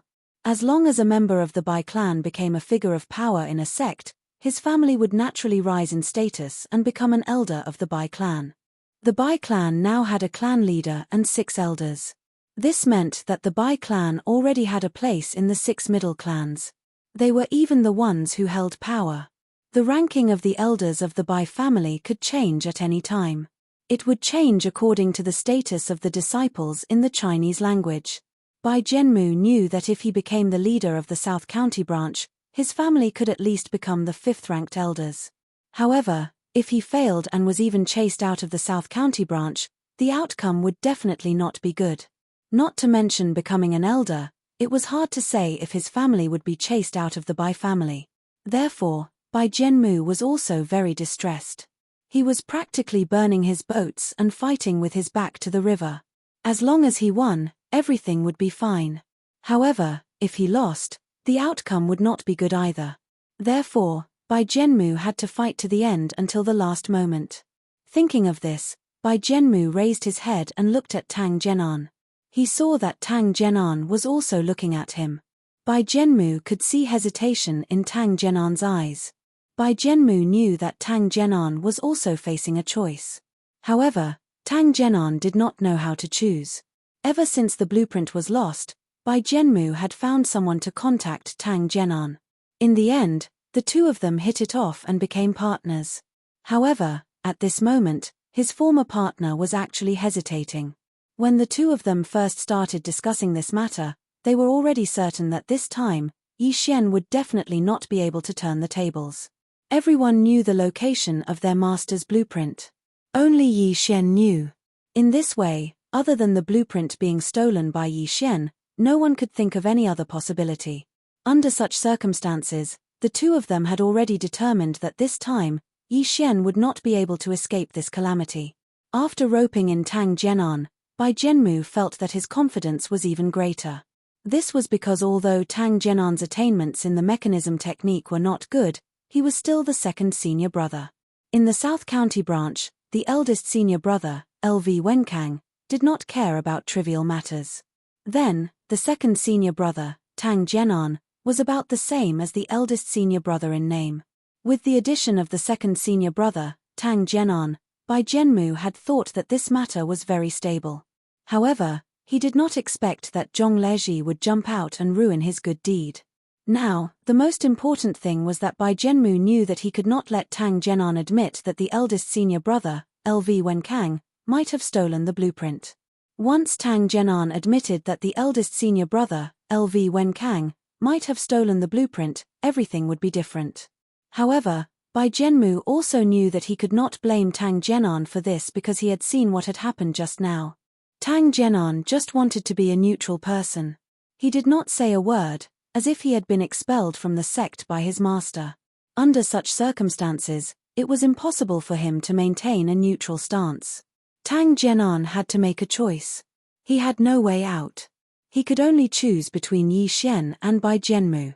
Bai Zhenmu knew that even if Tang Zhenan wanted to choose him and said that the eldest senior brother, LV Wenkang, could not possibly have stolen the blueprint, he had to find a convincing reason. Otherwise, his master would think that he was being perfunctory. The key was that this reason was not easy to find. Although Zhong Laji did not say much just now, everyone understood that the eldest senior brother, LV Wenkang, had given up everything for the sake of mechanics. At his age, if he were an outsider, he would probably have a group of children. However, the eldest senior brother, LV Wenkang, did not have anything. He did not have a group of children, he did not have a virtuous wife. In his eyes, there was only mechanics. For such a person, it was definitely possible that he would steal the blueprint for the sake of mechanics. This was because to improve his mechanics, this was already the most important thing in the world in the eyes of the eldest senior brother, LV Wenkang. There was no other than the most important thing in the world. Under such circumstances, No one would suspect that the eldest senior brother, LV Wenkang, had stolen the blueprint. In order to improve his mechanics and break through the bottleneck he had encountered, even if he had stolen the blueprint, it would be reasonable and reasonable. No one would suspect anything. Under such circumstances, Bai Jianmu was very doubtful and also very afraid of Tang Jian'an's choice. Chapter 165. Bai Jianmu was worried that Tang Jian'an would say that LV Wenkang might have stolen the blueprints. If that was the case, things would be bad. However, even though Bai Jianmu knew that things were bad, he had no other choice. He could only keep winking at Tang Jian'an, telling him not to admit that LV Wenkang was a stowaway. Tang Jian'an naturally understood what Bai Jianmu was trying to say, so he was very anxious. The consequences of this matter were very serious. If he said that LV Wenkang had no chance of stealing the blueprints, it would be obvious that he was lying through his teeth. No one would believe him. However, if he said that LV Wenkang might have stolen the blueprints, then he would offend Bai Jianmu. The consequences of offending Bai Jianmu would be very serious. Everyone watched as Tang Jian'an's face turned paler and paler. More and more cold sweat appeared on his forehead. Even his body was a little unstable, as if he would faint at any time. Indeed, Tang Jian'an's current situation was not good. He had thought of all the ways to solve this problem, but he still couldn't think of a solution. Zhong Laji looked at Tang Jian'an's embarrassed state and felt a little sorry for him. However, after thinking about it, he felt a little relieved. Although Tang Jian'an looked very miserable at this moment, Zhong Laji also understood that if Tang Jian'an was allowed to recover, he would probably work even harder to deal with him. After understanding this, Zhong Laji felt a little apologetic. However, he also knew what to do as a way to protect himself. Because if he didn't do this, according to the trajectory just now, he was afraid that he would be dragged down by them and become Yi Shen's accomplice. When that time came, he wouldn't have a good ending. At this moment, Liu Huarong was a little afraid when he saw Tang Jian'an's hesitant look. He was afraid that after Tang Jian'an answered, he would be asked about it sooner or later. When that time came, how should he answer? Tang Jian'an's problems and choices would be faced by him. Liu Huarong would also face these problems. He had to make a choice between Yi Shen and Bai Jianmu. Liu Huarong didn't know how to answer when he was asked about it. He was also thinking hard about what to do. At this point, Liu Huarong was well aware that he had already offended Zhong Laji. In fact, through this incident, he had indirectly offended Yi Shen. If Yi Shen was released, then he would definitely be in trouble. Liu Huarong turned his head to look at Bai Jianmu. He discovered that Bai Jianmu was also frowning, deep in thought. This question was really hard to answer. At this moment, whether or not eldest senior brother LV Wenkang would steal the blueprint was no longer important. What was important was that Yi Shen would be justified through this matter and would even be released immediately. Unless they also locked up their eldest senior brother, LV Wenkang, and waited for the truth of the matter to come out before making a decision. However, things weren't that simple. After asking LV Wenkang, Zhong Laji would definitely continue asking questions. Because Zhong Laji had said that the questions would be asked in order. That was to say, first senior brother would be the first, second senior brother would be the second, and so on until all the questions were asked. Everyone knew that Zhong Laji would definitely question everyone. When the time came, according to what he said just now, everyone would be a suspect. Because everyone studied the art of engineering, the importance of the blueprint was the same for everyone. It could be said that among the people present, no matter who obtained the blueprint, it would greatly increase their knowledge in the area of mechanism techniques. This point, no one would doubt. It was precisely because of this that everyone would be a suspect in the end. And this was Zhong Laji's goal. Since he didn't know who stole the blueprint, then he would make everyone a suspect. This would prevent Yi Shen from being the only suspect. Seeing everyone staring at him, Tang Jian'an's heart was about to break down. He never thought that he would be the first to face such a result. What should he do? Tang Jian'an thought hard. He kept looking at everyone's expressions in the hall, trying to find a way to help himself through this difficult situation. After thinking for a while, Tang Jian'an's eyes suddenly lit up. He thought of a solution that wasn't really a solution. Although he might not be able to get through this difficult situation, as long as he could get past his master, everything else would be easy. With an idea in mind, Tang Jian'an's complexion became much better. He wiped off the cold sweat on his forehead, turned his head to look at his master, Sun Xinjing, and cupped his fists in salute. Master, according to what junior brother Zhong said just now, first senior brother LV Wenkang is indeed a suspect. Moreover, he is very suspicious because everyone knows what kind of person first senior brother is and what kind of level he has reached in the art of engineering. Therefore, first senior brother might really steal the blueprint. Speaking of this, Tang Jian'an turned to look at first senior brother LV Wenkang. However, he saw that LV Wenkang's face was also pale, and the cold sweat on his forehead was no less than his own. His eyes were filled with despair, and even his body was trembling slightly. Seeing this scene, Tang Jian'an secretly sneered in his heart. Only then did he turn around to look at his master again and said seriously, Master, although it is possible that first senior brother LV Yongkang stole the blueprint, don't forget that first senior brother doesn't know the location of the blueprint. Even if he wanted to steal the blueprint, I'm afraid he wouldn't have the chance to do so. Even if first senior brother wanted to get the blueprint, he definitely wouldn't be able to find it. Therefore, I believe that first senior brother is definitely not the person who stole the blueprint. Because he doesn't know the location of the blueprint, he naturally wouldn't be able to steal it. Sun Xinjing was stunned when he heard this. He looked at Tang Jian'an and thought about what he meant. After thinking for a while, Sun Xinjing felt that Tang Jian'an's words made sense. That blueprint was indeed very important to LV Wenkang. However, LV Wenkang didn't know the location of the blueprint. Even if he wanted to steal it, he wouldn't be able to do so. At this moment, everyone in the hall was in a different mood. In the beginning, when Tang Jian'an said that first senior brother LV Wenkang might have stolen the blueprint, Bai Zhenmu's heart sank. He knew that it was over this time. As long as Tang Jian'an said that first senior brother LV Wenkang might have stolen the blueprint, all the other senior brothers would say that LV Wenkang might have stolen the blueprint. Then, things would become extremely bad. If that really happened, Bai Zhenmu believed that Zhong Leji would definitely jump out and ask his master to release Yi Xian. After Yi Xian was released, Bai Zhenmu would definitely be the first to suffer. Bai Zhenmu didn't doubt this at all. After all, he had already thoroughly offended Yi Xian. Once Yi Xian was released, he would definitely seek revenge. However, just as Bai Zhenmu's heart sank to the bottom, Tang Jian'an suddenly made a huge reversal. Chapter 166. At this moment, Bai Zhenmu's heart was filled with surprise and joy. When he heard Tang Jian'an's last words, he was overjoyed. Tang Jian'an's words were very clear. Eldest senior brother LV Wenkang was indeed suspicious, but he did not know where the blueprint was placed.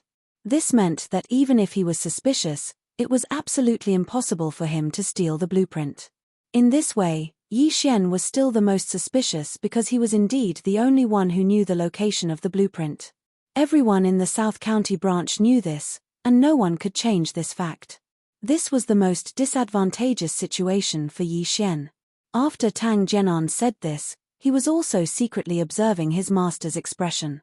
Although his words were reasonable, he knew very well that this was also a way to smooth things over. In other words, he was acting shamelessly and had no substance at all. At first, he said that it was possible for eldest senior brother to steal the blueprint, but later on, he said that even if eldest senior brother had the possibility of stealing the blueprint, he would not be able to do it.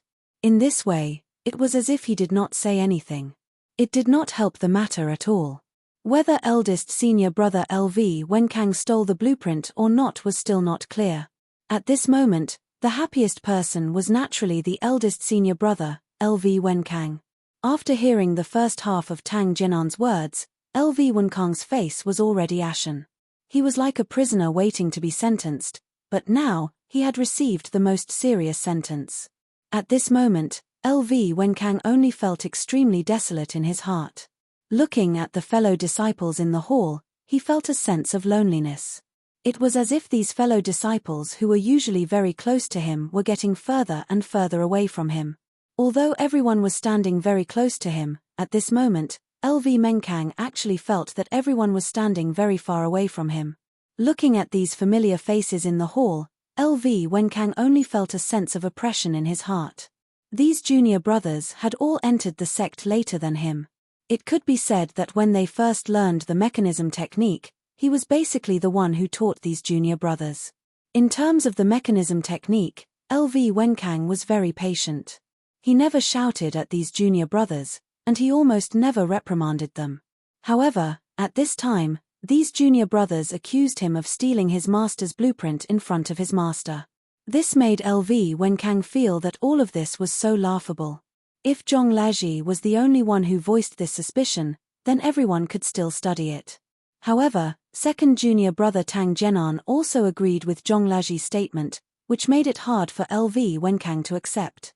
This was because LV Wenkang also knew that once Tang Jianan said that he was suspected of stealing the blueprint, then the rest of the juniors would definitely take advantage of the situation and say that he was suspected of stealing the blueprint. At that time, he would really be a suspect. LV Wenkang also knew that Tang Jianan's answer was very important. If he answered that he was not suspicious, then the other brothers would also carefully consider how to answer this question. Tang Jianan's answer was very crucial. LV Wenkang was very clear that when he heard the first half of Tang Jianan's sentence, he already understood that this matter was irreversible. Because of this incident, Yi Xian was locked up in the Repentance Pavilion. LV Wenkang didn't think much of it, but when it came to himself, he felt a little uncomfortable. He thought that in a while, the other brothers would all say that he was a suspect.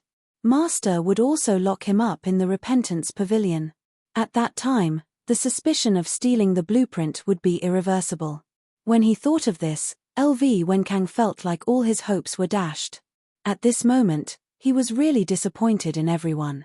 Just as LV Wenkang was feeling extremely disappointed, he suddenly heard the second half of Tang Jianan's sentence. Although it is possible that eldest senior brother stole the blueprint, he doesn't know the location of the blueprint. Even if he wanted to steal the blueprint, there is no place to do so. Therefore, I believe that eldest senior brother can't be the person who stole the blueprint. Tang Jianan's words were like the sound of nature in LV Wenkang's ears. It made his heart, which had sunk to the bottom of the valley, rise again. His originally ashen face miraculously returned to normal at this moment. However, his body trembled even more violently. This time, it wasn't because of anger, but because of excitement. At this moment, LV Wenkang also understood. That's right, he didn't know the location of the blueprint. Even if he was allowed to steal it, where would he go to steal it? Looking at Tang Jianan's smiling face, LV Wenkang felt extremely close to him. Tears welled up in LV Wenkang's eyes. He simply didn't know what to say. Everything felt like a dream. Although the first part of the dream was a nightmare, the second part was so unexpected. LV Wenkang composed himself and smiled at Tang Jianan. Then, he cupped his hands at his master and said loudly, "Master, although I like to study the art of mechanisms, I can't steal your blueprint. Moreover, second junior brother has already said that I don't know the location of the blueprint. Even if you want me to steal it, I don't know where to start."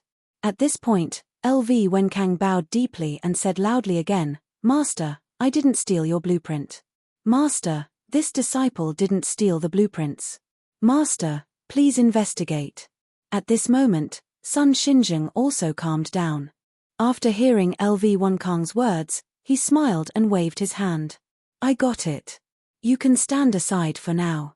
After saying that, Sun Xinzheng turned to look at Zhong Laji and asked, "Tang Jianan has already explained this matter. What do you think?" When Zhong Laji had heard Tang Jianan's answer, he had been shocked. He hadn't expected Tang Jianan to give such an answer. At first, Zhong Laji had thought that as long as Tang Jianan said that there was a possibility that eldest senior brother had stolen the blueprint, his next step would be to tell his master. Since there was a possibility that everyone had stolen the blueprint, this also proved that Yi Xian wasn't the only suspect. He could be released first so that everyone could find the person who had stolen the blueprint. Zhong Laji knew that once Yi Xian was released, this matter would be much easier to handle. After all, he wasn't the only suspect who had stolen the blueprint. Even if they couldn't find the blueprint in the end, it wouldn't have anything to do with him. However, Tang Jian'an's answer disrupted Zhong Laji's plan. Zhong Laji was shocked and his plans were completely disrupted. What should he do next? Zhong Laji felt a headache coming on as he looked at the delighted Bai Jianmu. He knew that there was no possibility of a peaceful resolution in this situation. They could only fight tit for tat and wait for one side to fall. Until now, if this matter could be resolved peacefully, Zhong Laji would definitely choose to do so. He wouldn't use this method. However, after what had just happened, Zhong Laji understood that if he didn't clarify the matter, Bai Jianmu would definitely use this matter to drag him down. He would also send his third senior brother to hell and become Yi Xian's companion. Chapter 167. Zhong Laji knew that he couldn't let his guard down. If he allowed Bai Jianmu to catch his breath, he would be the unlucky one. He believed that as long as Bai Jianmu had the chance, he would definitely implicate him in this matter and make him suffer.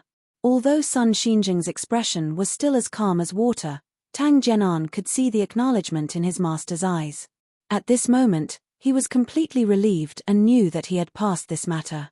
Knowing that he had passed, Tang Jian'an suddenly felt a sense of hatred towards Zhong Laji. If not for Zhong Laji's suggestion, he wouldn't have been in such a predicament. When he recalled that he was drenched in cold sweat and his body was trembling, Tang Jian'an's hatred grew even stronger.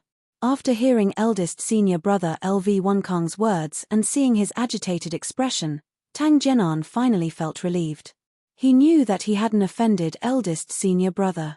At the same time, he felt that he hadn't let eldest senior brother down. When he heard his master's question to Zhong Laji, Tang Jian'an couldn't help but turn to look at Zhong Laji. He wanted to hear how he would answer his master.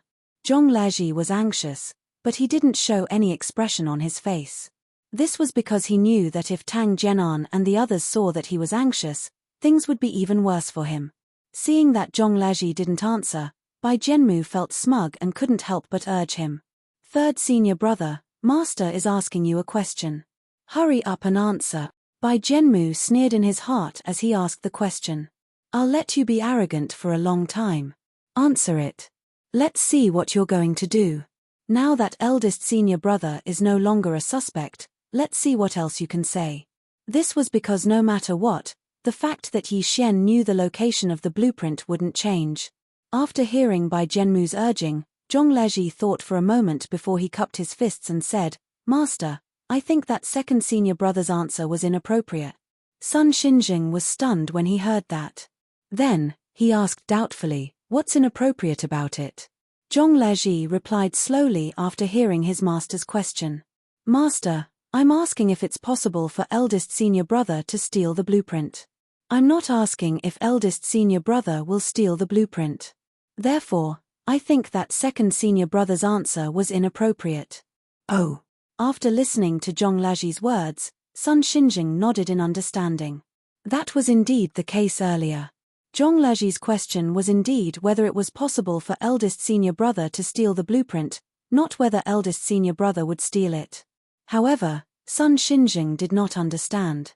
What was the difference between the two answers?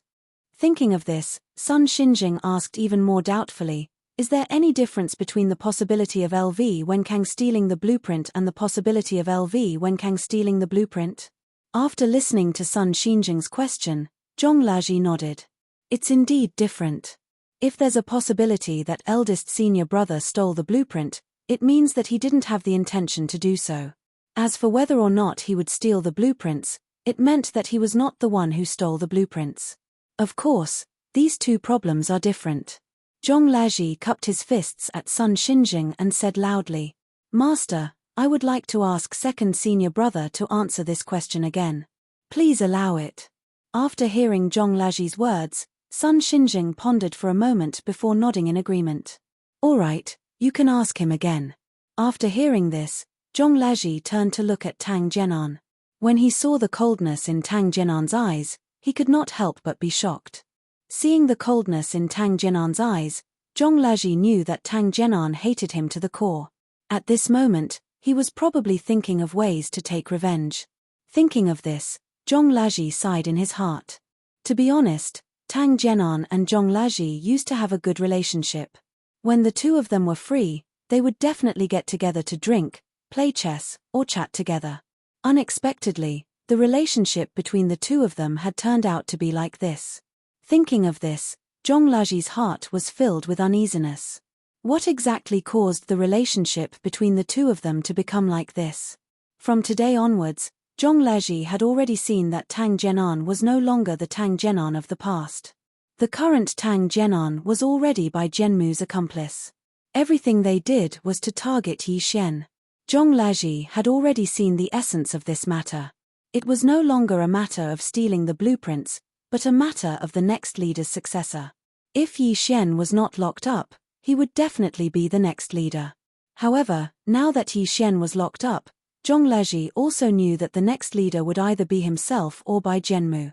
Under such circumstances, Zhonglaji was certain that Bai Jianmu definitely did not want Yi Xian to be released. This was because once Yi Xian was released, he would no longer have the chance to be the leader.